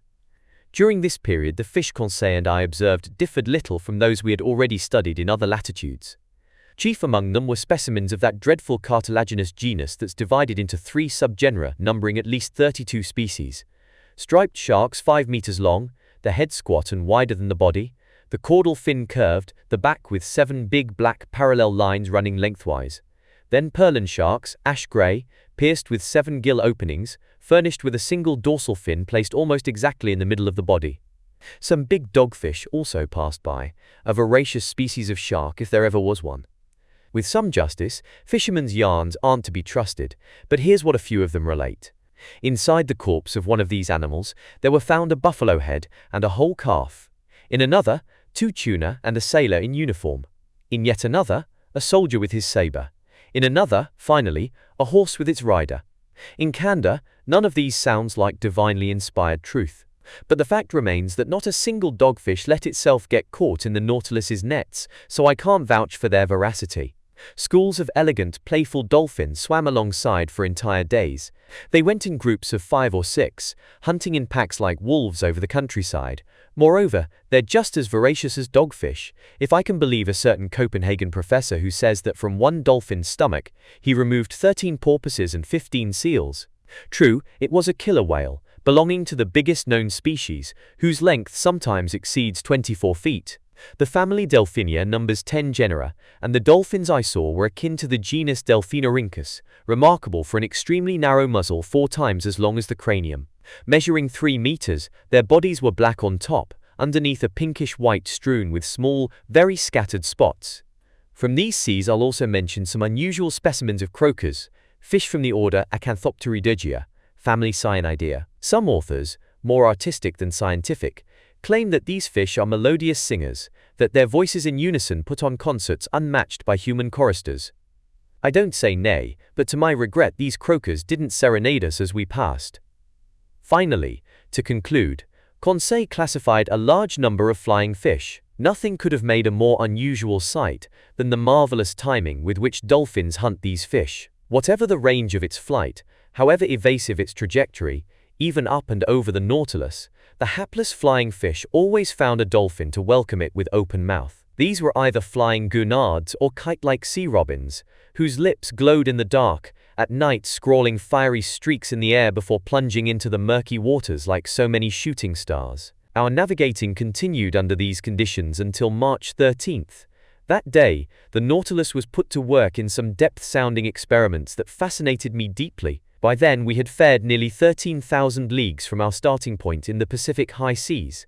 Our position fix placed us in latitude 45 degrees and 37 minutes south and longitude 37 degrees and 53 minutes west. These were the same waterways where Captain Denham aboard the Herald paid out 14,000 meters of sounding line without finding bottom. It was here too that Lieutenant Parker, aboard the American frigate Congress, was unable to reach the underwater soil at 15,149 meters. Captain Nemo decided to take his Nautilus down to the lowest depths in order to double-check these different soundings. I got ready to record the results of this experiment. The panels in the lounge opened, and maneuvers began for reaching those strata so prodigiously far removed. It was apparently considered out of the question to dive by filling the ballast tanks. Perhaps they wouldn't sufficiently increase the Nautilus's specific gravity. Moreover, in order to come back up, it would be necessary to expel the excess water, and our pumps might not have been strong enough to overcome the outside pressure. Captain Nemo decided to make for the ocean floor by submerging on an appropriately gradual diagonal with the help of his side fins, which were set at a 45 degrees angle to the Nautilus's waterline. Then the propeller was brought to its maximum speed, and its 4 blades churned the waves with indescribable violence. Under this powerful thrust, the Nautilus's hull quivered like a resonating chord, and the ship sank steadily under the waters. Stationed in the lounge, the captain and I watched the needle swerving swiftly over the pressure gauge. Soon we had gone below the livable zone where most fish reside. Some of these animals can thrive only at the surface of seas or rivers, but a minority can dwell at fairly great depths. Among the latter I observed a species of dogfish called the cow shark that's equipped with 6 respiratory slits, the telescope fish with its enormous eyes, the armored gurnard with grey thoracic fins plus black pectoral fins, and a breastplate protected by pale red slabs of bone. Then finally the grenadier, living at a depth of 1,200 meters, by that point tolerating a pressure of 120 atmospheres. I asked Captain Nemo if he had observed any fish at more considerable depths. Fish? Rarely, he answered me. But given the current state of marine science, who are we to presume? What do we really know of these depths? Just this, Captain. In going toward the ocean's lower strata, we know that vegetable life disappears more quickly than animal life. We know that moving creatures can still be encountered where water plants no longer grow. We know that oysters and pilgrim scallops live in 2,000 meters of water, and that Admiral McClintock, England's hero of the polar seas, pulled in a live sea star from a depth of 2,500 meters. We know that the crew of the Royal Navy's Bulldog fished up a starfish from 2,620 fathoms, hence from a depth of more than 1 vertical league. Would you still say, Captain Nemo, that we really know nothing? No, Professor, the captain replied. I wouldn't be so discourteous, yet I'll ask you to explain how these creatures can live at such depths. I explain it on 2 grounds, I replied. In the first place, because vertical currents, which are caused by differences in the water's salinity and density, can produce enough motion to sustain the rudimentary lifestyles of sea lilies and starfish. True, the captain put in the second place, because oxygen is the basis of life, and we know that the amount of oxygen dissolved in salt water increases rather than decreases with depth, that the pressure in these lower strata helps to concentrate their oxygen content. Oh ho, we know that, do we? Captain Nemo replied in a tone of mild surprise. Well, Professor, we have good reason to know it because it's the truth. I might add, in fact, that the air bladders of fish contain more nitrogen than oxygen when these animals are caught at the surface of the water, and conversely, more oxygen than nitrogen when they're pulled up from the lower depths, which bears out your formulation. But let's continue our observations. My eyes flew back to the pressure gauge. The instrument indicated a depth of 6,000 meters. Our submergence had been going on for an hour. The Nautilus slid downward on its slanting fins, still sinking. These deserted waters were wonderfully clear, with a transparency impossible to convey. An hour later we were at 13,000 meters, about 3¼ vertical leagues, and the ocean floor was nowhere in sight. However, at 14,000 meters, I saw blackish peaks rising in the midst of the waters, but these summits could have belonged to mountains as high or even higher than the Himalayas or Mount Blanc, and the extent of these depths remained incalculable. Despite the powerful pressures it was undergoing, the Nautilus sank still deeper. I could feel its sheet iron plates trembling down to their riveted joins. Metal bars arched, bulkheads groaned. The lounge windows seemed to be warping inward under the water's pressure, and this whole sturdy mechanism would surely have given way if, as its captain had said, it weren't capable of resisting like a solid block. While grazing these rocky slopes lost under the waters, I still spotted some seashells, tube worms, lively annelid worms from the genus Spirorbis, and certain starfish specimens. But soon these last representatives of animal life vanished, and 3 vertical leagues down, the Nautilus passed below the limits of underwater existence, just as an air balloon rises above the breathable zones in the sky. We reached a depth of 16,000 meters, 4 vertical leagues, and by then the Nautilus's plating was tolerating a pressure of 1,600 atmospheres, in other words, 1,600 kilograms per each square centimeter on its surface. What an experience, I exclaimed, traveling these deep regions where no man has ever ventured before. Look, Captain, look at these magnificent rocks, these uninhabited caves, these last global haunts where life is no longer possible. What unheard of scenery, and why are we reduced to preserving it only as a memory? Would you like, Captain Nemo asked me, to bring back more than just a memory? What do you mean? I mean that nothing could be easier than taking a photograph of this underwater region. Before I had time to express the surprise this new proposition caused me, a camera was carried into the lounge at Captain Nemo's request. The liquid setting, electrically lit, unfolded with perfect clarity through the wide-open panels. No shadows, no blurs, thanks to our artificial light. Not even sunshine could have been better for our purposes. With the thrust of its propeller curbed by the slant of its fins, the Nautilus stood still. The camera was aimed at the scenery on the ocean floor, and in a few seconds we had a perfect negative. I attach a print of the positive. In it you can view these primordial rocks that have never seen the light of day, this nether granite that forms the powerful foundation of our globe, the deep caves cut into the stony mass, the outlines of incomparable distinctness whose far edges stand out in black, as if from the brush of certain Flemish painters. In the distance is a mountainous horizon, a wondrously undulating line that makes up the background of this landscape. The general effect of these smooth rocks is indescribable. Black, polished, without moss or other blemish, carved into strange shapes, sitting firmly on a carpet of sand that sparkled beneath our streams of electric light. Meanwhile, his photographic operations over, Captain Nemo told me. "Let's go back up, Professor. We mustn't push our luck and expose the Nautilus too long to these pressures." "Let's go back up," I replied. "Hold on tight." Before I had time to realize why the captain made this recommendation, I was hurled to the carpet. Its fins set vertically, its propeller thrown in gear at the captain's signal, the Nautilus rose with lightning speed, shooting upward like an air balloon into the sky. Vibrating resonantly, it knifed through the watery mass. Not a single detail was visible. In 4 minutes it had cleared the 4 vertical leagues separating it from the surface of the ocean, and after emerging like a flying fish, it fell back into the sea, making the waves leap to prodigious heights. Chapter 12. Sperm whales and baleen whales. During the night of March 13 to 14, the Nautilus resumed its southward heading. Once it was abreast of Cape Horn, I thought it would strike west of the Cape, make for Pacific seas, and complete its tour of the world. It did nothing of the sort, and kept moving toward the southernmost regions, So where was it bound? The pole? That was insanity. I was beginning to think that the captain's recklessness more than justified Ned Land's worst fears. For a good while, the Canadian had said nothing more to me about his escape plans. He had become less sociable, almost sullen. I could see how heavily this protracted imprisonment was weighing on him. I could feel the anger building in him. Whenever he encountered the captain, his eyes would flicker with dark fire, and I was in constant dread that his natural vehemence would cause him to do something rash. That day, March 14th, he and Conseil managed to find me in my stateroom.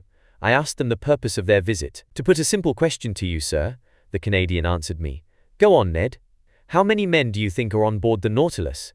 "I'm unable to say, my friend. It seems to me," Ned Land went on, "that it wouldn't take much of a crew to run a ship like this one." "Correct," I replied. "Under existing conditions, some 10 men at the most should be enough to operate it." "All right," the Canadian said.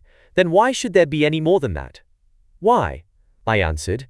I stared at Ned Land, whose motives were easy to guess. "Because," I said, "if I can trust my hunches, if I truly understand the captain's way of life, his Nautilus isn't simply a ship. It's meant to be a refuge for people like its commander, people who have severed all ties with the shore." "Perhaps," Conseil said, "but in a nutshell, the Nautilus can hold only a certain number of men, so couldn't Master estimate their maximum?" "How, Conseil?" "By calculating it. Master is familiar with the ship's capacity, hence the amount of air it contains. On the other hand, Master knows how much air each man consumes in the act of breathing, and he can compare this data with the fact that the Nautilus must rise to the surface every 24 hours.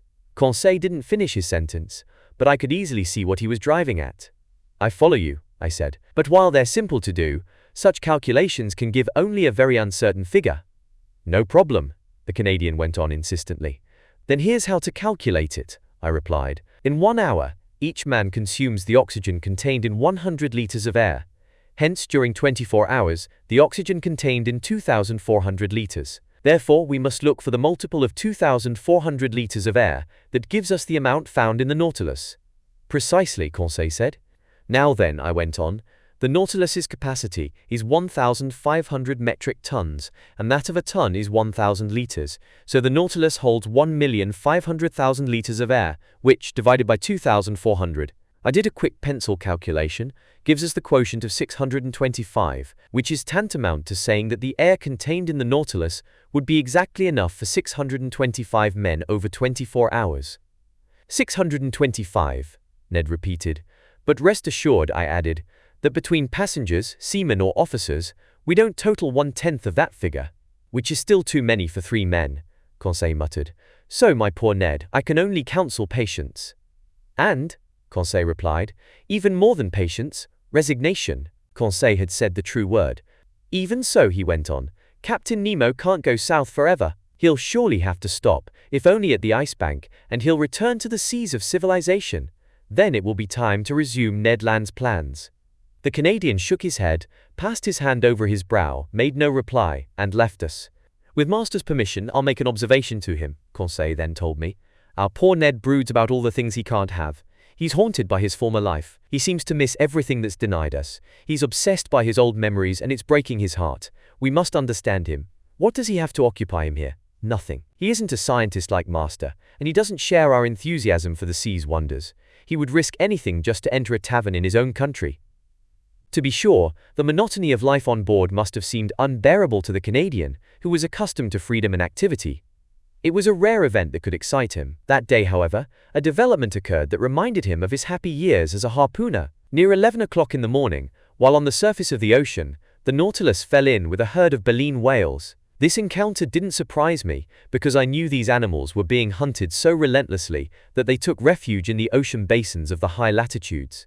In the maritime world, and in the realm of geographic exploration, whales have played a major role. This is the animal that first dragged the Basques in its wake, then Asturian Spaniards, Englishmen, and Dutchmen, emboldening them against the ocean's perils and leading them to the ends of the earth. Baleen whales like to frequent the southernmost and northernmost seas. Old legends even claim that these cetaceans led fishermen to within a mere 7 leagues of the North Pole. Although this feat is fictitious, it will someday come true, because it's likely that by hunting whales in the Arctic or Antarctic regions, man will finally reach this unknown spot on the globe. We were seated on the platform next to a tranquil sea. The month of March, since it's the equivalent of October in these latitudes, was giving us some fine autumn days. It was the Canadian, on this topic he was never mistaken, who sighted a baleen whale on the eastern horizon. If you looked carefully, you could see its blackish back alternately rise and fall above the waves, 5 miles from the Nautilus. "Wow!" Ned Land exclaimed. "If I were on board a whaler, there's an encounter that would be great fun. That's one big animal. Look how high its blowholes are spouting all that air and steam. Damnation! Why am I chained to this hunk of sheet iron?" "Why, Ned?" I replied. "You still aren't over your old fishing urges.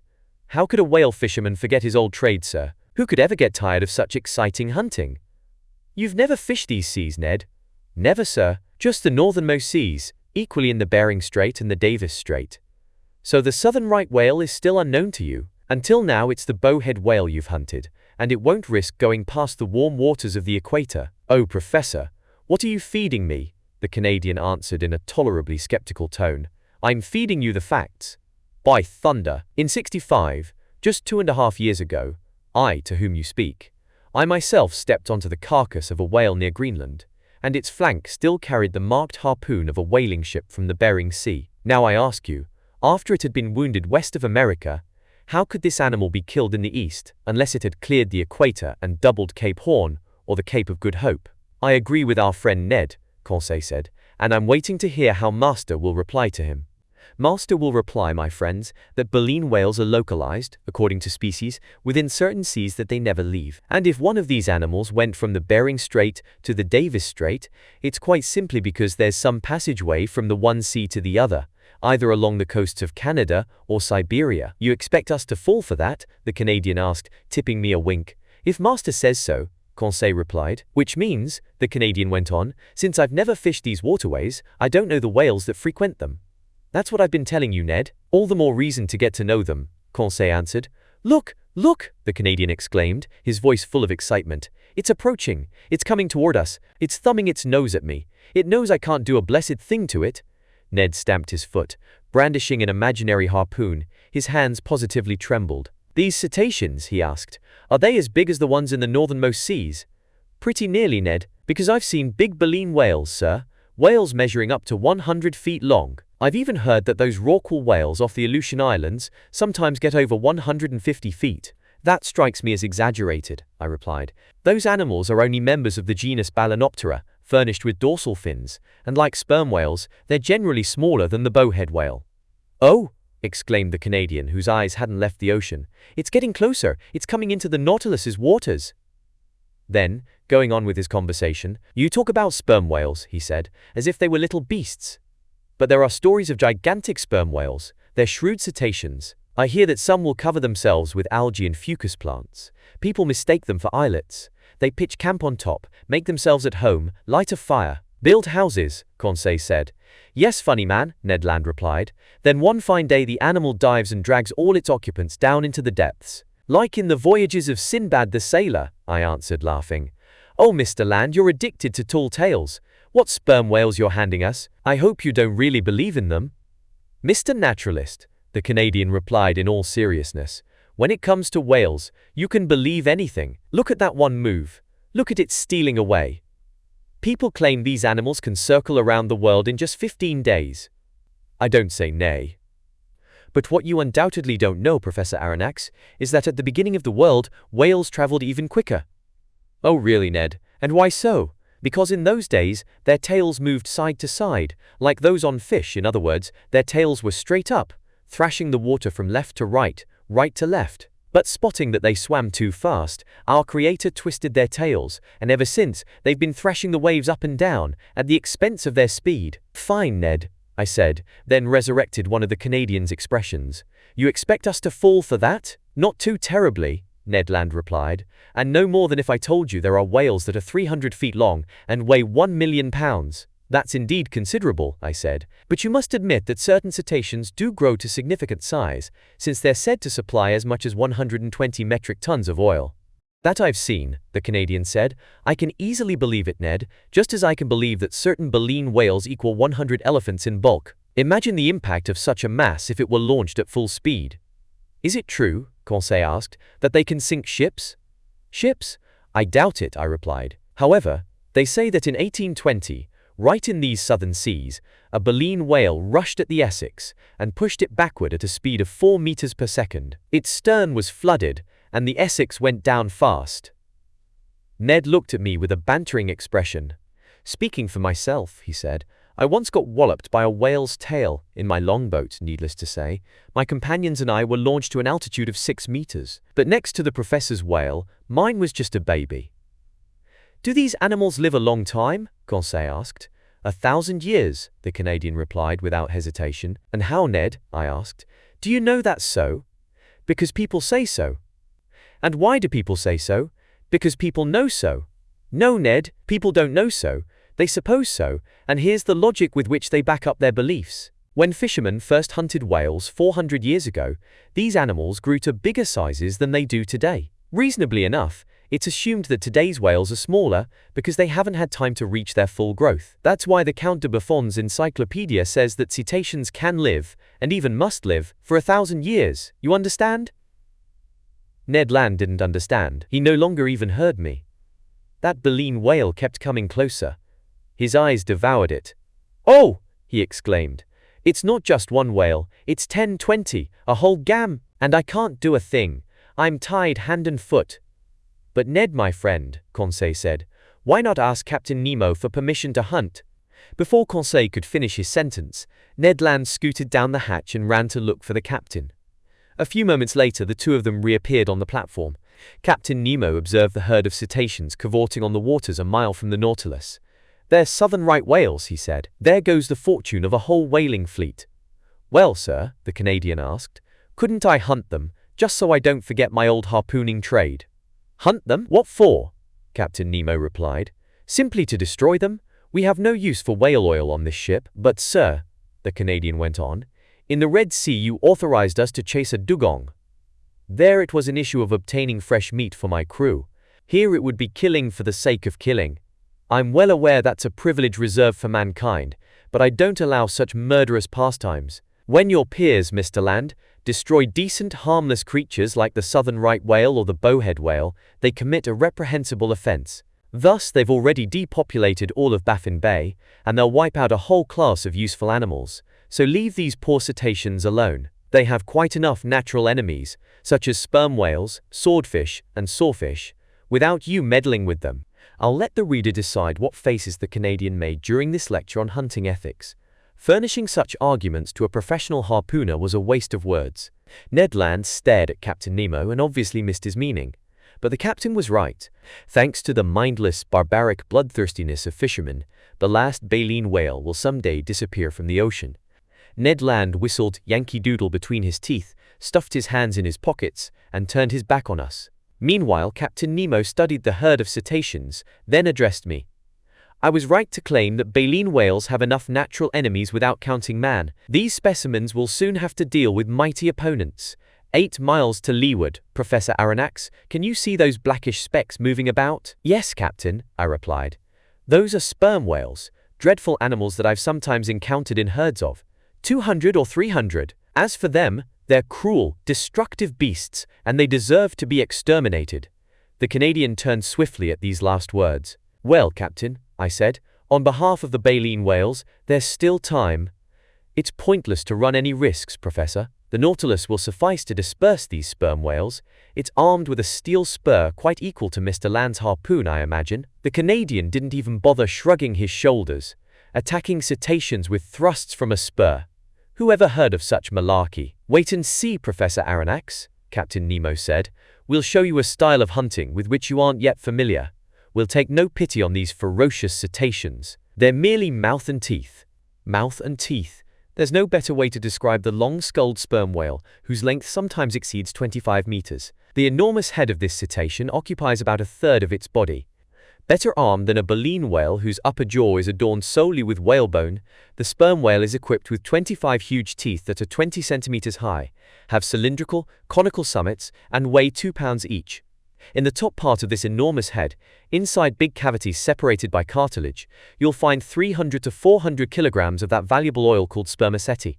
The sperm whale is an awkward animal, more tadpole than fish, as Professor Freydol has noted. It's poorly constructed. being defective, so to speak, over the whole left side of its frame, with good eyesight only in its right eye. Meanwhile, that monstrous herd kept coming closer.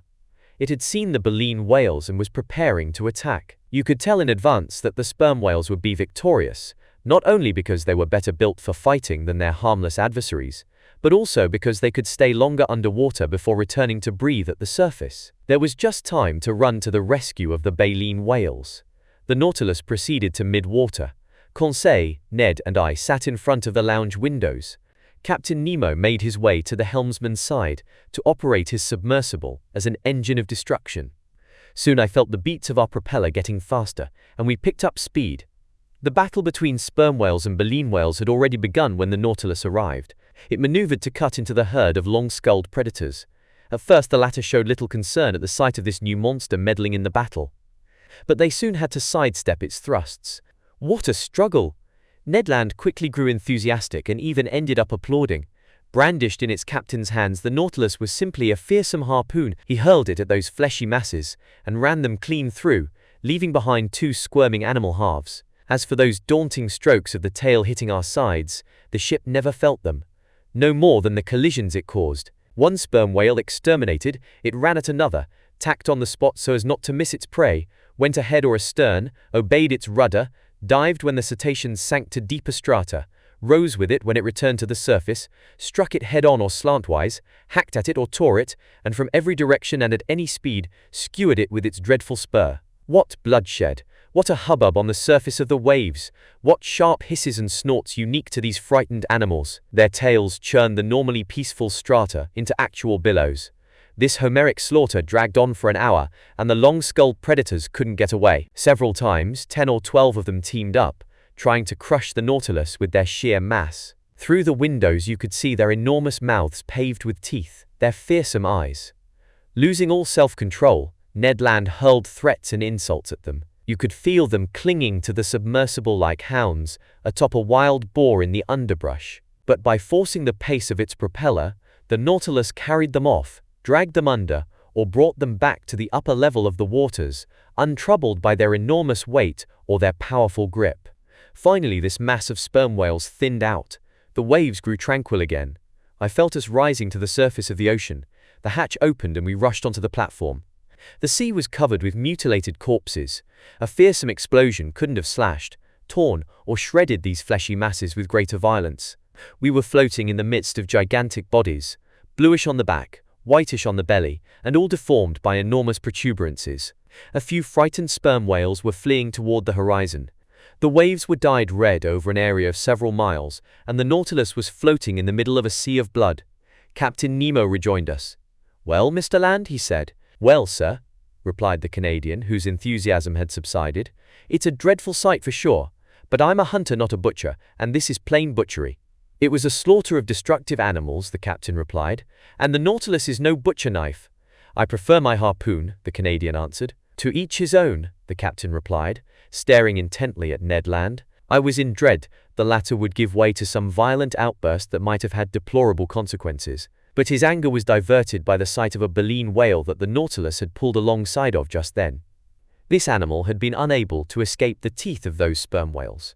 I recognized the southern right whale, its head squat, its body dark all over. Anatomically, it's distinguished from the white whale and the black right whale by the fusion of its 7 cervical vertebrae, and it numbers 2 more ribs than its relatives. Floating on its side, its belly riddled with bites, the poor cetacean was dead. Still hanging from the tip of its mutilated fin was a little baby whale that it had been unable to rescue from the slaughter. Its open mouth let water flow through its whalebone like a murmuring surf.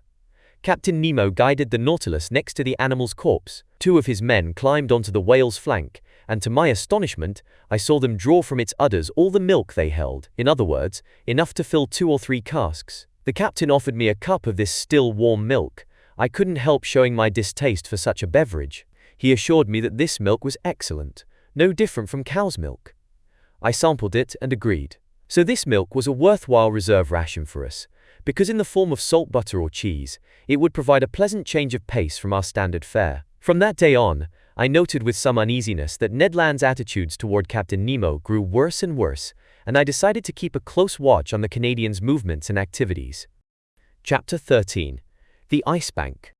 The Nautilus resumed its unruffled southbound heading. It went along the 50th meridian with considerable speed. Would it go to the pole?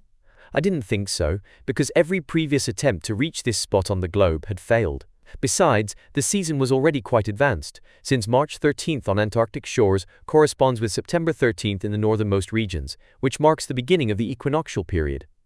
On March 14th, at latitude 55 degrees, I spotted floating ice, plain pale bits of rubble 20 to 25 feet long, which formed reefs over which the sea burst into foam. The Nautilus stayed on the surface of the ocean. Having fished in the Arctic seas, Ned Land was already familiar with the sight of icebergs. Conseil and I were marveling at them for the first time.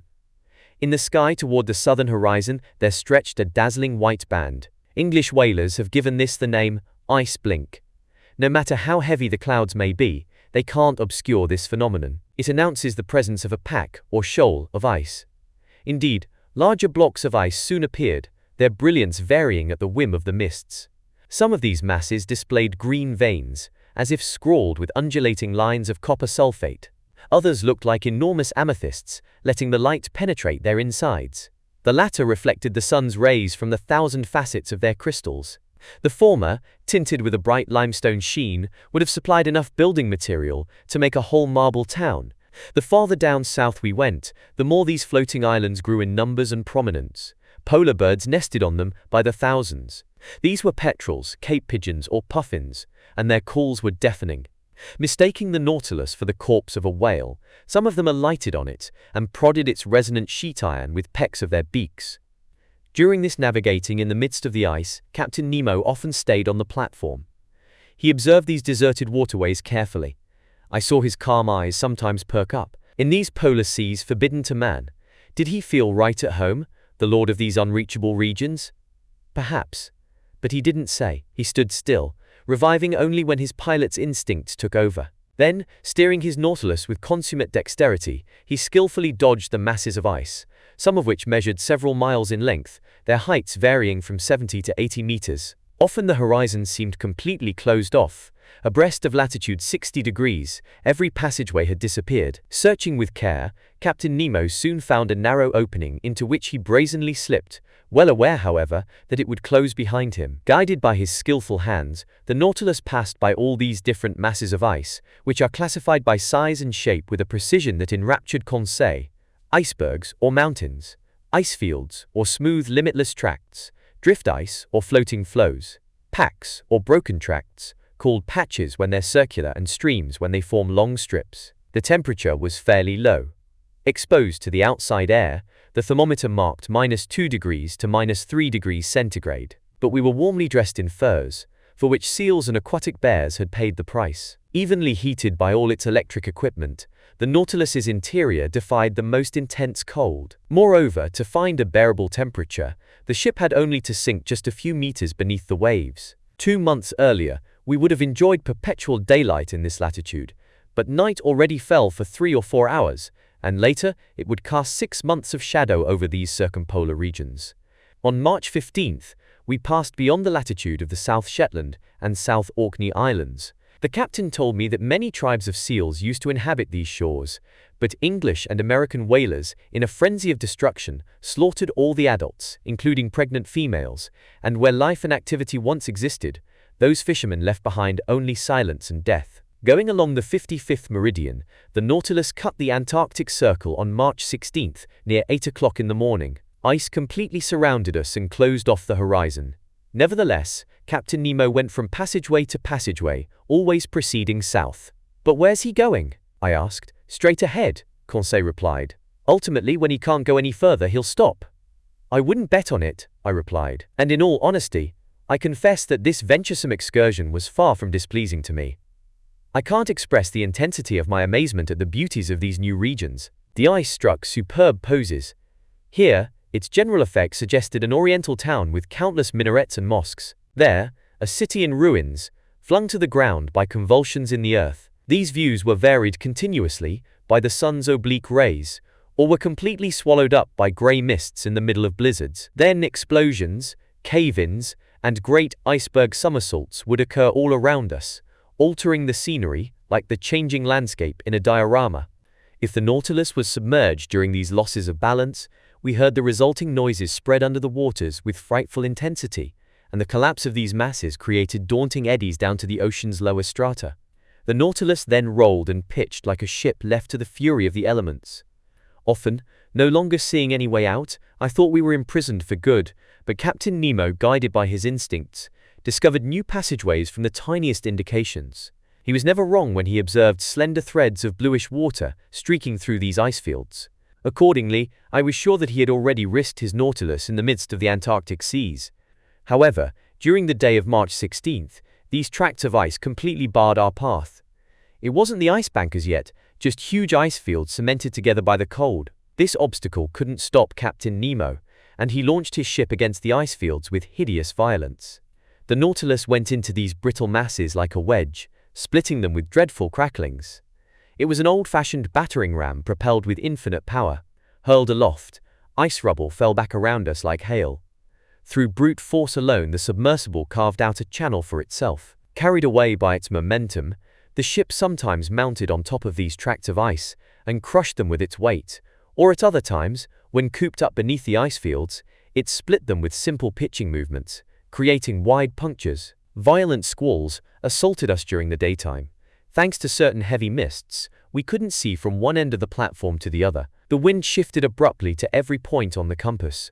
The snow was piling up in such packed layers, it had to be chipped loose with blows from picks. Even in a temperature of merely -5 degrees centigrade, every outside part of the Nautilus was covered with ice. A ship's rigging would have been unusable, because all its tackle would have jammed in the grooves of the pulleys. Only a craft without sails, driven by an electric motor that needed no coal, could face such high latitudes. Under these conditions, the barometer generally stayed quite low. It fell as far as 73.5 centimeters.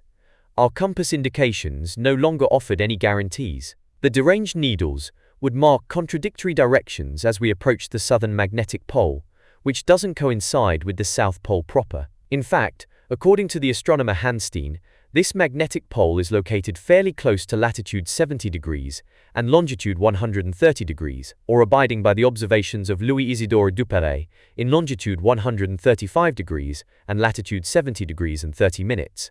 Hence we had to transport compasses to different parts of the ship, take many readings, and strike an average. Often we could chart our course only by guesswork, a less than satisfactory method in the midst of these winding passageways whose landmarks changed continuously. At last, on March 18th, after 20 futile assaults, the Nautilus was decisively held in check. No longer was it an ice stream, patch, or field. It was an endless, immovable barrier formed by ice mountains fused to each other. "The Ice Bank," the Canadian told me. For Ned Land, as well as for every navigator before us, I knew that this was the great insurmountable obstacle. When the sun appeared for an instant near noon, Captain Nemo took a reasonably accurate sight that gave our position as longitude 51 degrees and 30 minutes and latitude 67 degrees and 39 minutes south. This was a position already well along in these Antarctic regions.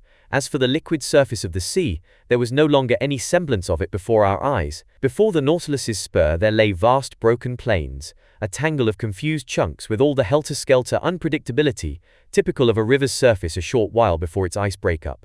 But in this case the proportions were gigantic. Here and there stood sharp peaks, lean spires that rose as high as 200 feet. Farther off, a succession of steeply cut cliffs sporting a greyish tint, huge mirrors that reflected the sparse rays of a sun half drowned in mist. Beyond, a stark silence reigned in this desolate natural setting, a silence barely broken by the flapping wings of petrels or puffins. By this point everything was frozen, even sound, so the Nautilus had to halt in its venturesome course among these tracts of ice. "Sir," Ned Land told me that day, "if your captain goes any farther—" "Yes? He'll be a superman." "How so, Ned?" "Because nobody can clear the ice bank. Your captain's a powerful man, but damnation, he isn't more powerful than nature. If she draws a boundary line, there you stop, like it or not." "Correct, Ned Land, but I still want to know what's behind this ice bank. Behold my greatest source of irritation, a wall." "Master is right," Conseil said. "Walls were invented simply to frustrate scientists. All walls should be banned." "Fine," the Canadian put in, "but we already know what's behind this ice bank." "What?" I asked. "Ice, ice, and more ice." "You may be sure of that, Ned," I answered, "but I'm not. That's why I want to see for myself." Well, Professor, the Canadian replied, you can just drop that idea. You've made it to the ice bank, which is already far enough, but you won't get any farther, neither your Captain Nemo or his Nautilus. And whether he wants to or not, we'll head north again, in other words, to the land of sensible people. I had to agree that Ned Land was right, and until ships are built to navigate over tracts of ice, they'll have to stop at the ice bank. Indeed, despite its efforts, despite the powerful methods it used to split this ice, the Nautilus was reduced to immobility. Ordinarily, when someone can't go any further, he still has the option of returning in his tracks. But here it was just as impossible to turn back as to go forward, because every passageway had closed behind us, and if our submersible remained even slightly stationary, it would be frozen in without delay, which is exactly what happened near 2 o'clock in the afternoon, and fresh ice kept forming over the ship's sides with astonishing speed. I had to admit that Captain Nemo's leadership had been most injudicious. Just then I was on the platform. Observing the situation for some while, the captain said to me, "Well, Professor, what think you?" "I think we're trapped, Captain." "Trapped? What do you mean?" "I mean we can't go forward, backward, or sideways. I think that's the standard definition of trapped, at least in the civilized world." "So, Professor Aronnax, you think the Nautilus won't be able to float clear?" "Only with the greatest difficulty, Captain, since the season is already too advanced for you to depend on an ice breakup." "Oh, Professor," Captain Nemo replied in an ironic tone, "you never change. You see only impediments and obstacles. I promise you, not only will the Nautilus float clear, it will go farther still." "Farther south?" I asked, gaping at the captain. "Yes, sir, it will go to the pole." "To the pole?" I exclaimed, unable to keep back a movement of disbelief. "Yes," the captain replied coolly, "the Antarctic pole, that unknown spot crossed by every meridian on the globe. As you know, I do whatever I like with my Nautilus." Yes, I did know that. I knew this man was daring to the point of being foolhardy, but to overcome all the obstacles around the South Pole, even more unattainable than the North Pole, which still hadn't been reached by the boldest navigators, wasn't this an absolutely insane undertaking, one that could occur only in the brain of a madman? It then dawned on me to ask Captain Nemo if he had already discovered this pole, which no human being had ever trod underfoot. "No, sir," he answered me, "but we'll discover it together. Where others have failed, I'll succeed. Never before has my Nautilus cruised so far into these southernmost seas, but I repeat, it will go farther still." "I'd like to believe you, Captain," I went on in a tone of some sarcasm. "Oh, I do believe you. Let's forge ahead. There are no obstacles for us. Let's shatter this ice bank. Let's blow it up, and if it still resists, let's put wings on the Nautilus and fly over it." "Over it, Professor?" Captain Nemo replied serenely. "No, not over it, but under it." "Under it!" I exclaimed. A sudden insight into Captain Nemo's plans had just flashed through my mind. I understood. The marvelous talents of his Nautilus would be put to work once again in this superhuman undertaking. "I can see we're starting to understand each other, Professor," Captain Nemo told me with a half smile. "You already glimpse the potential, myself, I'd say the success, of this attempt.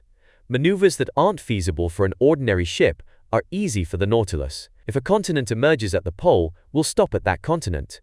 But on the other hand, if open sea washes the pole, we'll go to that very place." "Right," I said, carried away by the captain's logic. "Even though the surface of the sea has solidified into ice, its lower strata are still open, thanks to that divine justice that puts the maximum density of salt water 1 degree above its freezing point. And if I'm not mistaken, the submerged part of this ice bank is in a 4-to-1 ratio to its emerging part."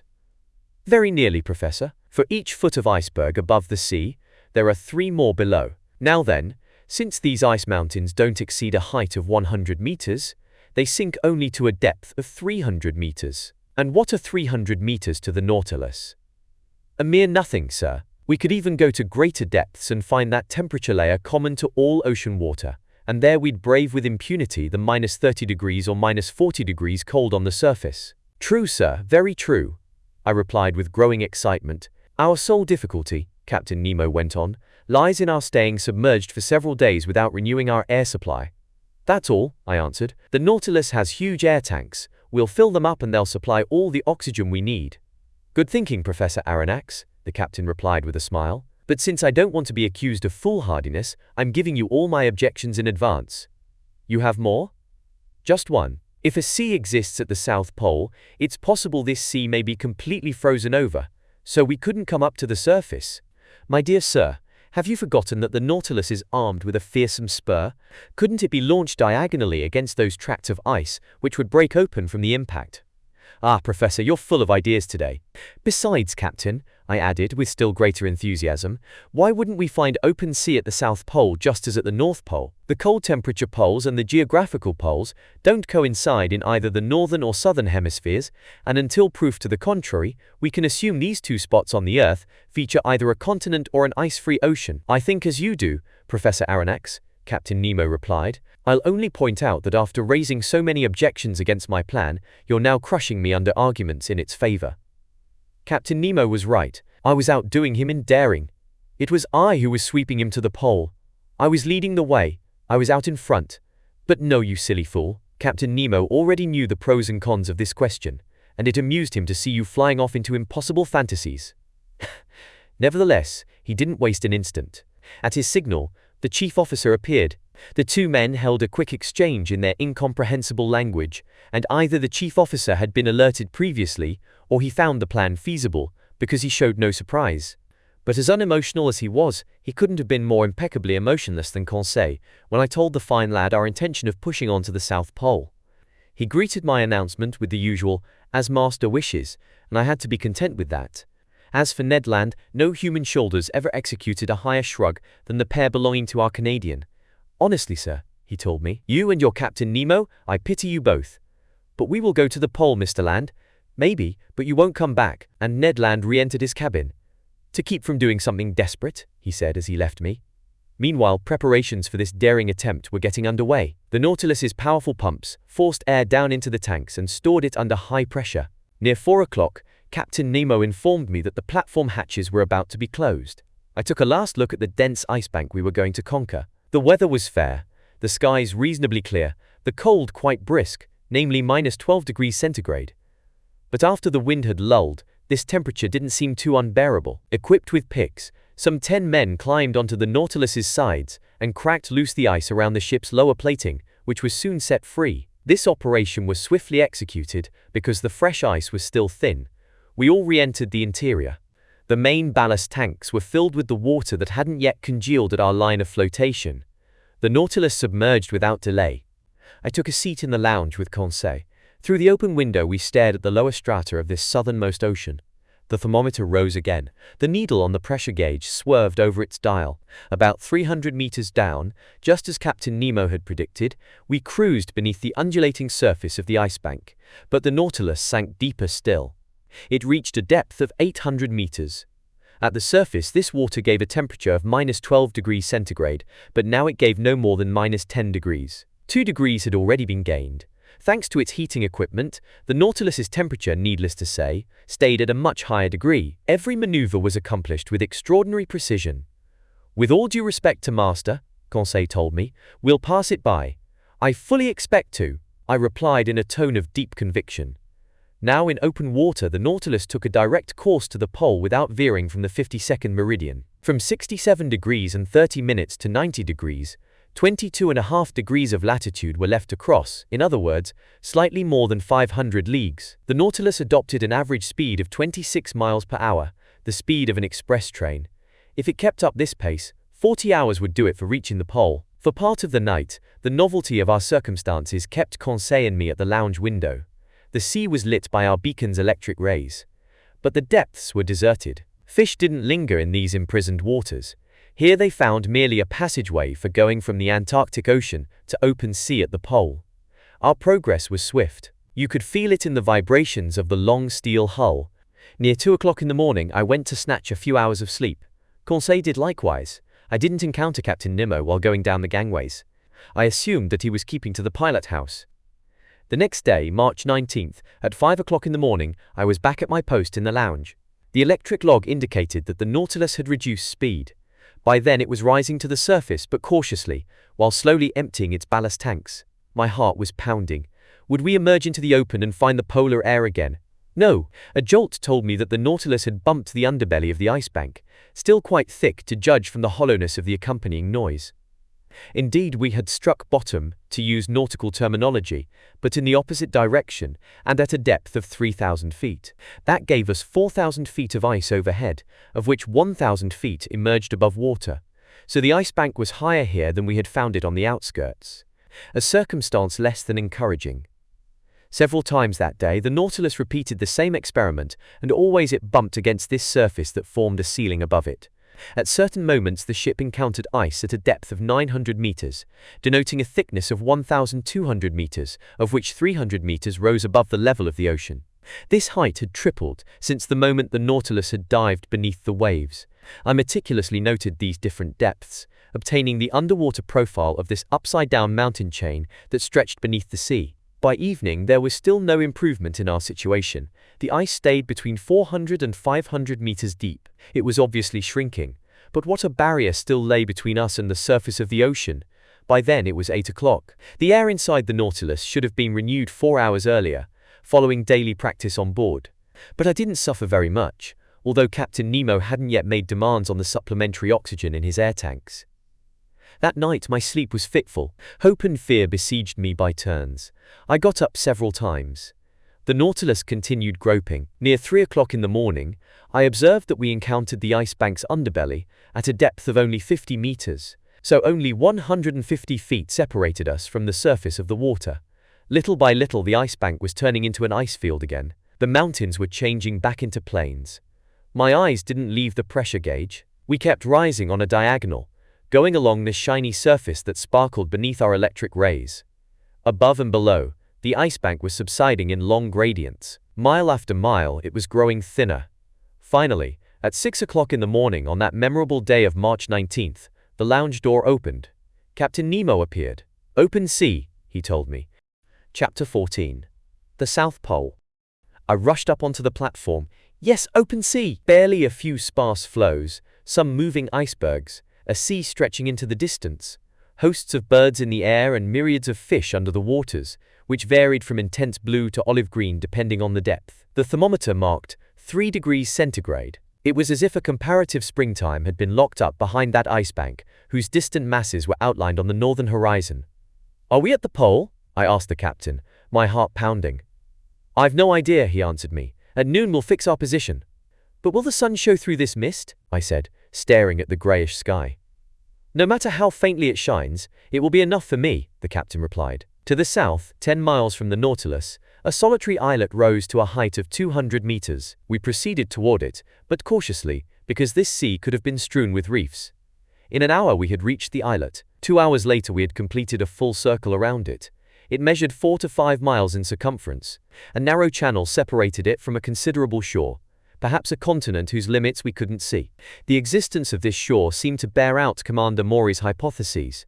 In essence, this ingenious American has noted that between the South Pole and the 60th parallel, the sea is covered with floating ice of dimensions much greater than any found in the North Atlantic. From this fact he drew the conclusion that the Antarctic Circle must contain considerable shores, since icebergs can't form on the high seas but only along coastlines.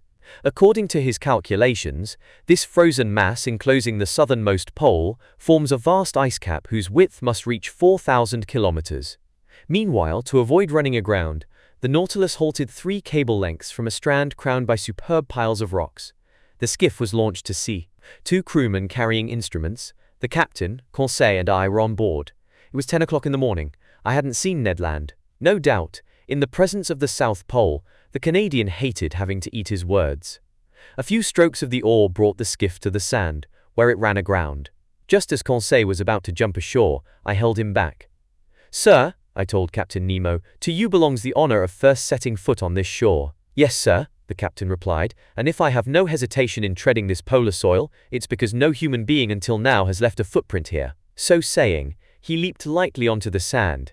His heart must have been throbbing with intense excitement. He scaled an overhanging rock that ended in a small promontory, and there, mute and motionless, with crossed arms and blazing eyes, he seemed to be laying claim to these southernmost regions. After spending 5 minutes in this trance, he turned to us. "Whenever you're ready, sir," he called to me. I got out, Conseil at my heels, leaving the 2 men in the skiff. Over an extensive area, the soil consisted of that igneous gravel called tuff, reddish in color as if made from crushed bricks. The ground was covered with slag, lava flows and pumice stones. Its volcanic origin was unmistakable. In certain localities, thin smoke holes gave off a sulfurous odor, showing that the inner fires still kept their wide-ranging power. Nevertheless, when I scaled a high escarpment, I could see no volcanoes within a radius of several miles.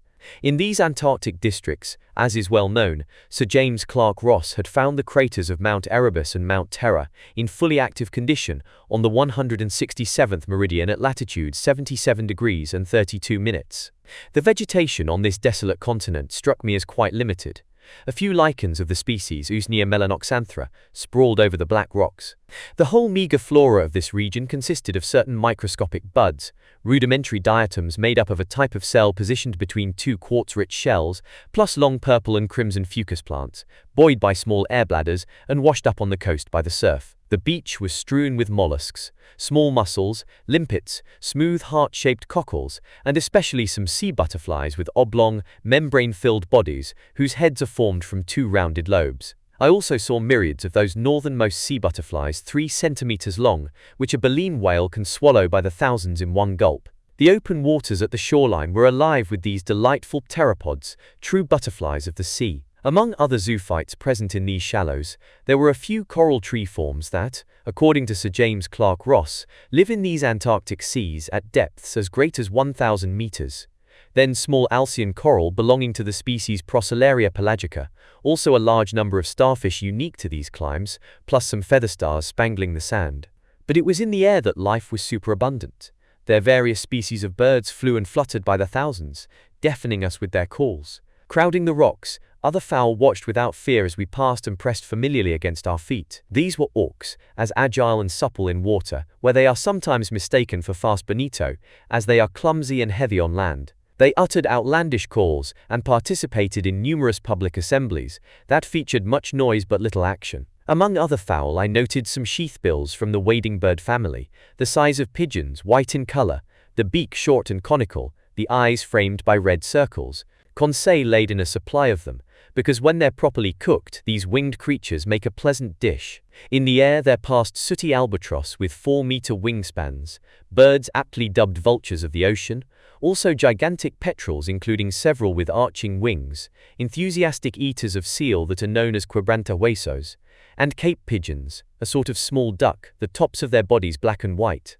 In short, a whole series of petrels, some whitish with wings trimmed in brown, others blue and exclusive to these Antarctic seas, the former so oily, I told Conseil, that inhabitants of the Faroe Islands simply fit the bird with a wick, then light it up. With that minor addition, Conseil replied, these fowl would make perfect lamps. After this we should insist that nature equip them with wicks in advance. Half a mile farther on, the ground was completely riddled with penguin nests, egg-laying burrows from which numerous birds emerged. Later Captain Nemo had hundreds of them hunted because their black flesh is highly edible. They brayed like donkeys. The size of a goose with slate-colored bodies, white undersides, and lemon-colored neck bands, these animals let themselves be stoned to death without making any effort to get away. Meanwhile the mists didn't clear, and by 11 o'clock the sun still hadn't made an appearance. Its absence disturbed me. Without it, no sights were possible. Then how could we tell whether we had reached the pole? When I rejoined Captain Nemo, I found him leaning silently against a piece of rock and staring at the sky. He seemed impatient, baffled. But what could we do? This daring and powerful man couldn't control the sun as he did the sea. Noon arrived without the orb of day appearing for a single instant. You couldn't even find its hiding place behind the curtain of mist. And soon this mist began to condense into snow. Until tomorrow, the captain said simply, and we went back to the Nautilus, amid flurries in the air. During our absence the nets had been spread, and I observed with fascination the fish just hauled on board. The Antarctic seas serve as a refuge for an extremely large number of migratory fish that flee from storms in the subpolar zones, in truth only to slide down the gullets of porpoises and seals. I noted some 1 decimeter southern bullhead, a species of whitish cartilaginous fish overrun with bluish-gray stripes and armed with stings, then some Antarctic rabbitfish 3 feet long, the body very slender, the skin a smooth silver white, the head rounded, the top side furnished with 3 fins, the snout ending in a trunk that curved back toward the mouth. I sampled its flesh but found it tasteless, despite Conseil's views, which were largely approving. The blizzard lasted until the next day. It was impossible to stay on the platform. From the lounge, where I was writing up the incidents of this excursion to the polar continent, I could hear the calls of petrel and albatross cavorting in the midst of the turmoil. The Nautilus didn't stay idle, and cruising along the coast, it advanced some 10 miles farther south amid the half-light left by the sun as it skimmed the edge of the horizon. The next day, March 20th, it stopped snowing. The cold was a little more brisk. The thermometer marked -2 degrees centigrade. The mist had cleared, and on that day I hoped our noon sights could be accomplished. Since Captain Nemo hadn't yet appeared, only Conseil and I were taken ashore by the skiff. The soil's nature was still the same, volcanic. Traces of lava, slag, and basaltic rock were everywhere, but I couldn't find a crater that had vomited them up. There is yonder, myriads of birds enlivened this part of the polar continent, but they had to share their dominion with huge herds of marine mammals that looked at us with gentle eyes. These were seals of various species, some stretched out on the ground, others lying on drifting ice floes, several leaving or re-entering the sea. Having never dealt with man, they didn't run off at our approach, and I counted enough of them thereabouts to provision a couple hundred ships. Ye gods, Conseil said, it's fortunate that Ned Land didn't come with us. Why so, Conseil?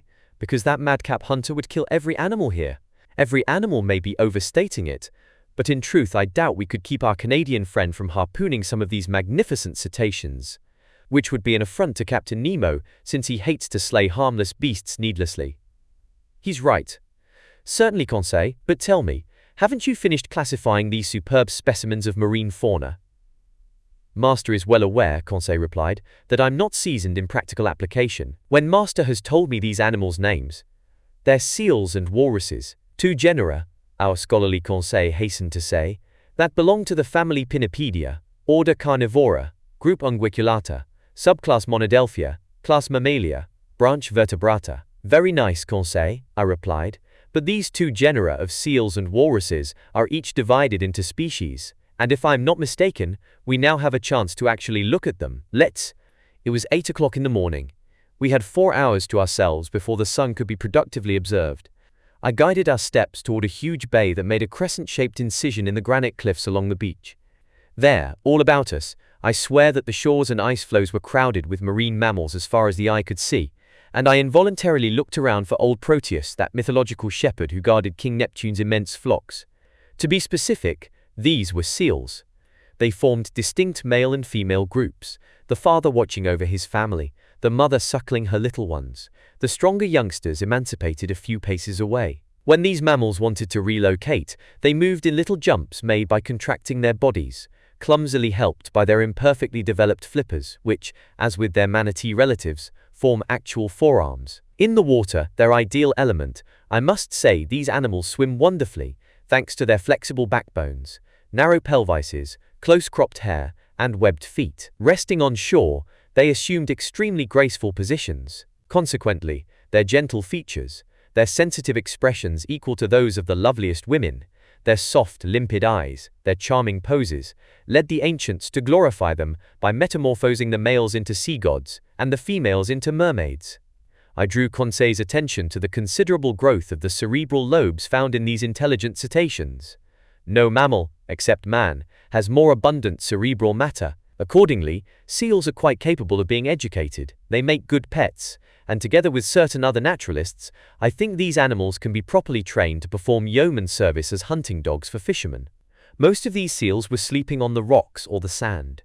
Among those properly termed seals, which have no external ears, unlike sea lions whose ears protrude, I observed several varieties of the species Stenorhynchus, 3 meters long, with white hair, bulldog heads, and armed with 10 teeth in each jaw, 4 incisors in both the upper and lower, plus 2 big canines shaped like the fleur-de-lis.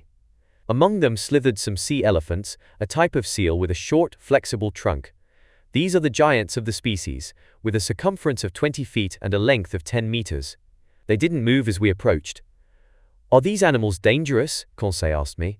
Only if they're attacked, I replied. But when these giant seals defend their little ones, their fury is dreadful, and it isn't rare for them to smash a fisherman's longboat to bits. They're within their rights, Conseil answered.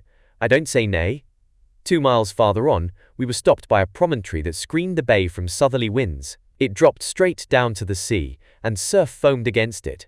From beyond this ridge there came fearsome bellows, such as a herd of cattle might produce. Gracious, Conseil put in, a choir of bulls? No, I said, a choir of walruses. Are they fighting with each other? Either fighting or playing. With all due respect to master, this we must see.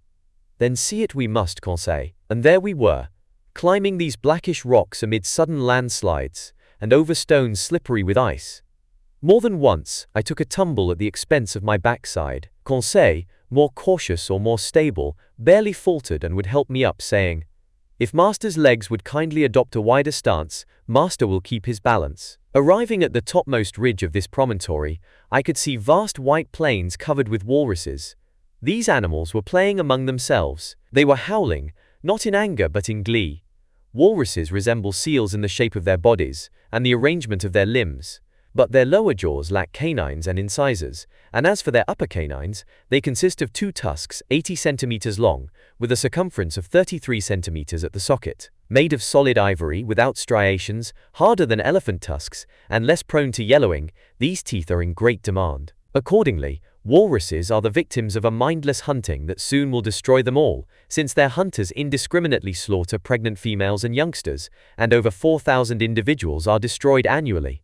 Passing near these unusual animals, I could examine them at my leisure, since they didn't stir. Their hides were rough and heavy, a tan color leaning toward a reddish-brown. Their coats were short and less than abundant. Some were 4 meters long. More tranquil and less fearful than their northern relatives, they posted no sentinels on guard duty at the approaches to their campsite.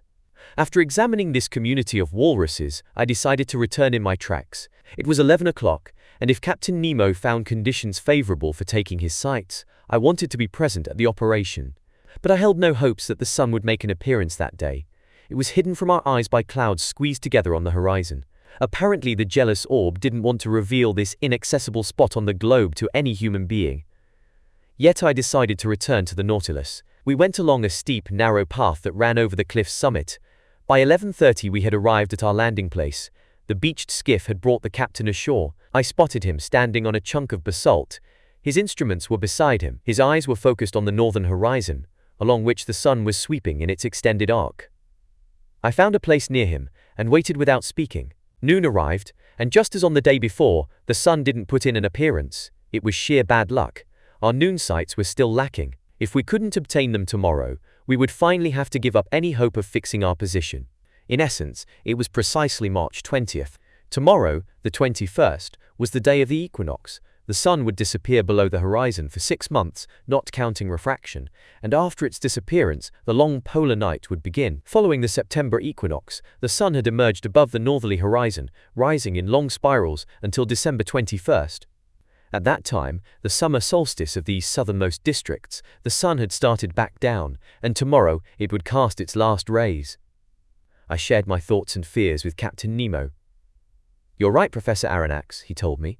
"If I can't take the sun's altitude tomorrow, I won't be able to try again for another 6 months. But precisely because sailor's luck has led me into these seas on March 21st, it will be easy to get our bearings if the noonday sun does appear before our eyes." "Why easy, Captain?" "Because when the orb of day sweeps in such long spirals, it's difficult to measure its exact altitude above the horizon, and our instruments are open to committing serious errors." "Then what can you do?"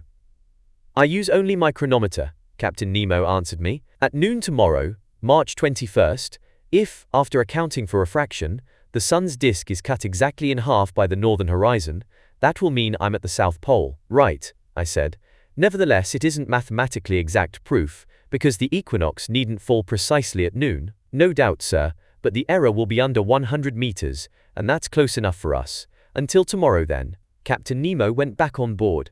Conseil and I stayed behind until 5 o'clock, surveying the beach, observing and studying. The only unusual object I picked up was an auk's egg of remarkable size, for which a collector would have paid more than 1,000 francs. Its cream-colored tint, plus the streaks and markings that decorated it like so many hieroglyphics, made it a rare trinket. I placed it in Conseil's hands, and holding it like precious porcelain from China, that cautious, sure-footed lad got it back to the Nautilus in one piece.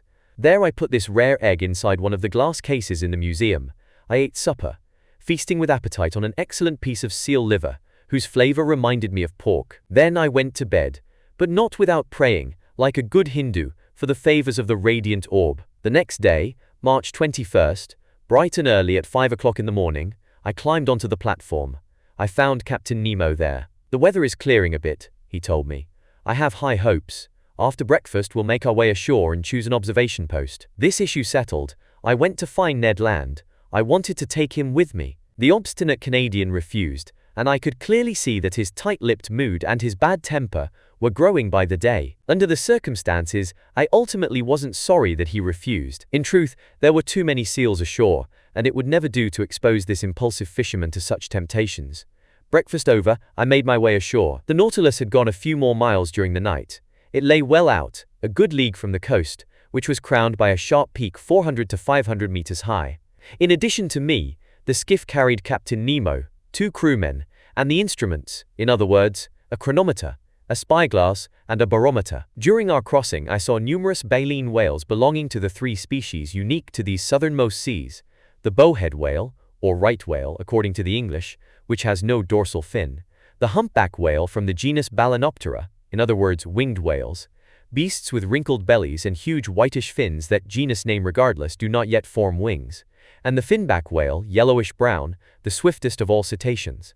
This powerful animal is audible from far away when it sends up towering spouts of air and steam that resemble swirls of smoke. Herds of these different mammals were playing about in the tranquil waters, and I could easily see that this Antarctic polar basin now served as a refuge for those cetaceans too relentlessly pursued by hunters.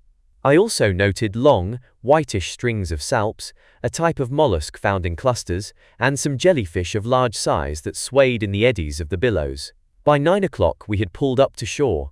The sky was growing brighter, clouds were fleeing to the south, mists were rising from the cold surface of the water. Captain Nemo headed toward the peak, which he no doubt planned to make his observatory. It was an arduous climb over sharp lava and pumice stones in the midst of air, often reeking with sulphurous fumes from the smoke holes. For a man out of practice at treading land, the captain scaled the steepest slopes with a supple agility I couldn't equal, and which would have been envied by hunters of Pyrenees mountain goats. It took us 2 hours to reach the summit of this half-crystal, half-basalt peak. From there our eyes scanned a vast sea, which scrawled its boundary line firmly against the background of the northern sky. At our feet, dazzling tracts of white. Over our heads, a pale azure, clear of mists. North of us, the sun's disk like a ball of fire already cut into by the edge of the horizon. From the heart of the waters, jets of liquid rising like hundreds of magnificent bouquets.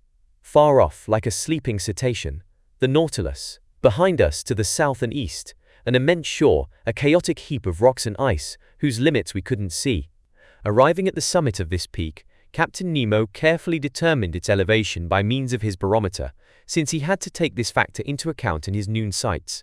At 11:45, the sun, by then seen only by refraction, looked like a golden disk, dispersing its last rays over this deserted continent and down to these seas not yet plowed by the ships of man. Captain Nemo had brought a spyglass with a reticular eyepiece, which corrected the sun's refraction by means of a mirror, and he used it to observe the orb sinking little by little along a very extended diagonal that reached below the horizon. I held the chronometer. My heart was pounding mightily. If the lower half of the sun's disk disappeared just as the chronometer said noon, we were right at the pole. "Noon!" I called. "The South Pole!" Captain Nemo replied in a solemn voice, handing me the spyglass, which showed the orb of day cut into 2 exactly equal parts by the horizon. I stared at the last rays wreathing this peak, while shadows were gradually climbing its gradients. Just then, resting his hand on my shoulder, Captain Nemo said to me, "In 1600, sir, the Dutchman Gerrit was swept by storms and currents, reaching latitude 64 degrees south and discovering the South Shetland Islands. On January 17, 1773, the famous Captain Cook went along the 38th meridian, arriving at latitude 67 degrees and 30 minutes, and on January 30, 1774, along the 109th meridian, he reached latitude 71 degrees and 15 minutes. In 1819, the Russian Bellinghausen lay on the 69th parallel, and in 1821 on the 66th, at longitude 111 degrees west. In 1820, the Englishman Bransfield stopped at 65 degrees. That same year, the American Morrell, whose reports are dubious, went along the 42nd meridian, finding open sea at latitude 70 degrees and 14 minutes. In 1825, the Englishman Powell was unable to get beyond 62 degrees. That same year, a humble seal fisherman, the Englishman Waddell, went as far as latitude 72 degrees and 14 minutes on the 35th meridian, and as far as 74 degrees and 15 minutes on the 36th. In 1829, the Englishman Forster, commander of the Chanticleer, laid claim to the Antarctic continent in latitude 63 degrees and 26 minutes, and longitude 66 degrees and 26 minutes. On February 1, 1831, the Englishman Biscoe discovered Enderby Land at latitude 68 degrees and 50 minutes, Adelaide Land at latitude 67 degrees on February 5, 1832, and Graham Land at latitude 64 degrees and 45 minutes on February 21. In 1838, the Frenchman Dumont d'Urville stopped at the ice bank in latitude 62 degrees and 57 minutes, sighting the Louis-Philippe Peninsula. On January 21, 2 years later, at a new southerly position of 66 degrees and 30 minutes, he named the Adélie coast, and 8 days later, the Clary coast at 64 degrees and 40 minutes. In 1838, the American Wilkes advanced as far as the 69th parallel on the 100th meridian. In 1839, the Englishman Belleny discovered the Sabrina coast at the edge of the polar circle. Lastly, on January 12, 1842, with his ships the Erebus and the Terror, the Englishman Sir James Clark Ross found Victoria Land in latitude 70 degrees and 56 minutes, and longitude 171 degrees and 7 minutes east. On the 23rd of that same month, he reached the 74th parallel, a position denoting the farthest south attained until then. On the 27th, he lay at 76 degrees and 8 minutes. On the 28th, at 77 degrees and 32 minutes. On February 2nd at 78 degrees and 4 minutes, and late in 1842, he returned to 71 degrees but couldn't get beyond it. Well now, in 1868, on this 21st day of March, I myself, Captain Nemo, have reached the South Pole at 90 degrees, and I hereby claim this entire part of the globe, equal to 1/6 of the known continents. In the name of which sovereign, Captain? In my own name, sir. So saying, Captain Nemo unfurled a black flag bearing a gold N on its quartered bunting. Then turning toward the orb of day, whose last rays were licking at the sea's horizon. "Farewell, O sun," he called. "Disappear, O radiant orb. Retire beneath this open sea, and let 6 months of night spread their shadows over my new domains." Chapter 16. Accident or Incident. The next day, March 22nd, at 6 o'clock in the morning, preparations for departure began. The last gleams of twilight were melting into night. The cold was brisk. The constellations were glittering with startling intensity. The wonderful Southern Cross, polar star of the Antarctic regions, twinkled at its zenith. The thermometer marked -12 degrees centigrade, and a fresh breeze left a sharp nip in the air. Ice floes were increasing over the open water. The sea was starting to congeal everywhere. Numerous blackish patches were spreading over its surface, announcing the imminent formation of fresh ice. Obviously, this southernmost basin froze over during its 6-month winter, and became utterly inaccessible. What happened to the whales during this period? No doubt they went beneath the ice bank to find more feasible seas. As for seals and walruses, they were accustomed to living in the harshest climates and stayed on in these icy waterways. These animals know by instinct how to gouge holes in the ice fields and keep them continually open. They go to these holes to breathe.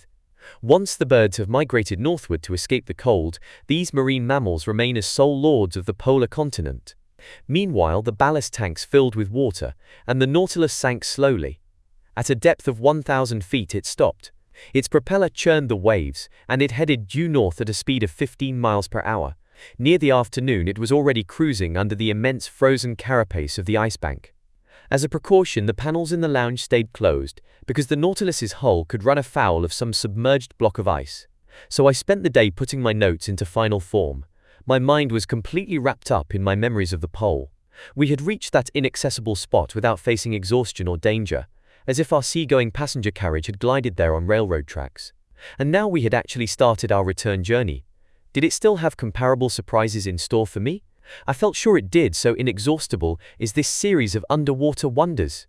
As it was, in the 5.5 months since fate had brought us on board, we had cleared 14,000 leagues, and over this track longer than the Earth's equator, so many fascinating or frightening incidents had beguiled our voyage. that hunting trip in the Crespo forests, our running aground in the Torres Strait, the coral cemetery, the pearl fisheries of Ceylon, the Arabic tunnel, the fires of Santorini, those millions in the Bay of Vigo, Atlantis, the South Pole.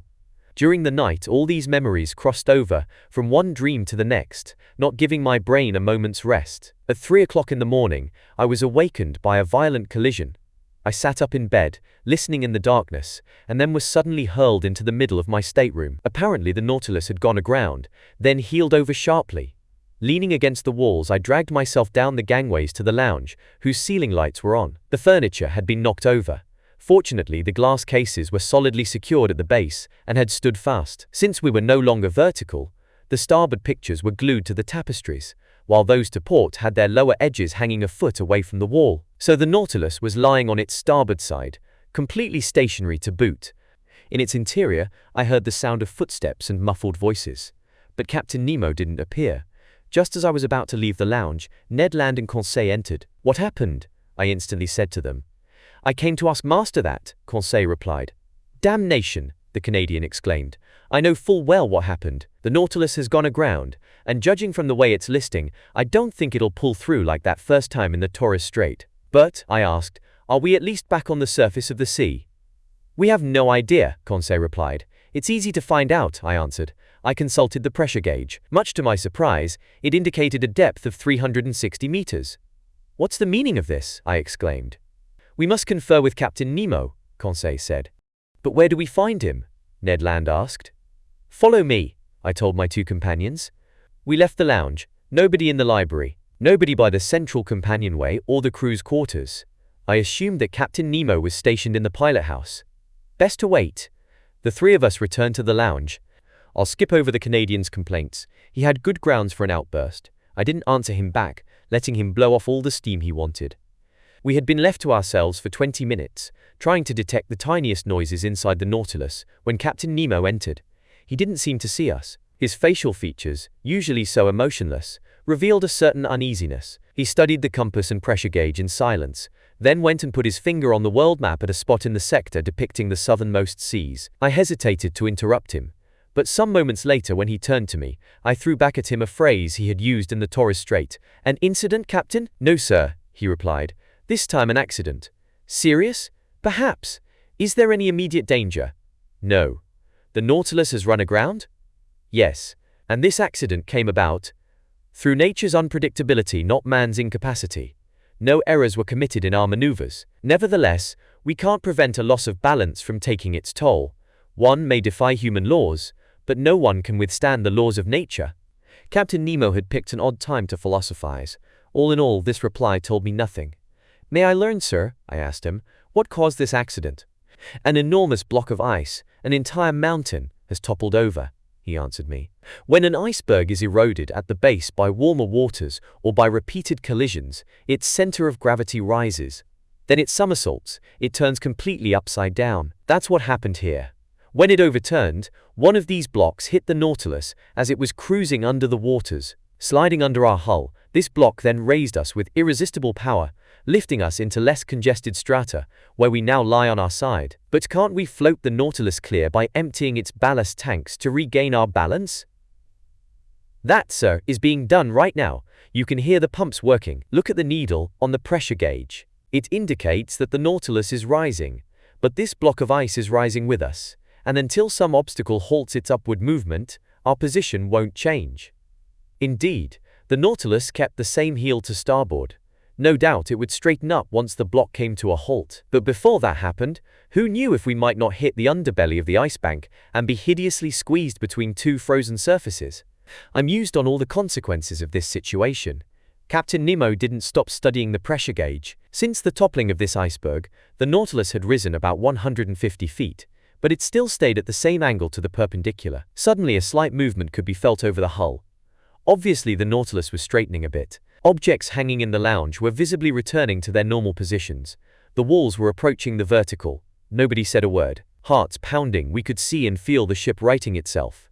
The floor was becoming horizontal beneath our feet. 10 minutes went by.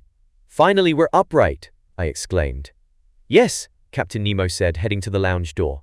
"But will we float off?" I asked him. "Certainly," he replied. since the ballast tanks aren't yet empty, and when they are, the Nautilus must rise to the surface of the sea. The captain went out, and soon I saw that at his orders, the Nautilus had halted its upward movement. In fact, it soon would have hit the underbelly of the ice bank, but it had stopped in time and was floating in mid-water. "That was a close call," Conseil then said. "Yes, we could have been crushed between these masses of ice, or at least imprisoned between them. And then, with no way to renew our air supply." "Yes, that was a close call. If it's over with," Ned Land muttered. I was unwilling to get into a pointless argument with the Canadian and didn't reply.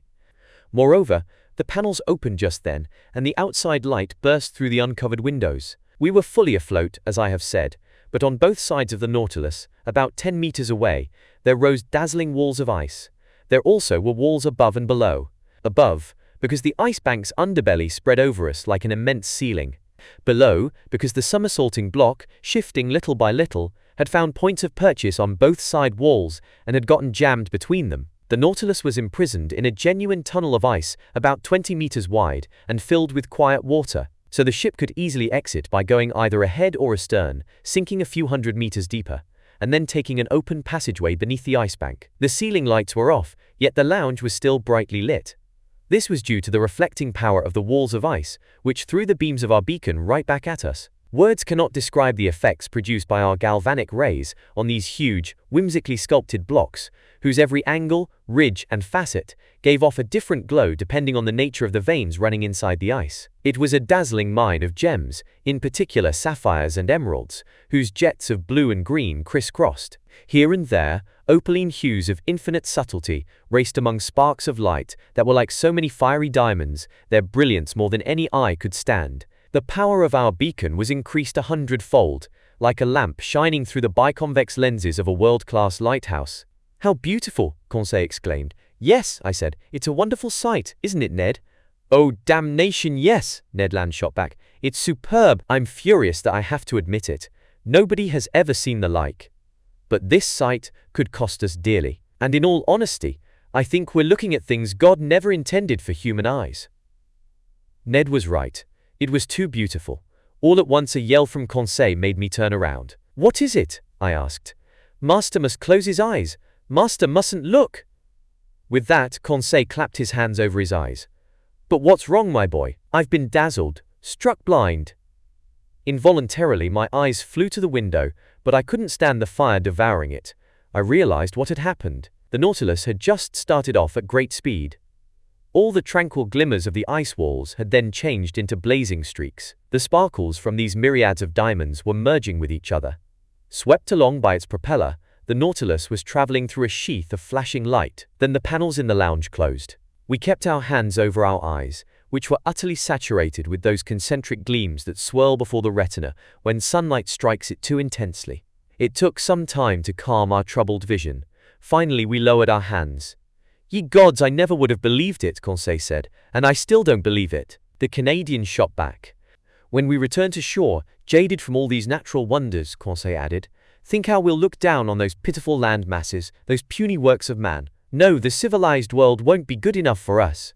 Such words from the lips of this emotionless Flemish boy showed that our enthusiasm was near the boiling point. But the Canadian didn't fail to throw his dram of cold water over us.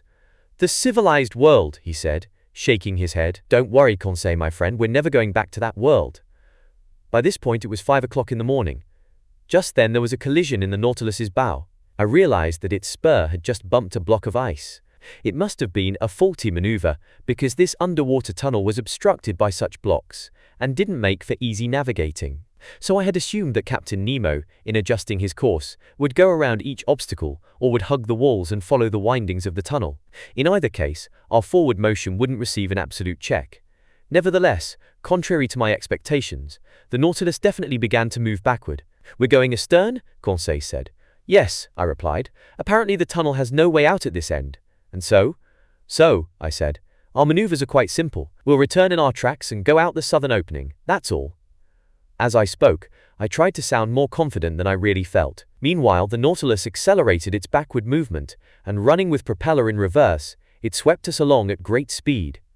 "This'll mean a delay," Ned said. "What are a few hours more or less, so long as we get out?" Yes, Ned Land repeated, so long as we get out. I strolled for a little while from the lounge into the library. My companions kept their seats and didn't move.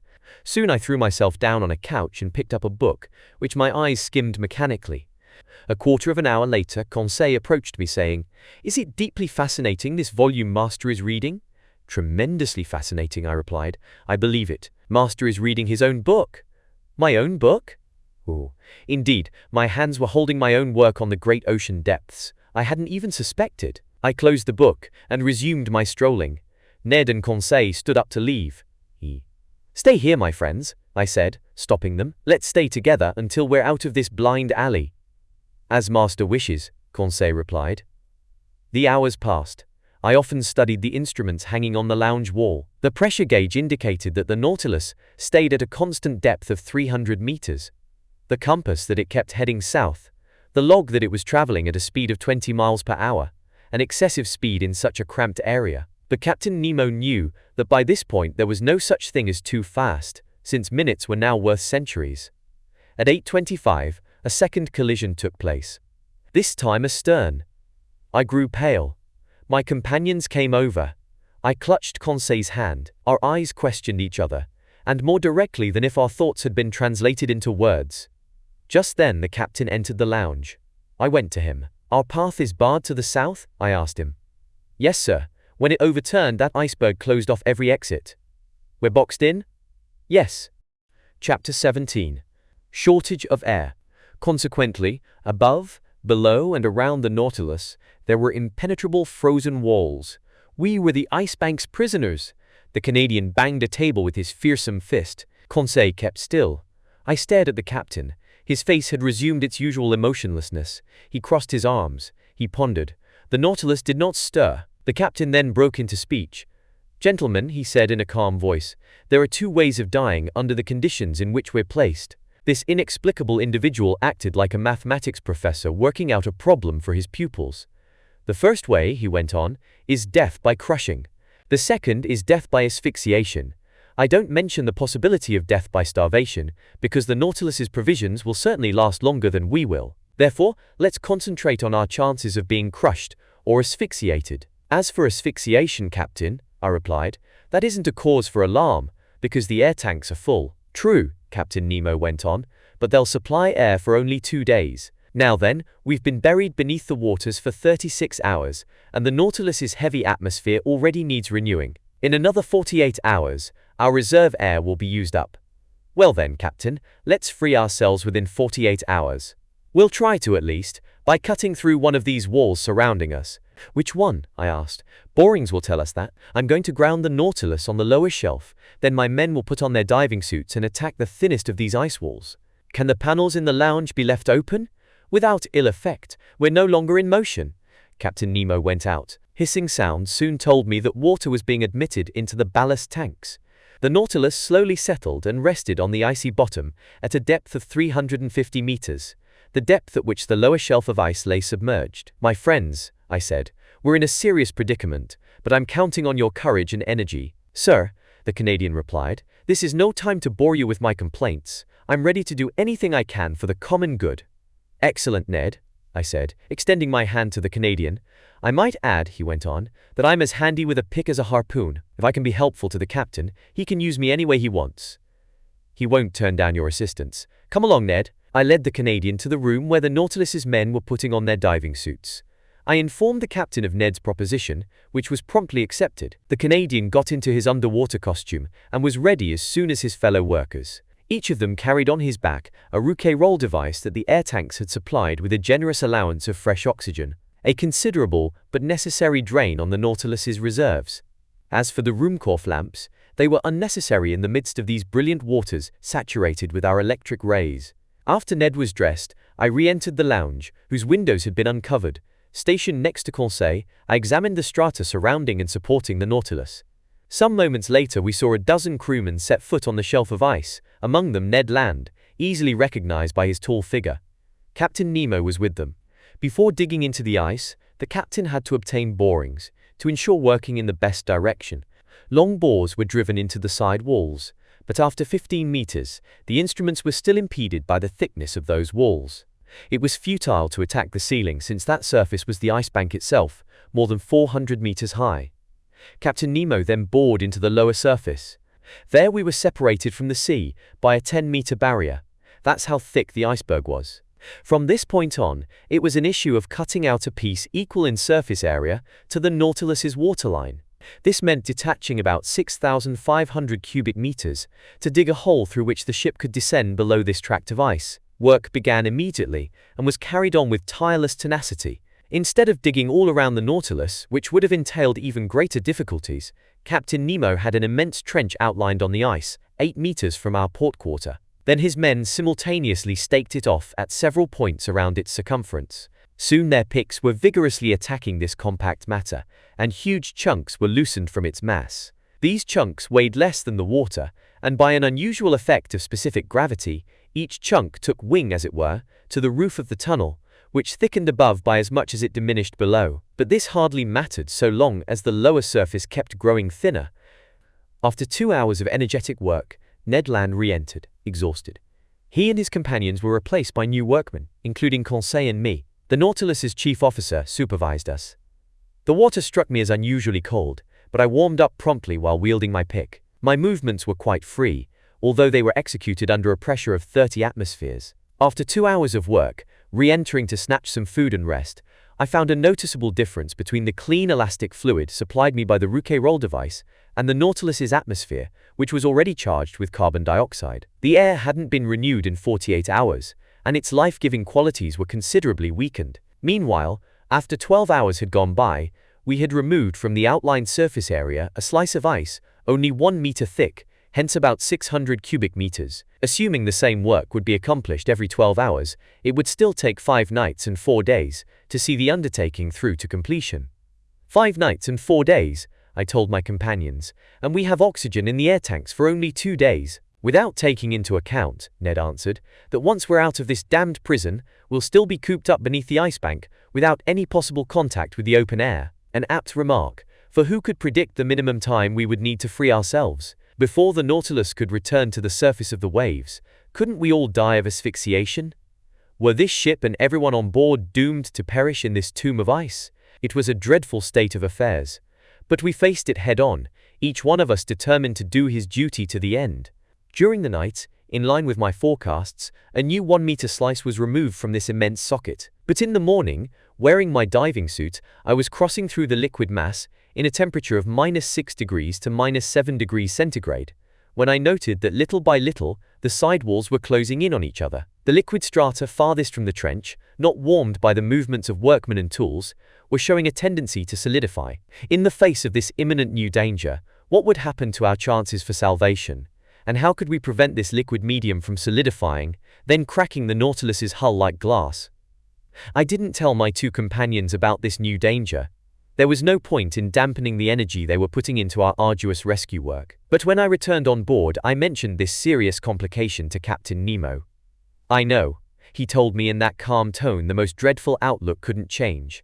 "It's one more danger, but I don't know any way of warding it off.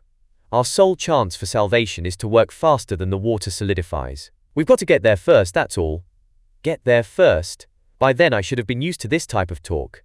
For several hours that day I wielded my pick doggedly. The work kept me going. Besides, working meant leaving the Nautilus, which meant breathing the clean oxygen drawn from the air tanks and supplied by our equipment, which meant leaving the thin, foul air behind.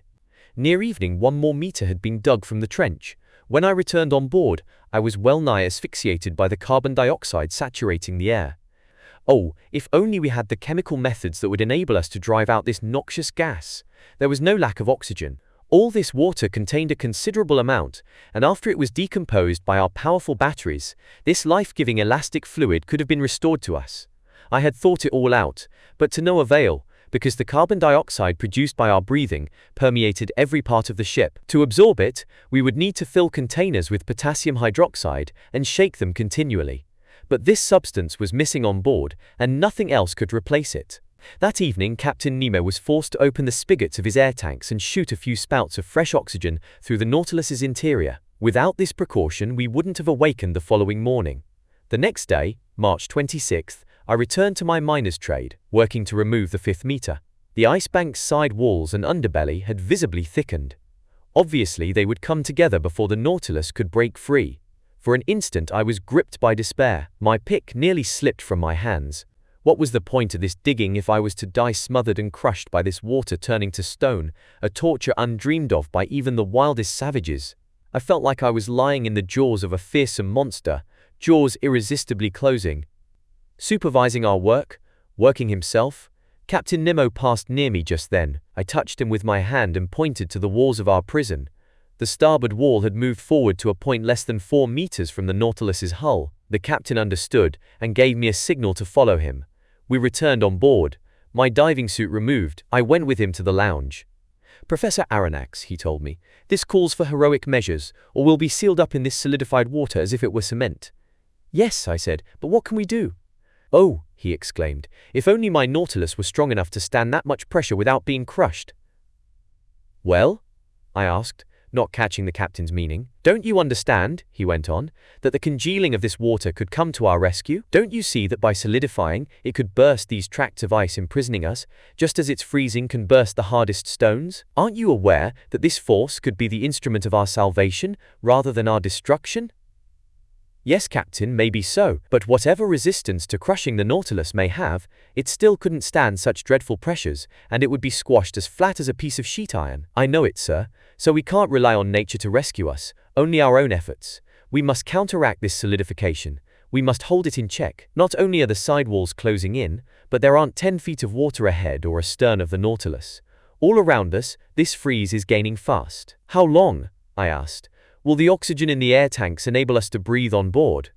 The captain looked me straight in the eye. "After tomorrow," he said, "the air tanks will be empty." I broke out in a cold sweat. But why should I have been startled by this reply? On March 22nd, the Nautilus had dived under the open waters at the pole. It was now the 26th. We had lived off the ship's stores for 5 days, and all remaining breathable air had to be saved for the workmen. Even today, as I write these lines, my sensations are so intense that an involuntary terror sweeps over me, and my lungs still seem short of air. Meanwhile, motionless and silent, Captain Nemo stood lost in thought. An idea visibly crossed his mind, but he seemed to brush it aside. He told himself no. At last these words escaped his lips. "Boiling water," he muttered. "Boiling water?" I exclaimed. "Yes, sir. We're shut up in a relatively confined area. If the Nautilus's pumps continually injected streams of boiling water into this space, wouldn't that raise its temperature and delay its freezing? It's worth trying," I said resolutely. "So let's try it, Professor." By then the thermometer gave -7 degrees centigrade outside. Captain Nemo led me to the galley, where a huge distilling mechanism was at work, supplying drinking water via evaporation. The mechanism was loaded with water, and the full electric heat of our batteries was thrown into coils awash in liquid. In a few minutes the water reached 100 degrees centigrade. It was sent to the pumps while new water replaced it in the process. The heat generated by our batteries was so intense that after simply going through the mechanism, water drawn cold from the sea arrived boiling hot at the body of the pump. The steaming water was injected into the icy water outside, and after 3 hours had passed, the thermometer gave the exterior temperature as -6 degrees centigrade. That was 1 degree gained. 2 hours later the thermometer gave only -4 degrees. After I monitored the operation's progress, double-checking it with many inspections, I told the captain, "It's working." "I think so," he answered me. "We've escaped being crushed. Now we have only asphyxiation to fear." During the night, the water temperature rose to -1 degree centigrade. The injections couldn't get it to go a single degree higher. But since salt water freezes only at -2 degrees, I was finally assured that there was no danger of it solidifying. By the next day, March 27th, 6 meters of ice had been torn from the socket. Only 4 meters were left to be removed. That still meant 48 hours of work. The air couldn't be renewed in the Nautilus's interior. Accordingly, that day it kept getting worse. An unbearable heaviness weighed me down. Near 3 o'clock in the afternoon, this agonizing sensation affected me to an intense degree. Yawns dislocated my jaws. My lungs were gasping in their quest for that enkindling elastic fluid required for breathing, now growing scarcer and scarcer. My mind was in a daze. I lay outstretched, strength gone, nearly unconscious. My gallant Conseil felt the same symptoms, suffered the same sufferings, yet never left my side. He held my hand, he kept encouraging me, and I even heard him mutter, Oh, if only I didn't have to breathe, to leave more air for master. It brought tears to my eyes to hear him say these words. Since conditions inside were universally unbearable, how eagerly, how happily, we put on our diving suits to take our turns working.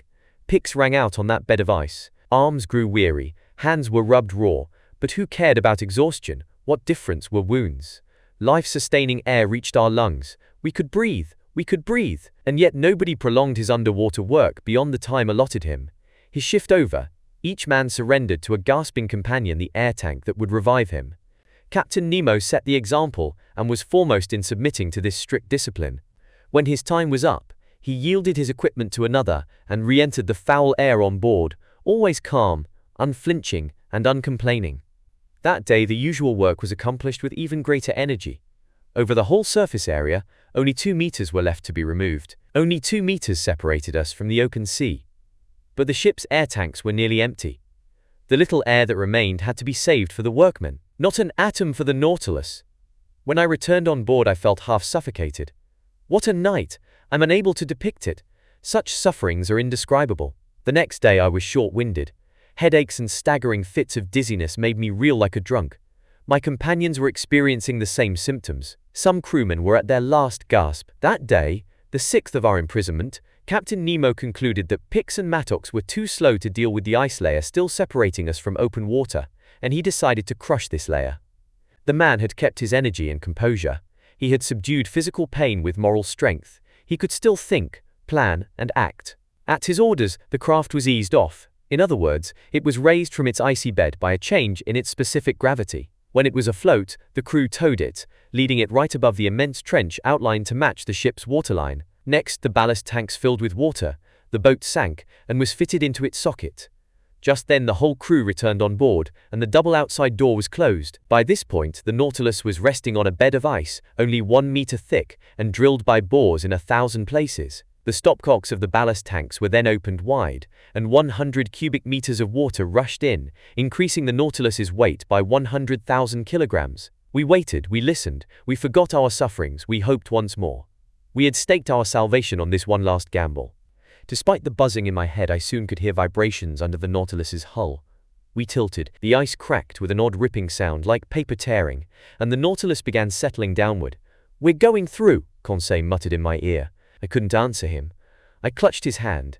I squeezed it in an involuntary convulsion. All at once, carried away by its frightful excess load, the Nautilus sank into the waters like a cannonball, in other words, dropping as if in a vacuum. Our full electric power was then put on the pumps, which instantly began to expel water from the ballast tanks.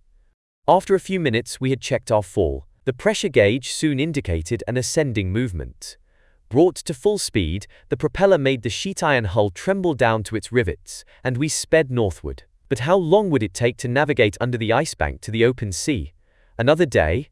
I would be dead first.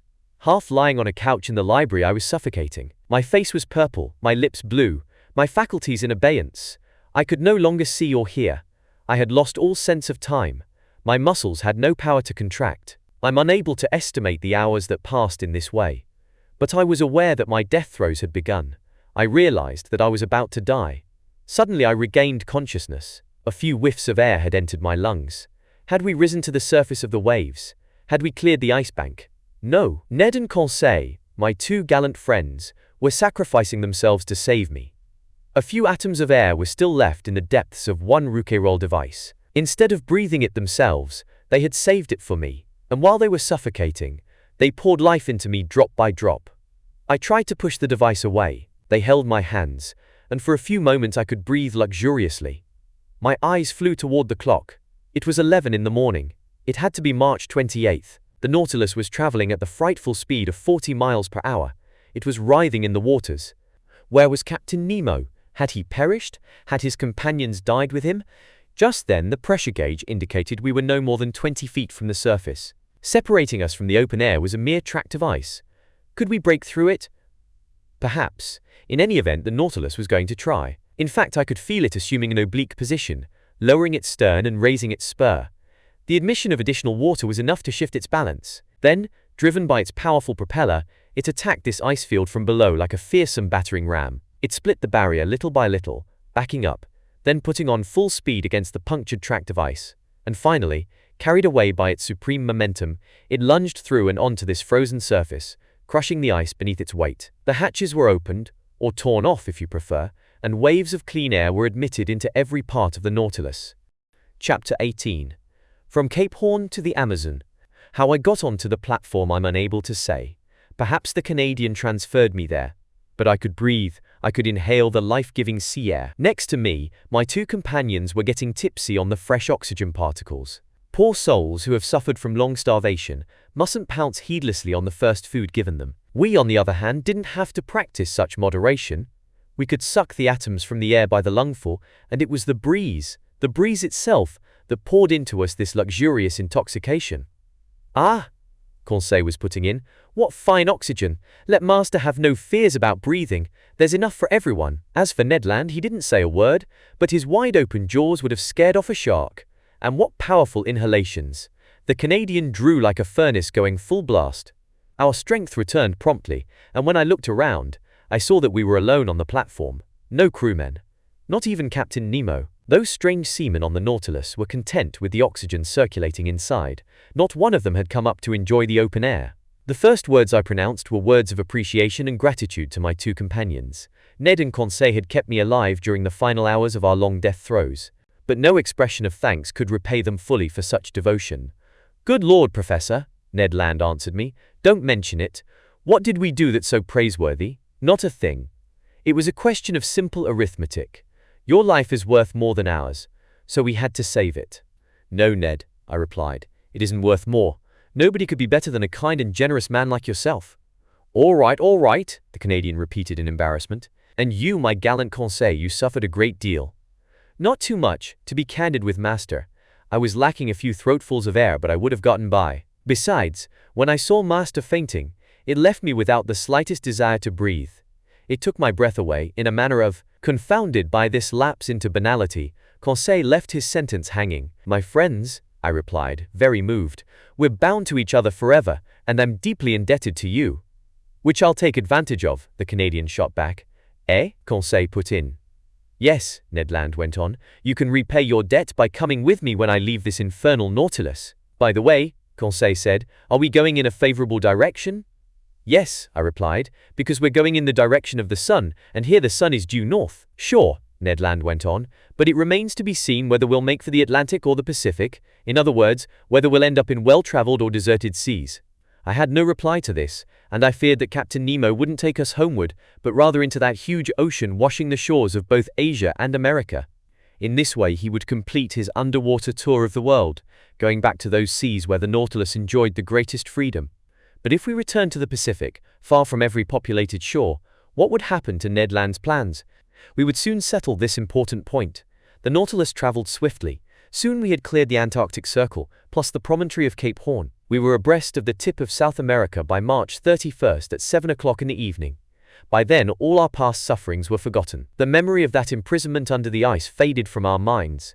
We had thoughts only of the future. Captain Nemo no longer appeared, neither in the lounge nor on the platform. The positions reported each day on the world map were put there by the chief officer, and they enabled me to determine the Nautilus's exact heading. Now then, that evening it became obvious, much to my satisfaction, that we were returning north by the Atlantic route. I shared the results of my observations with the Canadian and Conseil. "That's good news," the Canadian replied, "but where's the Nautilus going?" "I'm unable to say, Ned. After the South Pole, does our captain want to tackle the North Pole, then go back to the Pacific by the notorious Northwest Passage?" "I wouldn't double dare him," Conseil replied. "Oh well," the Canadian said, "we'll give him the slip long before then." In any event, Conseil added, "he's a Superman, that Captain Nemo, and we'll never regret having known him. Especially once we've left him," Ned Land shot back. The next day, April 1st, when the Nautilus rose to the surface of the waves a few minutes before noon, we raised land to the west.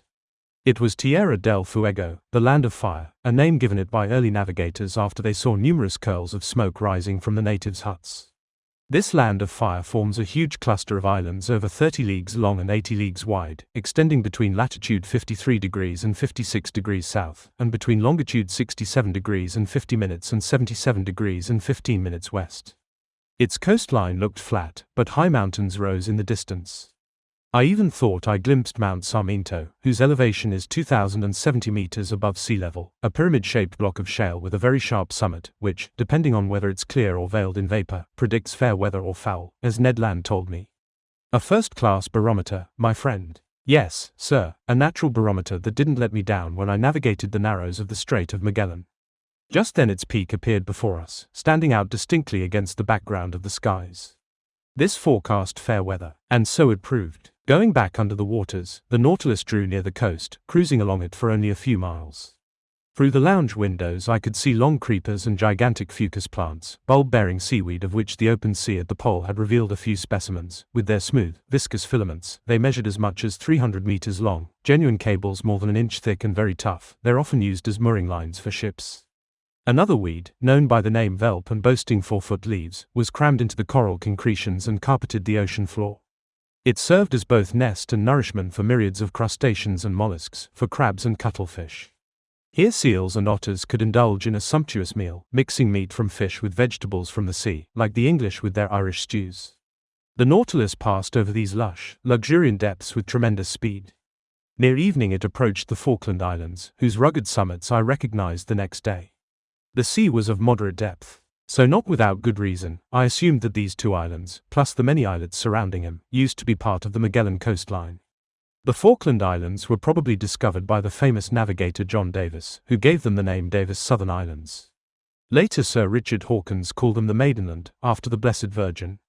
Subsequently, at the beginning of the 18th century, they were named the Malouins by fishermen from St. Malo in Brittany, then finally dubbed the Falklands by the English, to whom they belong today. In these waterways our nets brought up fine samples of algae, in particular certain fucus plants whose roots were laden with the world's best mussels. Geese and duck alighted by the dozens on the platform and soon took their places in the ship's pantry.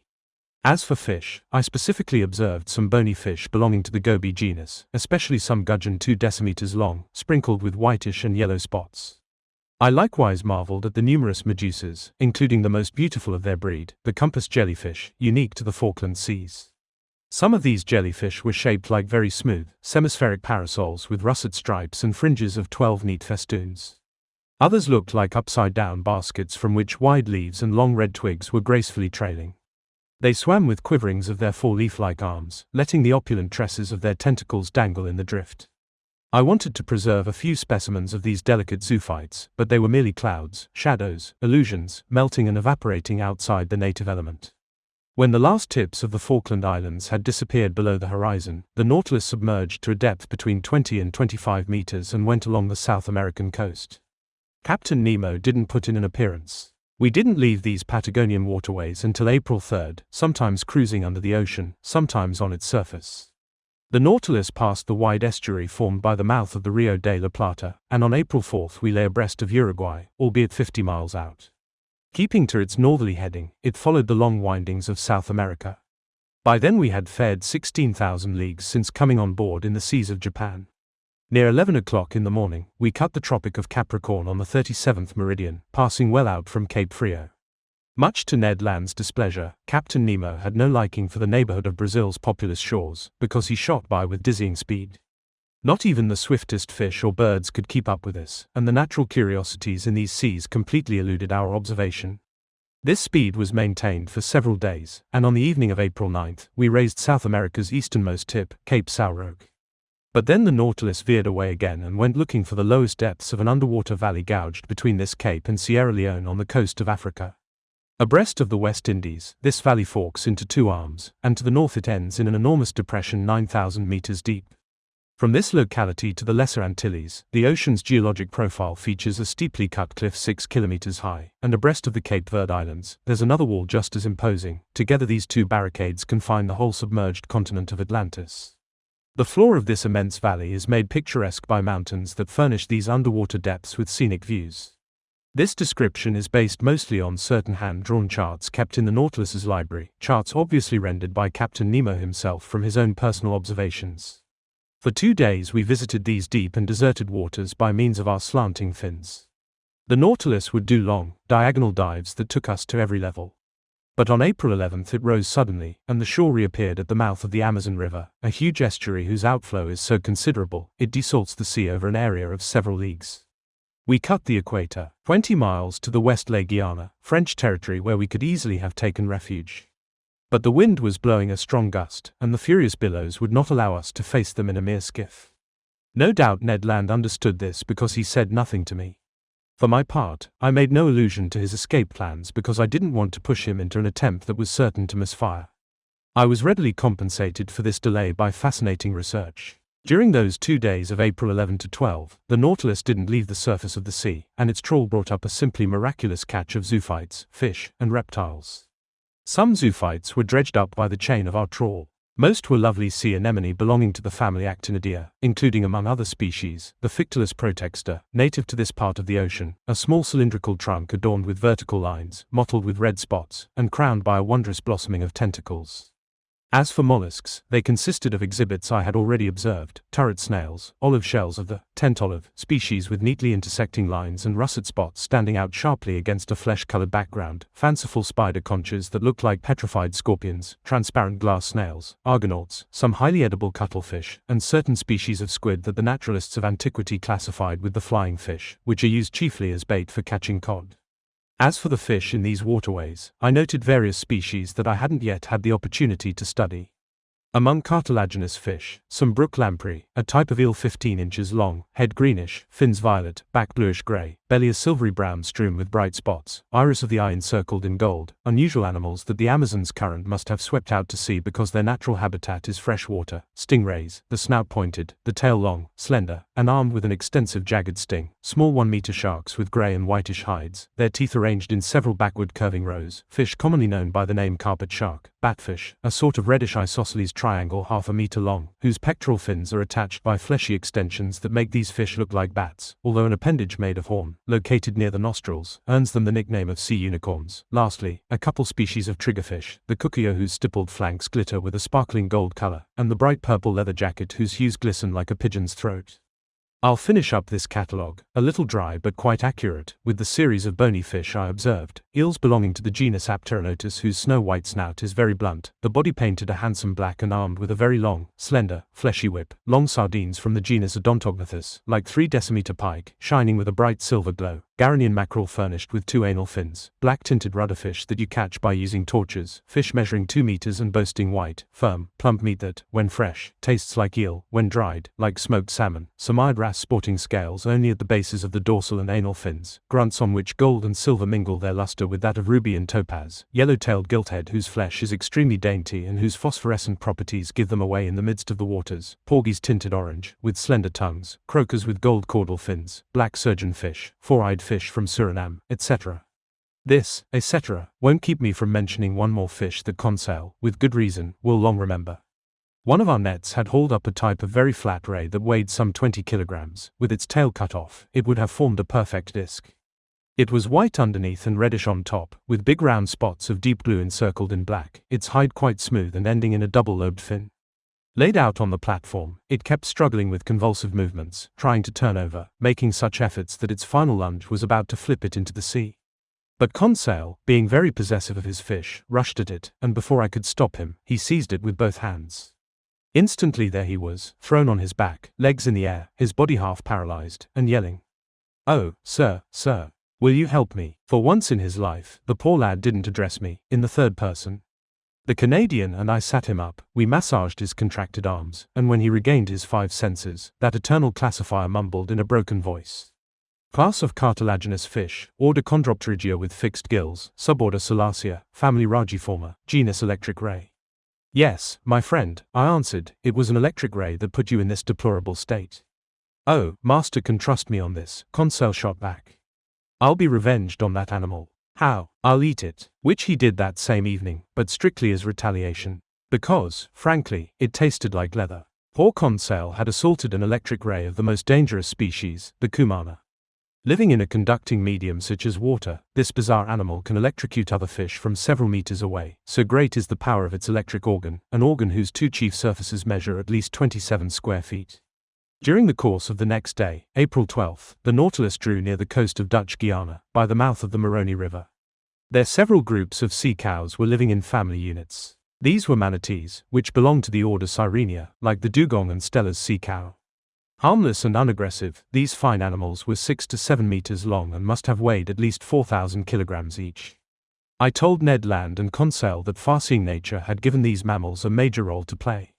In essence, manatees, like seals, are designed to graze the underwater prairies, destroying the clusters of weeds that obstruct the mouths of tropical rivers. And do you know, I added, what happened since man has almost completely wiped out these beneficial races? Rotting weeds have poisoned the air, and this poisoned air causes the yellow fever that devastates these wonderful countries. This toxic vegetation has increased beneath the seas of the torrid zone, so the disease spreads unchecked from the mouth of the Rio de la Plata to Florida. And if Professor Toussaint is correct, this plague is nothing compared to the scourge that will strike our descendants once the seas are depopulated of whales and seals. By then, crowded with jellyfish, squid, and other devilfish, the oceans will have become huge centers of infection, because their waves will no longer possess these huge stomachs that God has entrusted with scouring the surface of the sea. Meanwhile, without scorning these theories, the Nautilus's crew captured half a dozen manatees. In essence, it was an issue of stocking the larder with excellent red meat, even better than beef or veal. Their hunting was not a fascinating sport. The manatees let themselves be struck down without offering any resistance. Several thousand kilos of meat were hauled below, to be dried and stored. The same day an odd fishing practice further increased the Nautilus's stores, so full of game were these seas.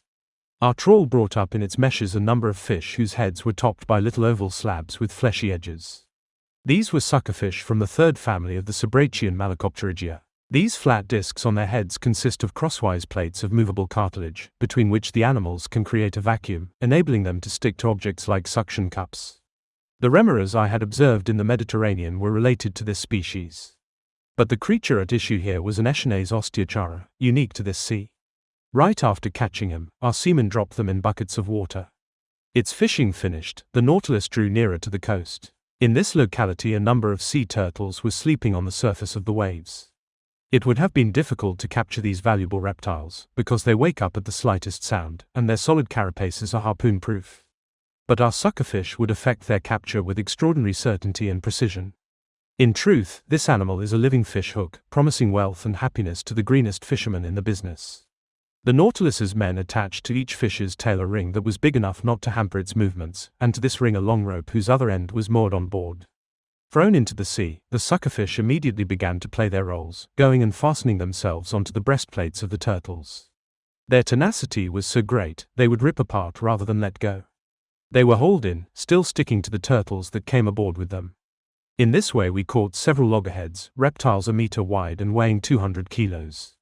They're extremely valuable because of their carapaces, which are covered with big slabs of horn, thin, brown, transparent, with white and yellow markings. Besides, they were excellent from an edible viewpoint, with an exquisite flavor comparable to the green turtle. This fishing ended our stay in the waterways of the Amazon, and that evening the Nautilus took to the high seas once more. Chapter 19, The Devilfish. For some days the Nautilus kept veering away from the American coast. It obviously didn't want to frequent the waves of the Gulf of Mexico or the Caribbean Sea. Yet there was no shortage of water under its keel, since the average depth of these seas is 1,800 meters, but these waterways, strewn with islands and plowed by steamers, probably didn't agree with Captain Nemo. On April 16 we raised Martinique and Guadeloupe from a distance of about 30 miles. For one instant I could see their lofty peaks. The Canadian was quite disheartened, having counted on putting his plans into execution in the Gulf, either by reaching shore or by pulling alongside one of the many boats plying a coastal trade from one island to another. An escape attempt would have been quite feasible, assuming Ned Land managed to seize the skiff without the captain's knowledge. But in mid-ocean it was unthinkable. The Canadian, Conseil, and I had a pretty long conversation on this subject. For 6 months we had been prisoners aboard the Nautilus. We had fared 17,000 leagues, and as Ned Land put it, there was no end in sight. So he made me a proposition I hadn't anticipated. We were to ask Captain Nemo this question straight out: did the captain mean to keep us on board his vessel permanently? This measure was distasteful to me. To my mind it would lead nowhere. We could hope for nothing from the Nautilus's commander but could depend only on ourselves.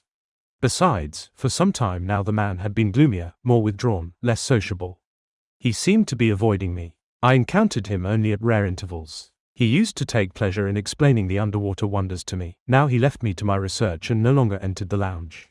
What changes had come over him? From what cause? I had no reason to blame myself. Was our presence on board perhaps a burden to him? Even so, I cherished no hopes that the man would set us free. So I begged Ned to let me think about it before taking action.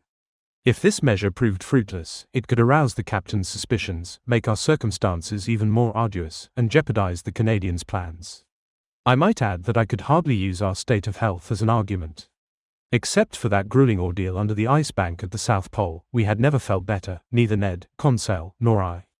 The nutritious food, life-giving air, regular routine, and uniform temperature kept illness at bay, and for a man who didn't miss his past existence on land, for a Captain Nemo who was at home here, who went where he wished, who took paths mysterious to others if not himself in attaining his ends, I could understand such a life.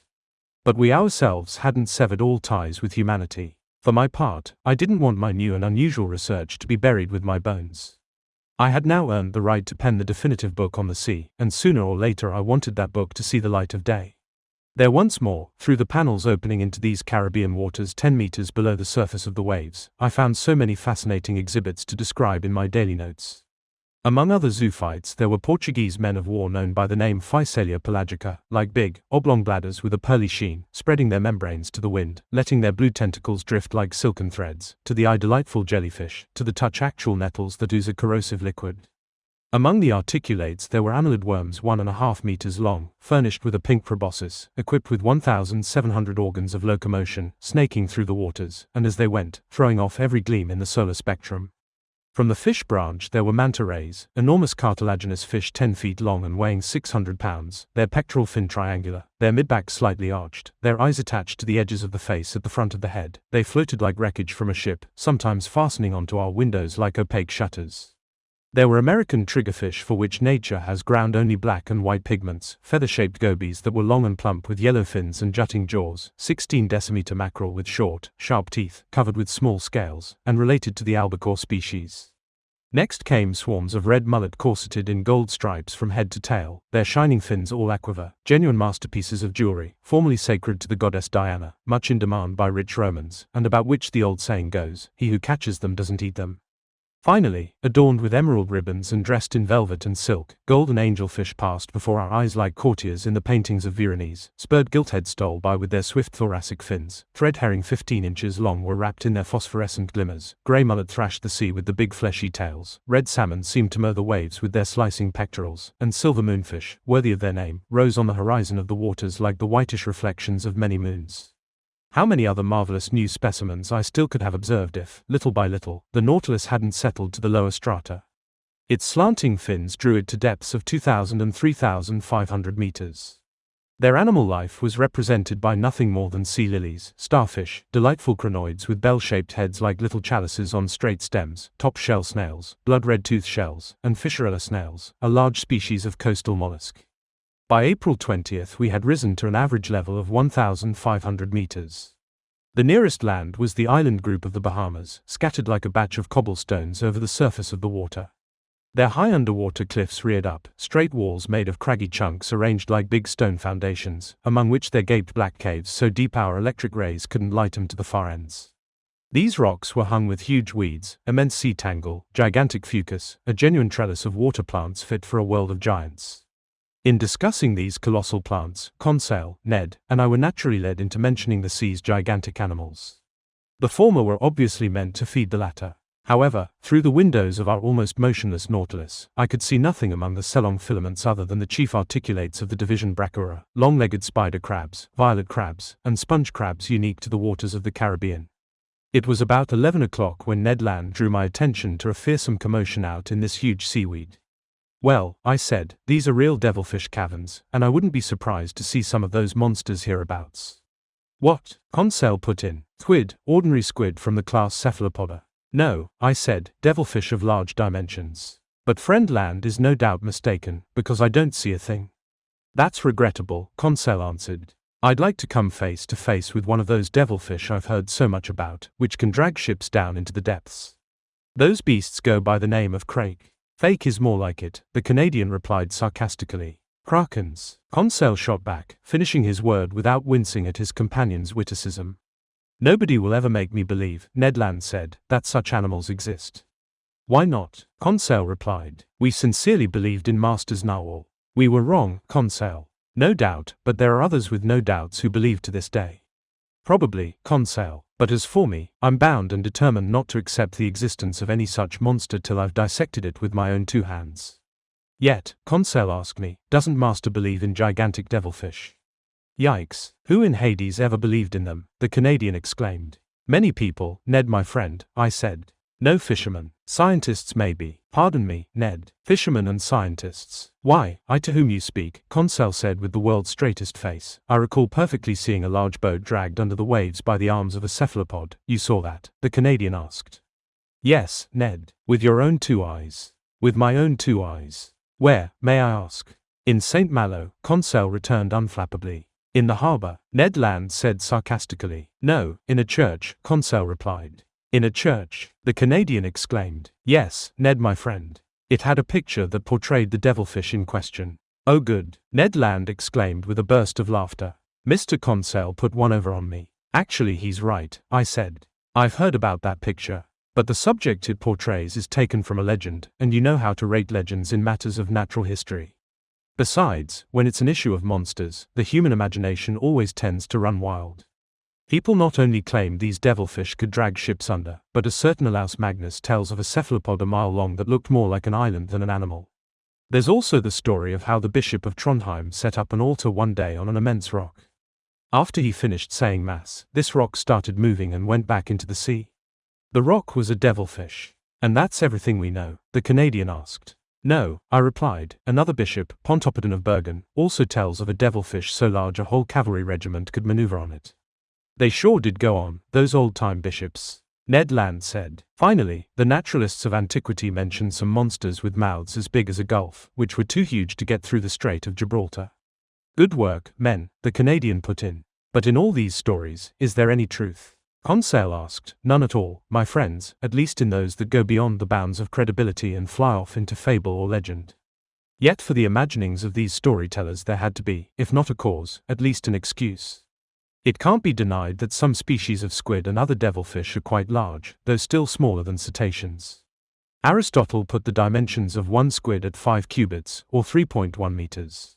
Our fishermen frequently see specimens over 1.8 meters long. The museums in Trieste and Montpellier have preserved some devilfish carcasses measuring 2 meters. Besides, according to the calculations of naturalists, one of these animals only 6 feet long would have tentacles as long as 27. Which is enough to make a fearsome monster. Does anybody fish for them nowadays? The Canadian asked. If they don't fish for them, sailors at least sight them. A friend of mine, Captain Paul Boss of Le Havre, has often sworn to me that he encountered one of these monsters of colossal size in the seas of the East Indies. But the most astonishing event, which proves that these gigantic animals undeniably exist, took place a few years ago in 1861. What event was that? Ned Land asked. Just this. In 1861, to the northeast of Tenerife and fairly near the latitude where we are right now, the crew of the gunboat Electo spotted a monstrous squid swimming in their waters. Commander Booger approached the animal and attacked it with blows from harpoons and blasts from rifles, but without much success because bullets and harpoons crossed its soft flesh as if it was semi-liquid jelly. After several fruitless attempts, the crew managed to slip a noose around the mollusk's body. This noose slid as far as the caudal fins and came to a halt. Then they tried to haul the monster on board, but its weight was so considerable that when they tugged on the rope, the animal parted company with its tail, and deprived of this adornment, it disappeared beneath the waters. Finally, an actual event, Ned Land said. An indisputable event, my gallant Ned. Accordingly, people have proposed naming this devilfish Booger's squid. And how long was it? The Canadian asked. Didn't it measure about 6 meters, said Conseil, who was stationed at the window and examining anew the crevices in the cliff. Precisely, I replied. Wasn't its head, Conseil went on, crowned by 8 tentacles that quivered in the water like a nest of snakes? Precisely. Weren't its eyes prominently placed and considerably enlarged? Yes, Conseil. And wasn't its mouth a real parrot's beak but of fearsome size? Correct, Conseil. Well, with all due respect to Master, Conseil replied serenely, if this isn't Booger's squid, it's at least one of his close relatives. I stared at Conseil. Ned Land rushed to the window. What an awful animal, he exclaimed. I stared in my turn and couldn't keep back a movement of revulsion. Before my eyes there quivered a horrible monster worthy of a place among the most far-fetched teratological legends. It was a squid of colossal dimensions, fully 8 meters long. It was traveling backward with tremendous speed in the same direction as the nautilus. It gazed with enormous, staring eyes that were tinted sea green. Its 8 arms, or more accurately, feet, were rooted in its head, which has earned these animals the name cephalopod. Its arms stretched a distance twice the length of its body and were writhing like the serpentine hair of the Furies. You could plainly see its 250 suckers, arranged over the inner sides of its tentacles and shaped like semispheric capsules. Sometimes these suckers fastened onto the lounge window by creating vacuums against it. The monster's mouth, a beak made of horn and shaped like that of a parrot, opened and closed vertically. Its tongue, also of horn substance and armed with several rows of sharp teeth, would flicker out from between these genuine shears. What a freak of nature! A bird's beak on a mollusk. Its body was spindle-shaped and swollen in the middle, a fleshy mass that must have weighed 20,000 to 25,000 kilograms. Its unstable color would change with tremendous speed as the animal grew irritated, passing successively from bluish-gray to reddish-brown. What was irritating this mollusk? No doubt the presence of the nautilus, even more fearsome than itself, and which it couldn't grip with its mandibles or the suckers on its arms. And yet what monsters these devilfish are, what vitality our Creator has given them, what vigor in their movements, thanks to their owning a triple heart. Sheer chance had placed us in the presence of this squid, and I didn't want to lose this opportunity to meticulously study such a cephalopod specimen. I overcame the horror that its appearance inspired in me, picked up a pencil, and began to sketch it. Perhaps this is the same as the Electos, Conseil said. Can't be, the Canadian replied, because this one's complete while the other one lost its tail. That doesn't necessarily follow, I said. The arms and tails of these animals grow back through regeneration, and in 7 years the tail on Booger's squid has surely had time to sprout again. Anyhow, Ned shot back, if it isn't this fellow, maybe it's one of those. Indeed, other devilfish had appeared at the starboard window. I counted 7 of them. They provided the Nautilus with an escort, and I could hear their beaks gnashing on the sheet iron hull.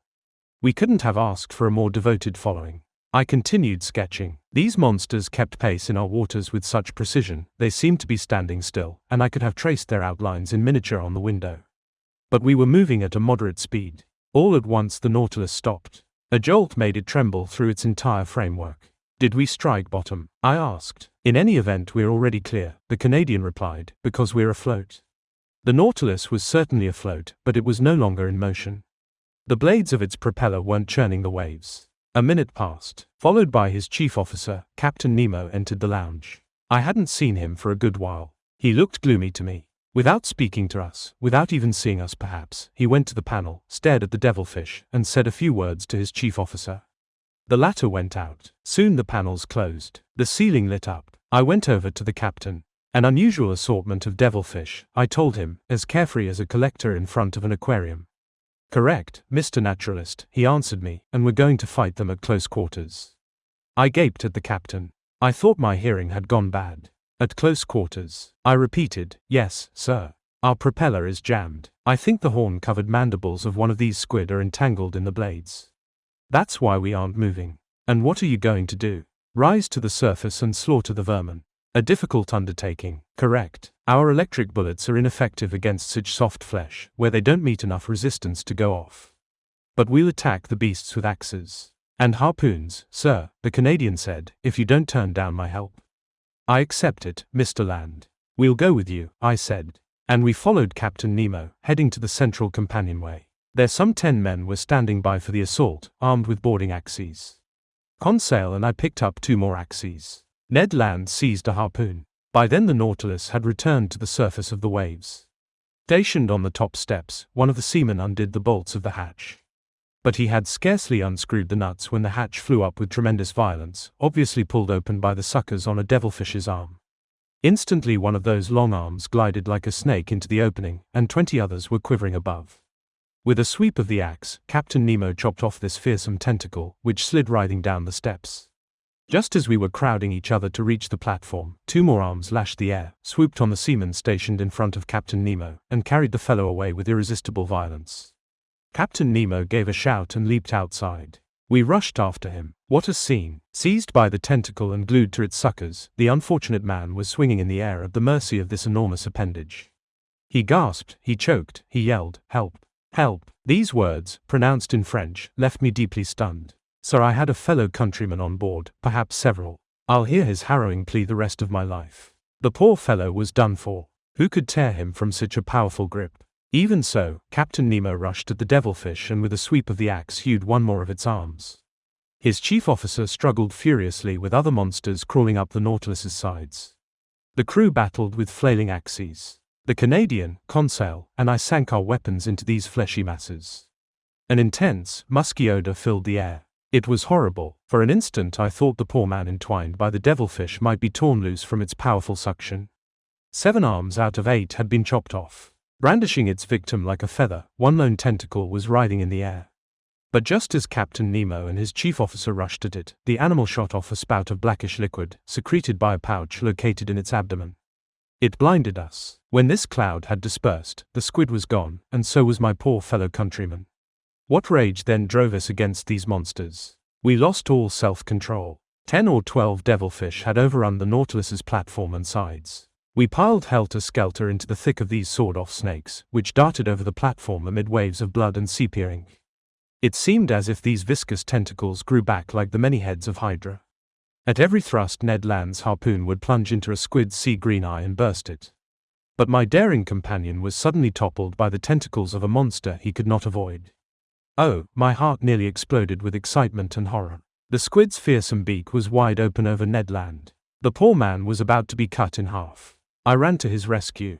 But Captain Nemo got there first. His axe disappeared between the 2 enormous mandibles, and the Canadian, miraculously saved, stood and plunged his harpoon all the way into the devilfish's triple heart.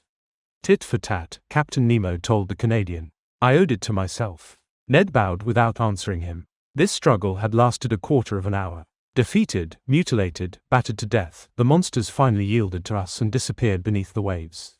Red with blood, motionless by the beacon, Captain Nemo stared at the sea that had swallowed one of his companions, and large tears streamed from his eyes. Chapter 20. The Gulf Stream. This dreadful scene on April 20th none of us will ever be able to forget. I wrote it up in a state of intense excitement. Later I reviewed my narrative.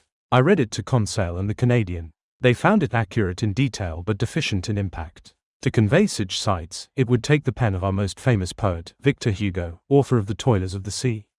As I said, Captain Nemo wept while staring at the waves. His grief was immense. This was the second companion he had lost since we had come aboard. And what a way to die. Smashed, strangled, crushed by the fearsome arms of a devilfish, ground between its iron mandibles, this friend would never rest with his companions in the placid waters of the coral cemetery. As for me, what had harrowed my heart in the thick of this struggle was the despairing yell given by this unfortunate man. Forgetting his regulation language, this poor Frenchman had reverted to speaking his own mother tongue to fling out one supreme plea. Among the Nautilus's crew, allied body and soul with Captain Nemo and likewise fleeing from human contact, I had found a fellow countryman. Was he the only representative of France in this mysterious alliance, obviously made up of individuals from different nationalities? This was just one more of those insoluble problems that kept welling up in my mind.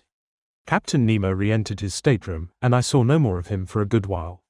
But how sad, despairing, and irresolute he must have felt, to judge from this ship whose soul he was, which reflected his every mood. The Nautilus no longer kept to a fixed heading. It drifted back and forth, riding with the waves like a corpse. Its propeller had been disentangled but was barely put to use. It was navigating at random. It couldn't tear itself away from the setting of this last struggle, from this sea that had devoured one of its own. 10 days went by in this way. It was only on May 1st that the Nautilus openly resumed its northbound course, after raising the Bahamas at the mouth of Old Bahama Channel. We then went with the current of the sea's greatest river, which has its own banks, fish, and temperature. I mean the Gulf Stream. It is indeed a river that runs independently through the middle of the Atlantic, its waters never mixing with the ocean's waters. It's a salty river, saltier than the sea surrounding it. Its average depth is 3,000 feet, its average width 60 miles. In certain localities its current moves at a speed of 4 kilometers per hour. The unchanging volume of its waters is greater than that of all the world's rivers combined. As discovered by Commander Maury, the true source of the Gulf Stream, its starting point, if you prefer, is located in the Bay of Biscay. There its waters, still weak in temperature and color, begin to form. It goes down south, skirts equatorial Africa, warms its waves in the rays of the torrid zone, crosses the Atlantic, reaches Cape São Roque on the coast of Brazil, and forks into 2 branches, one going to the Caribbean Sea for further saturation with heat particles. Then, entrusted with restoring the balance between hot and cold temperatures and with mixing tropical and northern waters, the Gulf Stream begins to play its stabilizing role. Attaining a white heat in the Gulf of Mexico, it heads north up the American coast, advances as far as Newfoundland, swerves away under the thrust of a cold current from the Davis Strait, and resumes its ocean course by going along a great circle of the Earth on a rhumb line. It then divides into two arms near the 43rd parallel. One, helped by the northeast trade winds, returns to the Bay of Biscay and the Azores. The other washes the shores of Ireland and Norway with lukewarm water, goes beyond Spitsbergen, where its temperature falls to 4 degrees centigrade, and fashions the open sea at the pole. It was on this oceanic river that the Nautilus was then navigating. Leaving Old Bahama Channel, which is 14 leagues wide by 350 meters deep, the Gulf Stream moves at the rate of 8 kilometers per hour. Its speed steadily decreases as it advances northward, and we must pray that this steadiness continues, because, as experts agree, if its speed and direction were to change, the climates of Europe would undergo disturbances whose consequences are incalculable. Near noon I was on the platform with Conseil. I shared with him the relevant details on the Gulf Stream. When my explanation was over, I invited him to dip his hands into its current. Conseil did so, and he was quite astonished to experience no sensation of either hot or cold. That comes, I told him, from the water temperature of the Gulf Stream, which, as it leaves the Gulf of Mexico, is barely different from your blood temperature. This Gulf Stream is a huge heat generator that enables the coasts of Europe to be decked in eternal greenery. And if Commander Maury is correct, were one to harness the full warmth of this current, it would supply enough heat to keep molten a river of iron solder as big as the Amazon or the Missouri. Just then the Gulf Stream's speed was 2.25 meters per second. So distinct is its current from the surrounding sea, its confined waters stand out against the ocean and operate on a different level from the colder waters. Murky as well, and very rich in saline material, their pure indigo contrasts with the green waves surrounding them.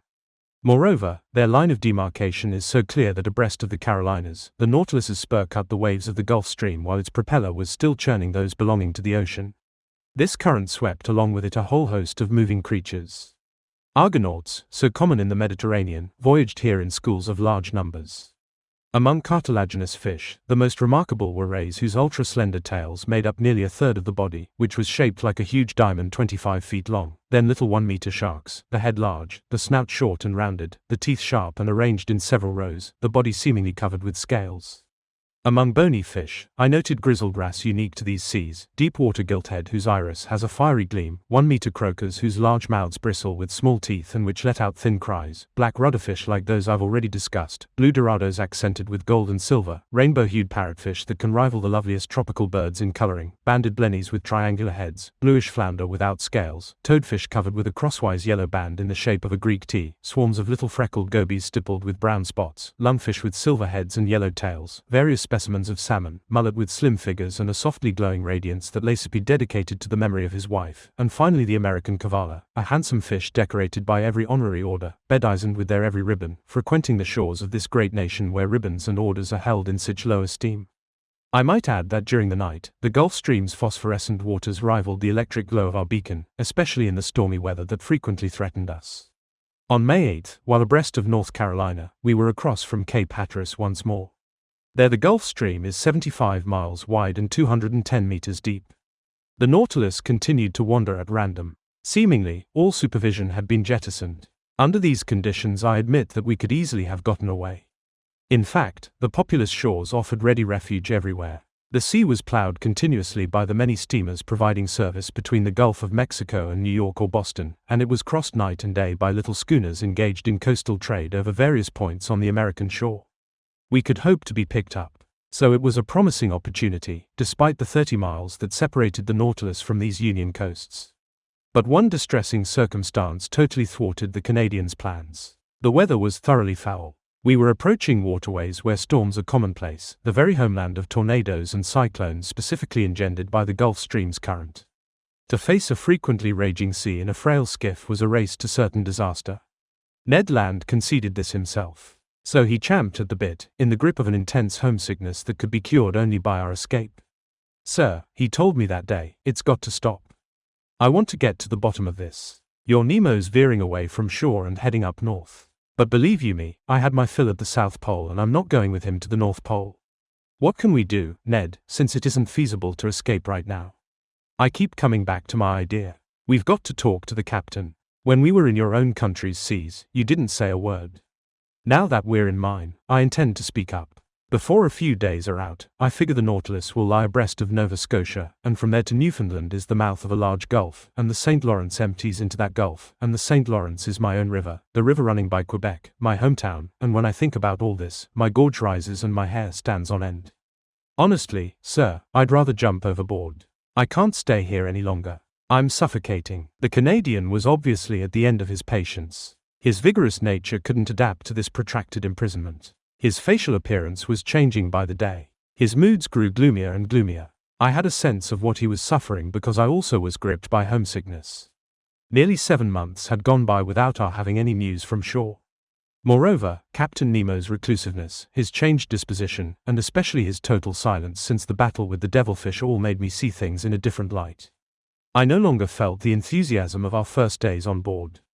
You needed to be Flemish like Conseil to accept these circumstances, living in a habitat designed for cetaceans and other denizens of the deep. Truly, if that gallant lad had owned gills instead of lungs, I think he would have made an outstanding fish. Well, sir, Ned Land went on, seeing that I hadn't replied. Well, Ned, you want me to ask Captain Nemo what he intends to do with us? Yes, sir, even though he has already made that clear. Yes, I want it settled once and for all. Speak just for me, strictly on my behalf, if you want. But I rarely encounter him. He positively avoids me. All the more reason you should go look him up. I'll confer with him, Ned. When? The Canadian asked insistently. When I encounter him. Professor Aronnax, would you like me to go find him myself? No, let me do it. Tomorrow. Today, Ned Land said. So be it. I'll see him today, I answered the Canadian, who, if he took action himself, would certainly have ruined everything. I was left to myself. His request granted, I decided to dispose of it immediately. I like things over and done with. I re-entered my stateroom. From there I could hear movements inside Captain Nemo's quarters. I couldn't pass up this chance for an encounter. I knocked on his door. I received no reply. I knocked again, then tried the knob. The door opened. I entered. The captain was there. He was bending over his work table and hadn't heard me. Determined not to leave without questioning him, I drew closer. He looked up sharply, with a frowning brow, and said in a pretty stern tone. Oh, it's you. What do you want? To speak with you, Captain. But I'm busy, sir, I'm at work. I give you the freedom to enjoy your privacy, can't I have the same for myself? This reception was less than encouraging. But I was determined to give as good as I got. Sir, I said coolly, I need to speak with you on a matter that simply can't wait. Whatever could that be, sir? He replied sarcastically. Have you made some discovery that has escaped me? Has the sea yielded up some novel secret to you? We were miles apart, but before I could reply, he showed me a manuscript open on the table and told me in a more serious tone. Here, Professor Aronnax, is a manuscript written in several languages. It contains a summary of my research under the sea, and God willing, it won't perish with me. Signed with my name, complete with my life story, this manuscript will be enclosed in a small, unsinkable contrivance. The last surviving man on the Nautilus will throw this contrivance into the sea, and it will go wherever the waves carry it. The man's name, his life story written by himself. So the secret of his existence might someday be unveiled. But just then I saw this announcement only as a lead-in to my topic. Captain, I replied, I'm all praise for this idea you're putting into effect. The fruits of your research must not be lost. But the methods you're using strike me as primitive. Who knows where the winds will take that contrivance, into whose hands it may fall? Can't you find something better? Can't you or one of your men? Never, sir, the captain said, swiftly interrupting me. But my companions and I would be willing to safeguard this manuscript, and if you give us back our freedom. Your freedom, Captain Nemo put in, standing up. Yes, sir, and that's the subject on which I wanted to confer with you. For 7 months we've been aboard your vessel, and I ask you today, in the name of my companions as well as myself, if you intend to keep us here forever. Professor Aronnax, Captain Nemo said, I'll answer you today just as I did 7 months ago. Whoever boards the Nautilus must never leave it. What you're inflicting on us is outright slavery. Call it anything you like. But every slave has the right to recover his freedom, by any worthwhile, available means. Who has denied you that right? Captain Nemo replied. Did I ever try to bind you with your word of honor? The captain stared at me, crossing his arms. Sir, I told him, to take up this subject a second time would be distasteful to both of us. So let's finish what we've started. I repeat, it isn't just for myself that I raise this issue. To me, research is a relief, a potent diversion, an enticement, a passion that can make me forget everything else. Like you, I'm a man neglected and unknown, living in the faint hope that someday I can pass on to future generations the fruits of my labors, figuratively speaking, by means of some contrivance left to the luck of winds and waves. In short, I can admire you and comfortably go with you while playing a role I only partly understand, but I still catch glimpses of other aspects of your life that are surrounded by involvements and secrets that, alone on board, my companions and I can't share. And even when our hearts could beat with yours, moved by some of your griefs or stirred by your deeds of courage and genius, we've had to stifle even the slightest token of that sympathy that arises at the sight of something fine and good, whether it comes from friend or enemy. All right then, it's this feeling of being alien to your deepest concerns that makes our situation unacceptable, impossible, even impossible for me, but especially for Ned Land. Every man, by virtue of his very humanity, deserves fair treatment. Have you considered how a love of freedom and hatred of slavery could lead to plans of vengeance in a temperament like the Canadian's, what he might think, attempt, endeavor? I fell silent. Captain Nemo stood up. Ned Land can think, attempt, or endeavor anything he wants, what difference is it to me? I didn't go looking for him. I don't keep him on board for my pleasure. As for you, Professor Aronnax, you're a man able to understand anything, even silence. I have nothing more to say to you. Let this first time you've come to discuss this subject also be the last, because a second time I won't even listen. I withdrew. From that day forward our position was very strained. I reported this conversation to my two companions. Now we know, Ned said, that we can't expect a thing from this man. The Nautilus is nearing Long Island. We'll escape, no matter what the weather. But the skies became more and more threatening. There were conspicuous signs of a hurricane on the way. The atmosphere was turning white and milky. Slender sheaves of cirrus clouds were followed on the horizon by layers of nimbocumulus. Other low clouds fled swiftly. The sea grew towering, inflated by long swells. Every bird had disappeared except a few petrels, friends of the storms. The barometer fell significantly, indicating a tremendous tension in the surrounding haze. The mixture in our storm glass decomposed under the influence of the electricity charging the air. A struggle of the elements was approaching. The storm burst during the daytime of May 13th, just as the Nautilus was cruising abreast of Long Island, a few miles from the Narrows to Upper New York Bay.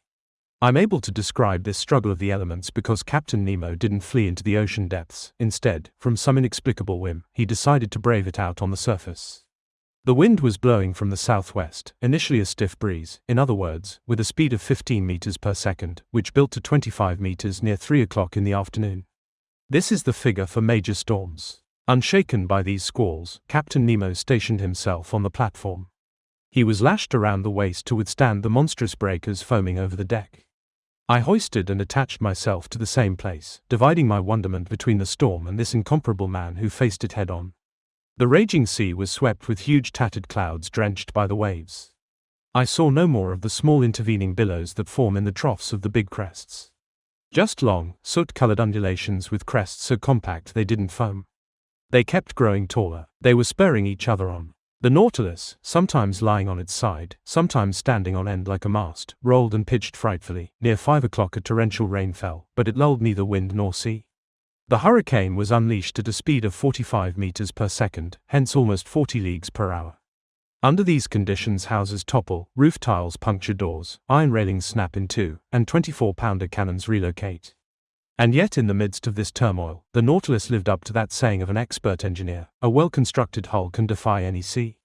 This submersible was no resisting rock that waves could demolish. It was a steel spindle, obediently in motion, without rigging or masting, and able to brave their fury with impunity. Meanwhile I was carefully examining these unleashed breakers. They measured up to 15 meters in height over a length of 150 to 175 meters, and the speed of their propagation, half that of the wind, was 15 meters per second. Their volume and power increased with the depth of the waters. I then understood the role played by these waves, which trap air in their flanks and release it in the depths of the sea where its oxygen brings life. Their utmost pressure, it has been calculated, can build to 3,000 kilograms on every square foot of surface they strike. It was such waves in the Hebrides that repositioned a stone block weighing 84,000 pounds. It was their relatives in the tidal wave on December 23, 1854, that toppled part of the Japanese city of Tokyo, then went that same day at 700 kilometers per hour to break on the beaches of America. After nightfall the storm grew in intensity. As in the 1860 cyclone on Reunion Island, the barometer fell to 710 millimeters. At the close of day, I saw a big ship passing on the horizon, struggling painfully. It later at half steam in an effort to hold steady on the waves. It must have been a steamer on one of those lines out of New York to Liverpool or Le Havre. It soon vanished into the shadows. At 10 o'clock in the evening, the skies caught on fire. The air was streaked with violent flashes of lightning. I couldn't stand this brightness, but Captain Nemo stared straight at it, as if to inhale the spirit of the storm. A dreadful noise filled the air, a complicated noise made up of the roar of crashing breakers, the howl of the wind, claps of thunder. The wind shifted to every point of the horizon, and the cyclone left the east to return there after passing through north, west, and south, moving in the opposite direction of revolving storms in the southern hemisphere. Oh, that Gulf Stream! It truly lives up to its nickname, the Lord of Storms. All by itself it creates these fearsome cyclones through the difference in temperature between its currents and the superimposed layers of air. The rain was followed by a downpour of fire. Droplets of water changed into exploding tufts. You would have thought Captain Nemo was courting a death worthy of himself, seeking to be struck by lightning. In one hideous pitching movement, the Nautilus reared its steel spur into the air like a lightning rod, and I saw long sparks shoot down it. Shattered, at the end of my strength, I slid flat on my belly to the hatch. I opened it and went below to the lounge. By then the storm had reached its maximum intensity. It was impossible to stand upright inside the Nautilus. Captain Nemo re-entered near midnight. I could hear the ballast tanks filling little by little, and the Nautilus sank gently beneath the surface of the waves. Through the lounge's open windows, I saw large, frightened fish passing like phantoms in the fiery waters. Some were struck by lightning right before my eyes. The Nautilus kept descending. I thought it would find calm again at 15 meters down. No, the upper strata were too violently agitated. It needed to sink to 50 meters, searching for a resting place in the bowels of the sea. But once there, what tranquility we found, what silence, what peace all around us. Who would have known that a dreadful hurricane was then unleashed on the surface of this ocean? Chapter 21, in latitude 47 degrees and 24 minutes. In the aftermath of this storm, we were thrown back to the east. Away went any hope of escaping to the landing places of New York or the St. Lawrence. In despair, poor Ned went into seclusion like Captain Nemo. Conseil and I no longer left each other. As I said, the Nautilus veered to the east. To be more accurate, I should have said to the northeast. Sometimes on the surface of the waves, sometimes beneath them, the ship wandered for days amid these mists so feared by navigators. These are caused chiefly by melting ice, which keeps the air extremely damp. How many ships have perished in these waterways as they tried to get directions from the hazy lights on the coast? How many casualties have been caused by these opaque mists? How many collisions have occurred with these reefs, where the breaking surf is covered by the noise of the wind? How many vessels have rammed each other, despite their running lights, despite the warnings given by their bosun's pipes and alarm bells? So the floor of this sea had the appearance of a battlefield where every ship defeated by the ocean still lay, some already old and encrusted, others newer and reflecting our beacon light on their ironwork and copper undersides. Among these vessels, how many went down with all hands, with their crews and hosts of immigrants, at these trouble spots so prominent in the statistics, Cape Race, St. Paul Island, the Strait of Belle Isle, the St. Lawrence Estuary? And in only a few years, how many victims have been furnished to the obituary notices by the Royal Mail, Inman, and Montreal lines, by vessels named the Solway, the Isis, the Parramatta, the Hungarian, the Canadian, the Anglo-Saxon, the Humboldt, and the United States, all run aground, by the Arctic and the Lyonnaise, sunk in collisions, by the President, the Pacific, and the city of Glasgow, lost for reasons unknown. In the midst of the gloomy rubble, the Nautilus navigated as if passing the dead in review. By May 15th we were off the southern tip of the Grand Banks of Newfoundland. These banks are the result of marine sedimentation, an extensive accumulation of organic waste brought either from the equator by the Gulf Stream's current, or from the North Pole by the countercurrent of cold water that skirts the American coast. Here, too, erratically drifting chunks collect from the ice breakup. Here a huge boneyard forms from fish, mollusks, and zoophytes dying over it by the billions. The sea is of no great depth at the Grand Banks, a few hundred fathoms at best. But to the south there is a deep, suddenly occurring depression, a 3,000-meter pit. Here the Gulf Stream widens. Its waters come to full bloom. It loses its speed and temperature, but it turns into a sea. Among the fish that the Nautilus startled on its way, I'll mention a 1-meter lumpfish, blackish on top with orange on the belly and rare among its brethren in that it practices monogamy, a good-sized eelpout, a type of emerald Murray whose flavor is excellent, wolfish with big eyes in a head somewhat resembling a canine's, viviparous blennies whose eggs hatch inside their bodies like those of snakes, bloated gobio, or black gudgeon, measuring 2 decimeters, grenadiers with long tails and gleaming with a silvery glow, speedy fish venturing far from their high Arctic seas. Our nets also hauled in a bold, daring, vigorous, and muscular fish armed with prickles on its head and stings on its fins, a real scorpion measuring 2 to 3 meters, the ruthless enemy of cod, blennies, and salmon. It was the bullhead of the northerly seas, a fish with red fins and a brown body covered with nodules. The Nautilus's fishermen had some trouble getting a grip on this animal, which, thanks to the formation of its gill covers, can protect its respiratory organs from any parching contact with the air and can live out of water for a good while. And I'll mention, for the record, some little banded blennies that follow ships into the northernmost seas, sharp-snouted carp exclusive to the North Atlantic, scorpionfish, and lastly the gadoid family, chiefly the cod species, which I detected in their waters of choice over these inexhaustible Grand Banks. Because Newfoundland is simply an underwater peak, you could call these cod mountain fish. While the Nautilus was clearing a path through the tight ranks, Conseil couldn't refrain from making this comment. "Mercy, look at these cod," he said. "Why, I thought cod were flat, like dab or sole." "Innocent boy," I exclaimed. "Cod are flat only at the grocery store, where they're cut open and spread out on display. But in the water they're like mullet, spindle-shaped and perfectly built for speed." "I can easily believe, master," Conseil replied. "But what crowds of them! What swarms! Bah, my friend, there'd be many more without their enemies, scorpionfish and human beings. Do you know how many eggs have been counted in a single female?" "I'll go all out," Conseil replied. 500,000. 11 million, my friend. 11 million. I refuse to accept that until I count them myself. So count them, Conseil. But it would be less work to believe me. Besides, Frenchmen, Englishmen, Americans, Danes, and Norwegians catch these cod by the thousands. They're eaten in prodigious quantities, and without the astonishing fertility of these fish, the seas would soon be depopulated of them. Accordingly, in England and America alone, 5,000 ships manned by 75,000 seamen go after cod. Each ship brings back an average catch of 4,400 fish, making 22 million. Off the coast of Norway, the total is the same. "Fine," Conseil replied, "I'll take master's word for it. I won't count them." "Count what?" "Those 11 million eggs. But I'll make one comment." "What's that?" "If all their eggs hatched, just 4 codfish could feed England, America, and Norway." As we skimmed the depths of the Grand Banks, I could see perfectly those long fishing lines, each armed with 200 hooks, that every boat dangled by the dozens. The lower end of each line dragged the bottom by means of a small grappling iron, and at the surface it was secured to the buoy rope of a cork float.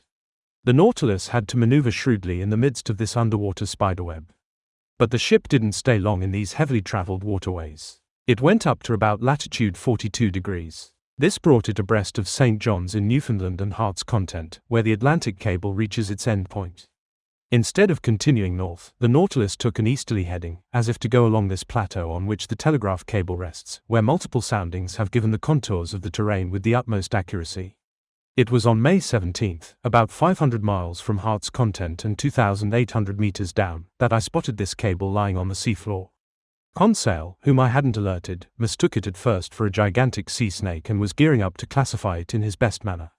But I enlightened the fine lad and let him down gently by giving him various details on the laying of this cable.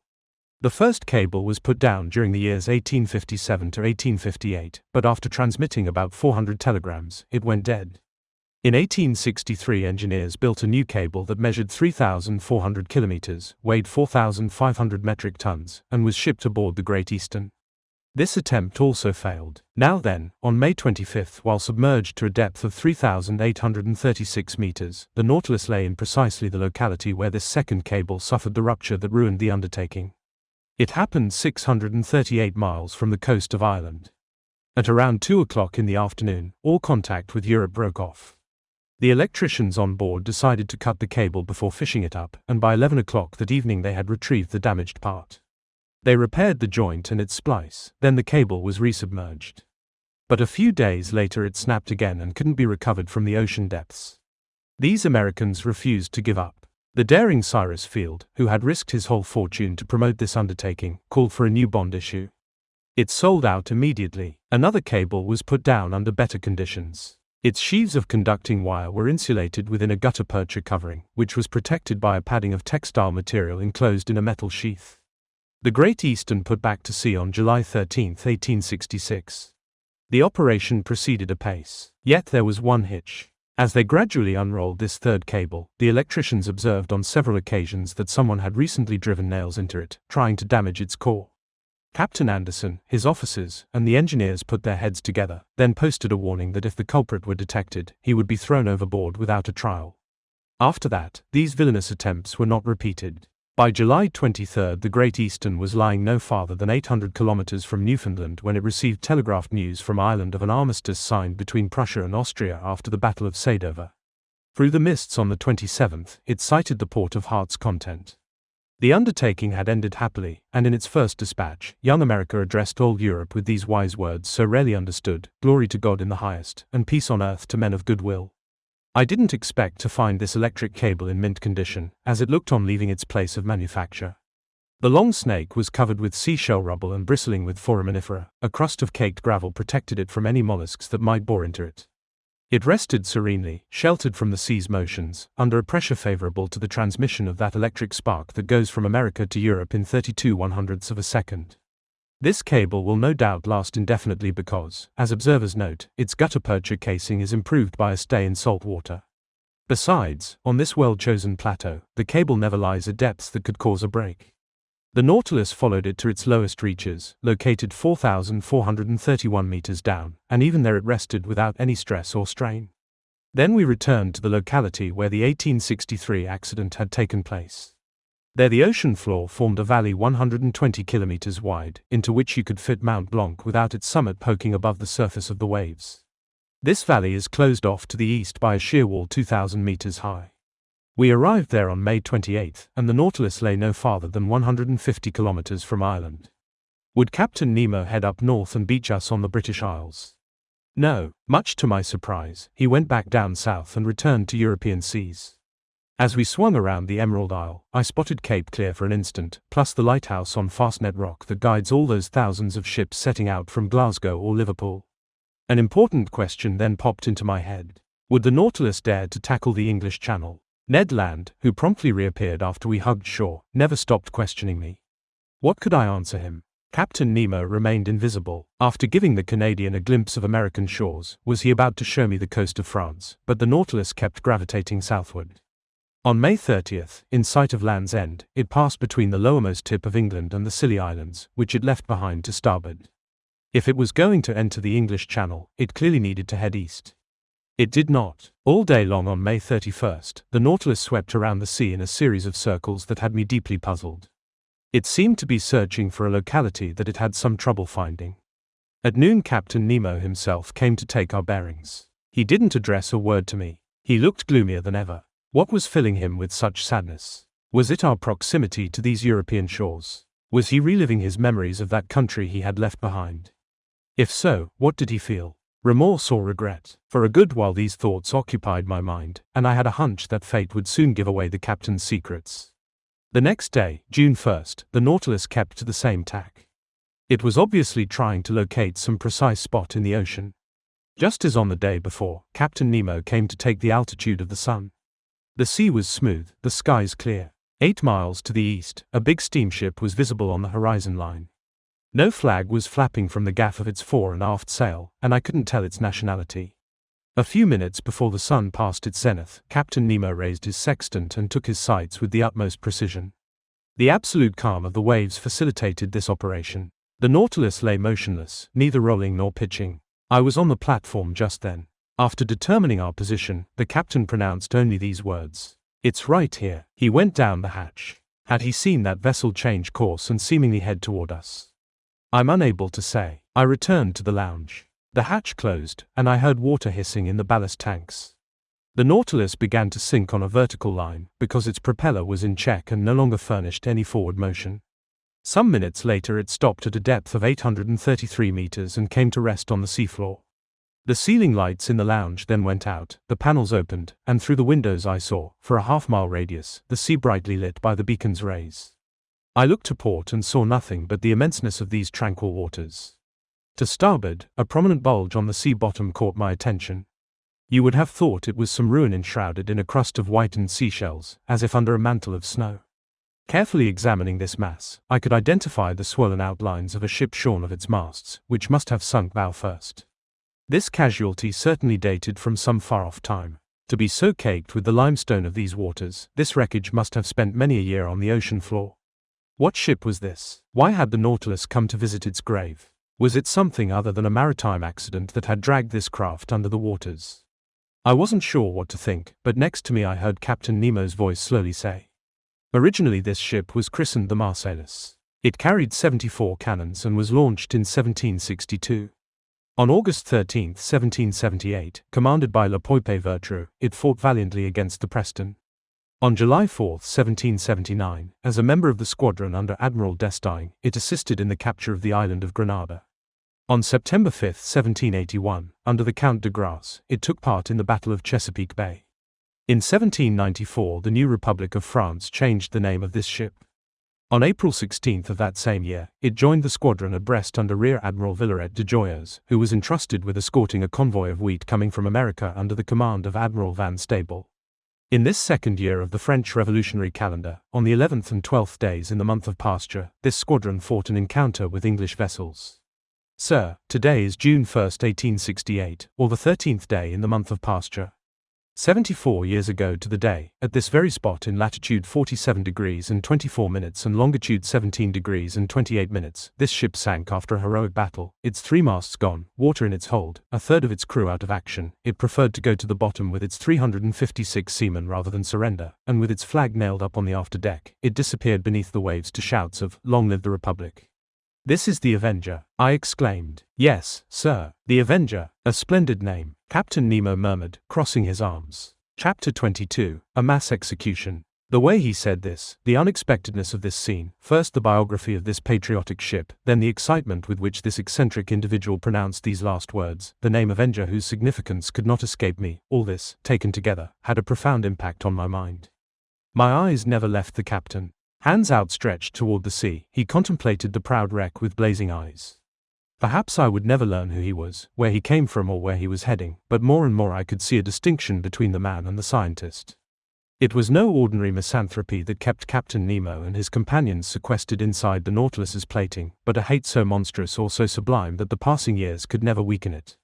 Did this hate also hunger for vengeance? Time would soon tell. Meanwhile the Nautilus rose slowly to the surface of the sea, and I watched the Avenger's murky shape disappearing little by little. Soon a gentle rolling told me that we were afloat in the open air. Just then a hollow explosion was audible. I looked at the captain. The captain did not stir. "Captain," I said. He didn't reply. I left him and climbed onto the platform. Conseil and the Canadian were already there. "What caused that explosion?" I asked. "A cannon going off," Ned Land replied. I stared in the direction of the ship I had spotted. It was heading toward the Nautilus, and you could tell it had put on steam. 6 miles separated it from us. "What sort of craft is it, Ned?" "From its rigging and its low masts," the Canadian replied, "I bet it's a warship. Here's hoping it pulls up and sinks this damn Nautilus." "Ned, my friend," Conseil replied, "what harm could it do the Nautilus? Will it attack us under the waves? Will it cannonade us at the bottom of the sea? Tell me, Ned," I asked, "can you make out the nationality of that craft?" Creasing his brow, lowering his lids, and puckering the corners of his eyes, the Canadian focused the full power of his gaze on the ship for a short while.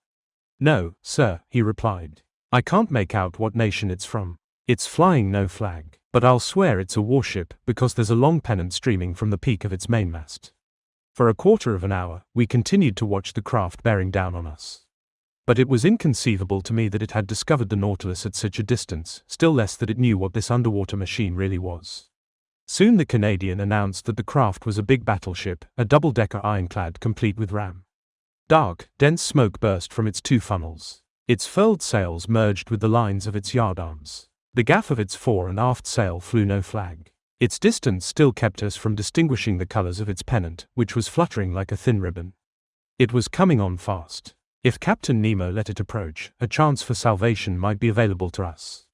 "Sir," Ned Land told me, "if that boat gets within a mile of us, I'm jumping overboard, and I suggest you follow suit." I didn't reply to the Canadian's proposition but kept watching the ship, which was looming larger on the horizon. Whether it was English, French, American, or Russian, it would surely welcome us aboard if we could just get to it. "Master may recall," Conseil then said, "that we have some experience with swimming. He can rely on me to tow him to that vessel, if he's agreeable to going with our friend Ned." Before I could reply, white smoke streamed from the battleship's bow. Then, a few seconds later, the waters splashed astern of the Nautilus, disturbed by the fall of a heavy object. Soon after, an explosion struck my ears. "What's this? They're firing at us," I exclaimed. "Good lads," the Canadian muttered. "That means they don't see us as castaways clinging to some wreckage." "With all due respect to Master Gracious," Conseil put in, shaking off the water that had sprayed over him from another shell.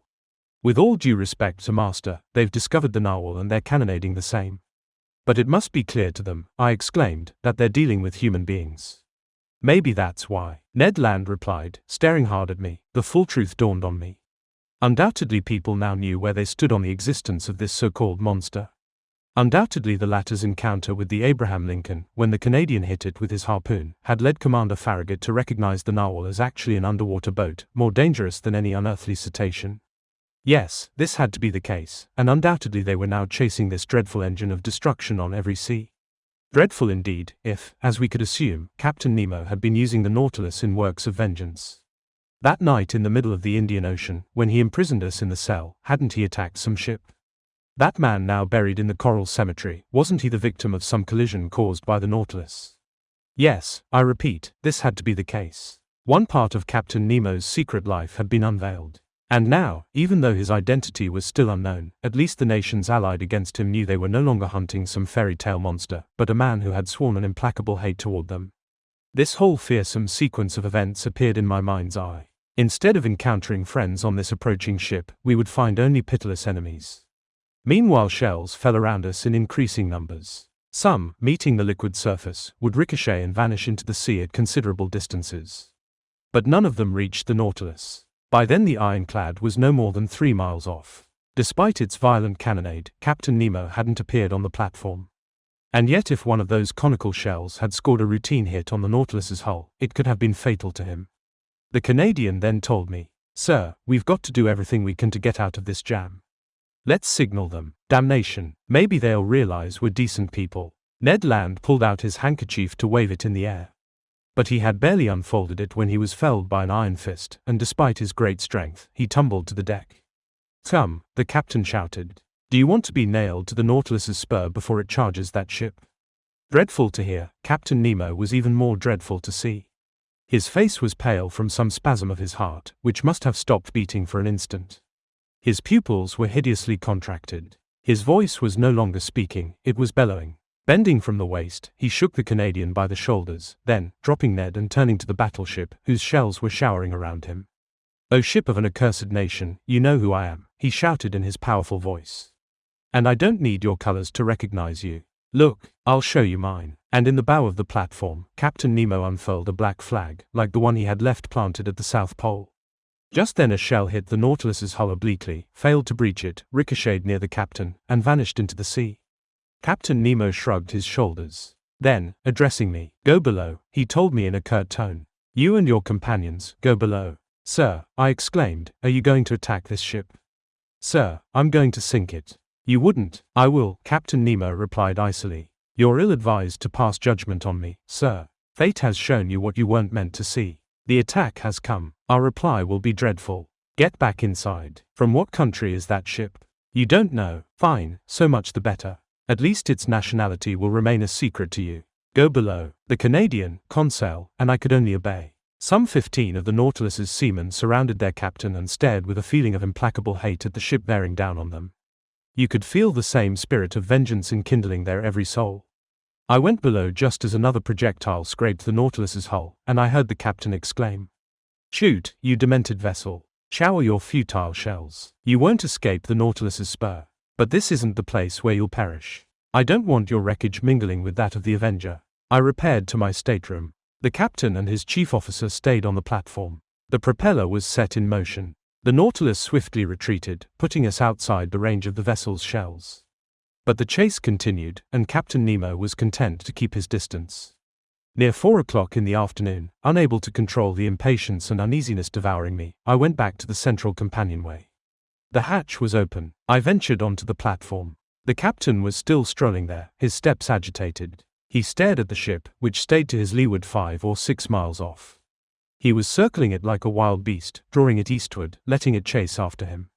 Yet he didn't attack. Was he, perhaps, still undecided? I tried to intervene one last time, but I had barely queried Captain Nemo when the latter silenced me.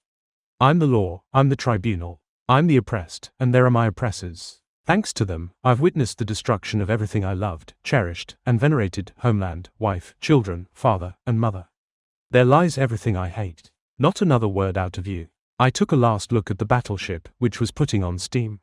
Then I rejoined Ned and Conseil. We'll escape, I exclaimed. Good, Ned put in. Where's that ship from? I've no idea, but wherever it's from, it will sink before nightfall. In any event, it's better to perish with it than be accomplices in some act of revenge whose merits we can't gauge. That's my feeling, Ned Land replied coolly. Let's wait for nightfall. Night fell. A profound silence reigned on board. The compass indicated that the Nautilus hadn't changed direction. I could hear the beat of its propeller, churning the waves with steady speed. Staying on the surface of the water, it rolled gently, sometimes to one side, sometimes to the other. My companions and I had decided to escape as soon as the vessel came close enough for us to be heard, or seen, because the moon would wax full in 3 days and was shining brightly. Once we were aboard that ship, if we couldn't ward off the blow that threatened it, at least we could do everything that circumstances permitted. Several times I thought the Nautilus was about to attack, but it was content to let its adversary approach, and then it would quickly resume its retreating ways. Part of the night passed without incident. We kept watch for an opportunity to take action. We talked little, being too keyed up. Ned Land was all for jumping overboard. I forced him to wait. As I saw it, the Nautilus would attack the double-decker on the surface of the waves, and then it would be not only possible but easy to escape. At 3 o'clock in the morning, full of uneasiness, I climbed onto the platform. Captain Nemo hadn't left it. He stood in the bow next to his flag, which a mild breeze was unfurling above his head. His eyes never left that vessel. The extraordinary intensity of his gaze seemed to attract it, beguile it, and draw it more surely than if he had it in tow. The moon then passed its zenith. Jupiter was rising in the east. In the midst of this placid natural setting, sky and ocean competed with each other in tranquility, and the sea offered the orb of night the loveliest mirror ever to reflect its image. And when I compared this deep calm of the elements with all the fury seething inside the plating of this barely perceptible Nautilus, I shivered all over. The vessel was 2 miles off. It drew nearer, always moving toward the phosphorescent glow that signaled the Nautilus's presence. I saw its green and red running lights, plus the white lantern hanging from the large stay of its foremast. Hazy flickerings were reflected on its rigging and indicated that its furnaces were pushed to the limit. Showers of sparks and cinders of flaming coal escaped from its funnels, spangling the air with stars. I stood there until 6 o'clock in the morning, Captain Nemo never seeming to notice me. The vessel lay 1.5 miles off, and with the first glimmers of daylight, it resumed its cannonade. The time couldn't be far away when the Nautilus would attack its adversary, and my companions and I would leave forever this man I dared not judge. I was about to go below to alert them, when the chief officer climbed onto the platform. Several seamen were with him. Captain Nemo didn't see them, or didn't want to see them. They carried out certain procedures that, on the Nautilus, you could call clearing the decks for action. They were quite simple. The man ropes that formed a handrail around the platform were lowered. Likewise, the pilot house and the beacon housing were withdrawn into the hull until they lay exactly flush with it. The surface of this long sheet iron cigar no longer offered a single protrusion that could hamper its maneuvers. I returned to the lounge. The Nautilus still emerged above the surface. A few morning gleams infiltrated the liquid strata. Beneath the undulations of the billows, the windows were enlivened by the blushing of the rising sun. That dreadful day of June 2nd had dawned. At 7 o'clock the log told me that the Nautilus had reduced speed. I realized that it was letting the warship approach. Moreover, the explosions grew more intensely audible. Shells furrowed the water around us, drilling through it with an odd hissing sound. My friends, I said, it's time. Let's shake hands, and may God be with us. Ned Land was determined, Conseil calm, I myself nervous and barely in control. We went into the library. Just as I pushed open the door leading to the well of the central companionway, I heard the hatch close sharply overhead. The Canadian leaped up the steps, but I stopped him. A well-known hissing told me that water was entering the ship's ballast tanks. Indeed, in a few moments the Nautilus had submerged some meters below the surface of the waves. I understood this maneuver. It was too late to take action. The Nautilus wasn't going to strike the double-decker where it was clad in impenetrable iron armor, but below its waterline, where the metal carapace no longer protected its planking. We were prisoners once more, unwilling spectators at the performance of this gruesome drama. But we barely had time to think. Taking refuge in my stateroom, we stared at each other without pronouncing a word. My mind was in a total daze. My mental processes came to a dead stop. I hovered in that painful state that predominates during the period of anticipation before some frightful explosion. I waited, I listened, I lived only through my sense of hearing. Meanwhile, the Nautilus's speed had increased appreciably, so it was gathering momentum. Its entire hull was vibrating. Suddenly I let out a yell. There had been a collision, but it was comparatively mild. I could feel the penetrating force of the steel spur. I could hear scratchings and scrapings. Carried away with its driving power, the Nautilus had passed through the vessel's mass like a sailmaker's needle through canvas. I couldn't hold still. Frantic, going insane, I leaped out of my stateroom and rushed into the lounge. Captain Nemo was there. Mute, gloomy, implacable, he was staring through the port panel. An enormous mass was sinking beneath the waters, and the Nautilus, missing none of its death throes, was descending into the depths with it. 10 meters away, I could see its gaping hull, into which water was rushing with a sound of thunder, then its double rows of cannons and railings.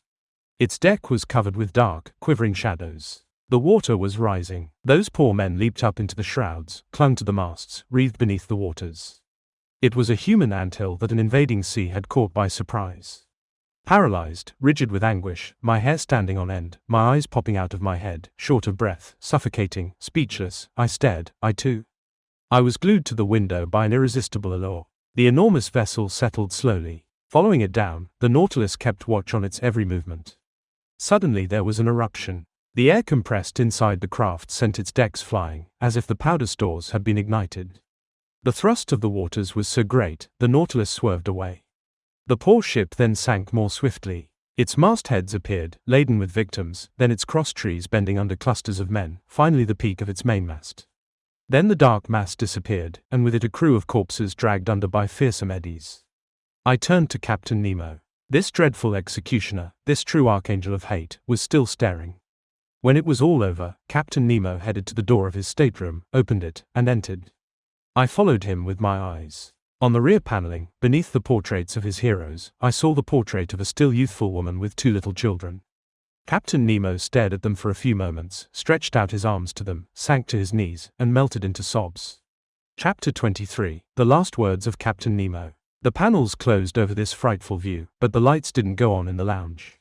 Inside the Nautilus all was gloom and silence. It left this place of devastation with prodigious speed, 100 feet beneath the waters. Where was it going? North or south? Where would the man flee after this horrible act of revenge? I re-entered my stateroom, where Ned and Conseil were waiting silently. Captain Nemo filled me with insurmountable horror. Whatever he had once suffered at the hands of humanity, he had no right to mete out such punishment. He had made me, if not an accomplice, at least an eyewitness to his vengeance. Even this was intolerable. At 11 o'clock the electric lights came back on. I went into the lounge. It was deserted. I consulted the various instruments. The Nautilus was fleeing northward at a speed of 25 miles per hour, sometimes on the surface of the sea, sometimes 30 feet beneath it.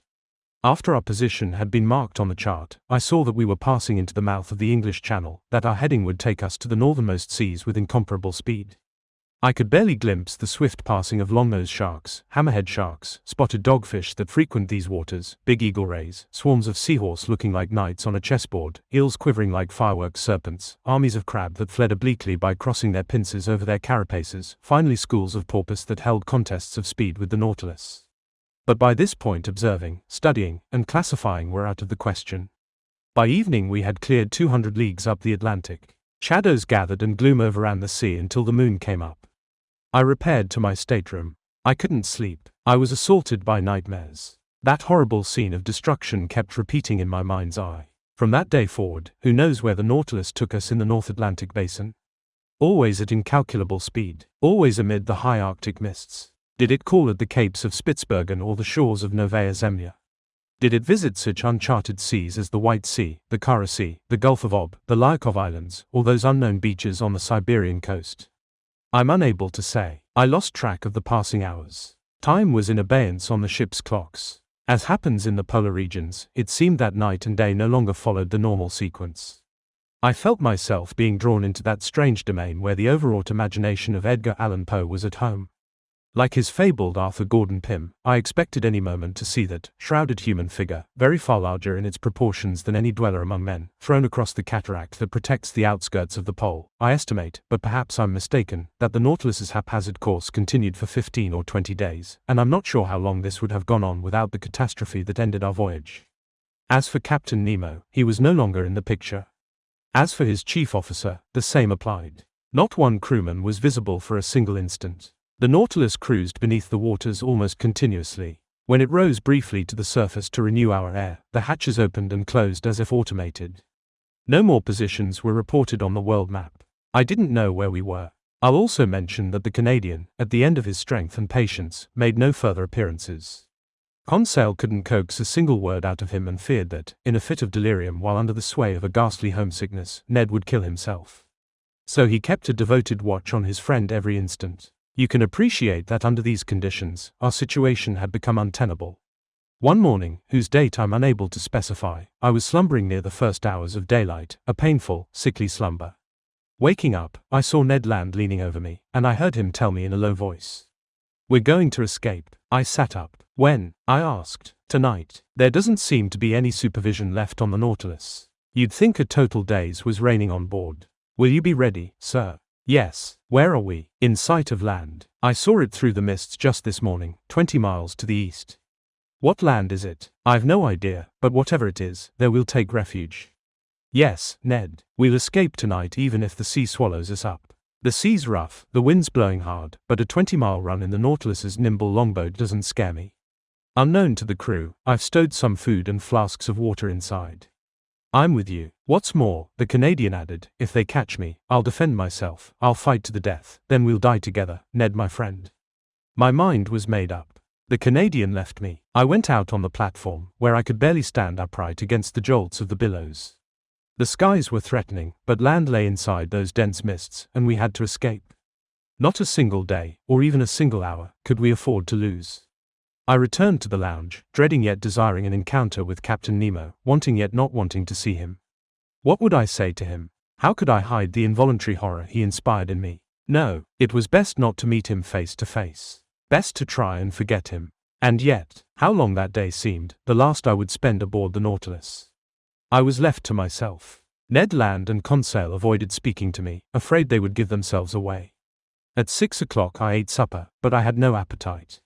Despite my revulsion, I forced it down, wanting to keep my strength up. At 6:30 Ned Land entered my stateroom. He told me, "We won't see each other again before we go. At 10 o'clock the moon won't be up yet. We'll take advantage of the darkness. Come to the skiff. Conseil and I will be inside waiting for you." The Canadian left without giving me time to answer him.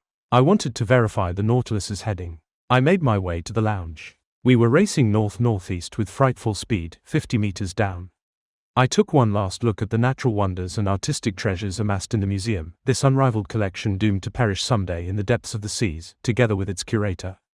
I wanted to establish one supreme impression in my mind. I stayed there an hour, basking in the aura of the ceiling lights, passing in review the treasures shining in the glass cases. Then I returned to my stateroom. There I dressed in sturdy seafaring clothes. I gathered my notes and packed them tenderly about my person. My heart was pounding mightily. I couldn't curb its pulsations. My anxiety and agitation would certainly have given me away if Captain Nemo had seen me. What was he doing just then? I listened at the door to his stateroom. I heard the sound of footsteps. Captain Nemo was inside. He hadn't gone to bed. With his every movement I imagined he would appear and ask me why I wanted to escape. I felt in a perpetual state of alarm. My imagination magnified this sensation. The feeling became so acute, I wondered whether it wouldn't be better to enter the captain's stateroom, dare him face to face, brave it out with word and deed. It was an insane idea. Fortunately I controlled myself and stretched out on the bed to soothe my bodily agitation. My nerves calmed a little, but with my brain so aroused, I did a swift review of my whole existence aboard the Nautilus, every pleasant or unpleasant incident that had crossed my path since I went overboard, from the Abraham Lincoln, the underwater hunting trip, the Torres Strait, our running aground, the savages of Papua, the Coral Cemetery, the Suez Passageway, the island of Santorini, the Cretan diver, the Bay of Vigo, Atlantis, the Ice Bank, the South Pole, our imprisonment in the ice, the battle with the devilfish, the storm in the Gulf Stream, the Avenger, and that horrible scene of the vessel sinking with its crew. All these events passed before my eyes like backdrops unrolling upstage in a theater. In this strange setting, Captain Nemo then grew fantastically. His features were accentuated, taking on superhuman proportions. He was no longer my equal, he was the man of the waters, the spirit of the seas. By then it was 9:30. I held my head in both hands to keep it from bursting. I closed my eyes. I no longer wanted to think. A half hour still to wait. A half hour of nightmares that could drive me insane. Just then I heard indistinct chords from the organ, melancholy harmonies from some undefinable hymn, actual pleadings from a soul trying to sever its earthly ties. I listened with all my senses at once, barely breathing, immersed like Captain Nemo in this musical trance that was drawing him beyond the bounds of this world. Then a sudden thought terrified me. Captain Nemo had left his stateroom. He was in the same lounge I had to cross in order to escape. There I would encounter him one last time. He would see me, perhaps speak to me. One gesture from him could obliterate me, a single word shackle me to his vessel. Even so, 10 o'clock was about to strike. It was time to leave my stateroom and rejoin my companions. I dared not hesitate, even if Captain Nemo stood before me. I opened the door cautiously, but as it swung on its hinges, it seemed to make a frightful noise. This noise existed, perhaps, only in my imagination. I crept forward through the Nautilus's dark gangways, pausing after each step to curb the pounding of my heart. I arrived at the corner door of the lounge. I opened it gently. The lounge was plunged in profound darkness. Chords from the organ were reverberating faintly. Captain Nemo was there. He didn't see me. Even in broad daylight I doubt that he would have noticed me, so completely was he immersed in his trance. I inched over the carpet, avoiding the tiniest bump whose noise might give me away. It took me 5 minutes to reach the door at the far end, which led into the library. I was about to open it when a gasp from Captain Nemo nailed me to the spot. I realized that he was standing up. I even got a glimpse of him because some rays of light from the library had filtered into the lounge. He was coming toward me, arms crossed, silent, not walking but gliding like a ghost. His chest was heaving, swelling with sobs. And I heard him murmur these words, the last of his to reach my ears. "O Almighty God, enough, enough." Was it a vow of repentance that had just escaped from this man's conscience? Frantic, I rushed into the library. I climbed the central companionway, and going along the upper gangway, I arrived at the skiff. I went through the opening that had already given access to my two companions. Let's go, I exclaimed. Right away, the Canadian replied. First, Ned Land closed and bolted the opening cut into the Nautilus's sheet iron, using the monkey wrench he had with him. After likewise closing the opening in the skiff, the Canadian began to unscrew the nuts still bolting us to the underwater boat. Suddenly a noise from the ship's interior became audible. Voices were answering each other hurriedly. What was it? Had they spotted our escape? I felt Ned Land sliding a dagger into my hand. Yes, I muttered, we know how to die. The Canadian paused in his work. But one word 20 times repeated, one dreadful word, told me the reason for the agitation spreading aboard the Nautilus. We weren't the cause of the crew's concern. Maelstrom, Maelstrom, they were shouting. The Maelstrom, could a more frightening name have rung in our ears under more frightening circumstances? Were we lying in the dangerous waterways off the Norwegian coast? Was the Nautilus being dragged into this whirlpool just as the skiff was about to detach from its plating? As you know, at the turn of the tide, the waters confined between the Faroe and Lofoten Islands rush out with irresistible violence. They form a vortex from which no ship has ever been able to escape. Monstrous waves race together from every point of the horizon.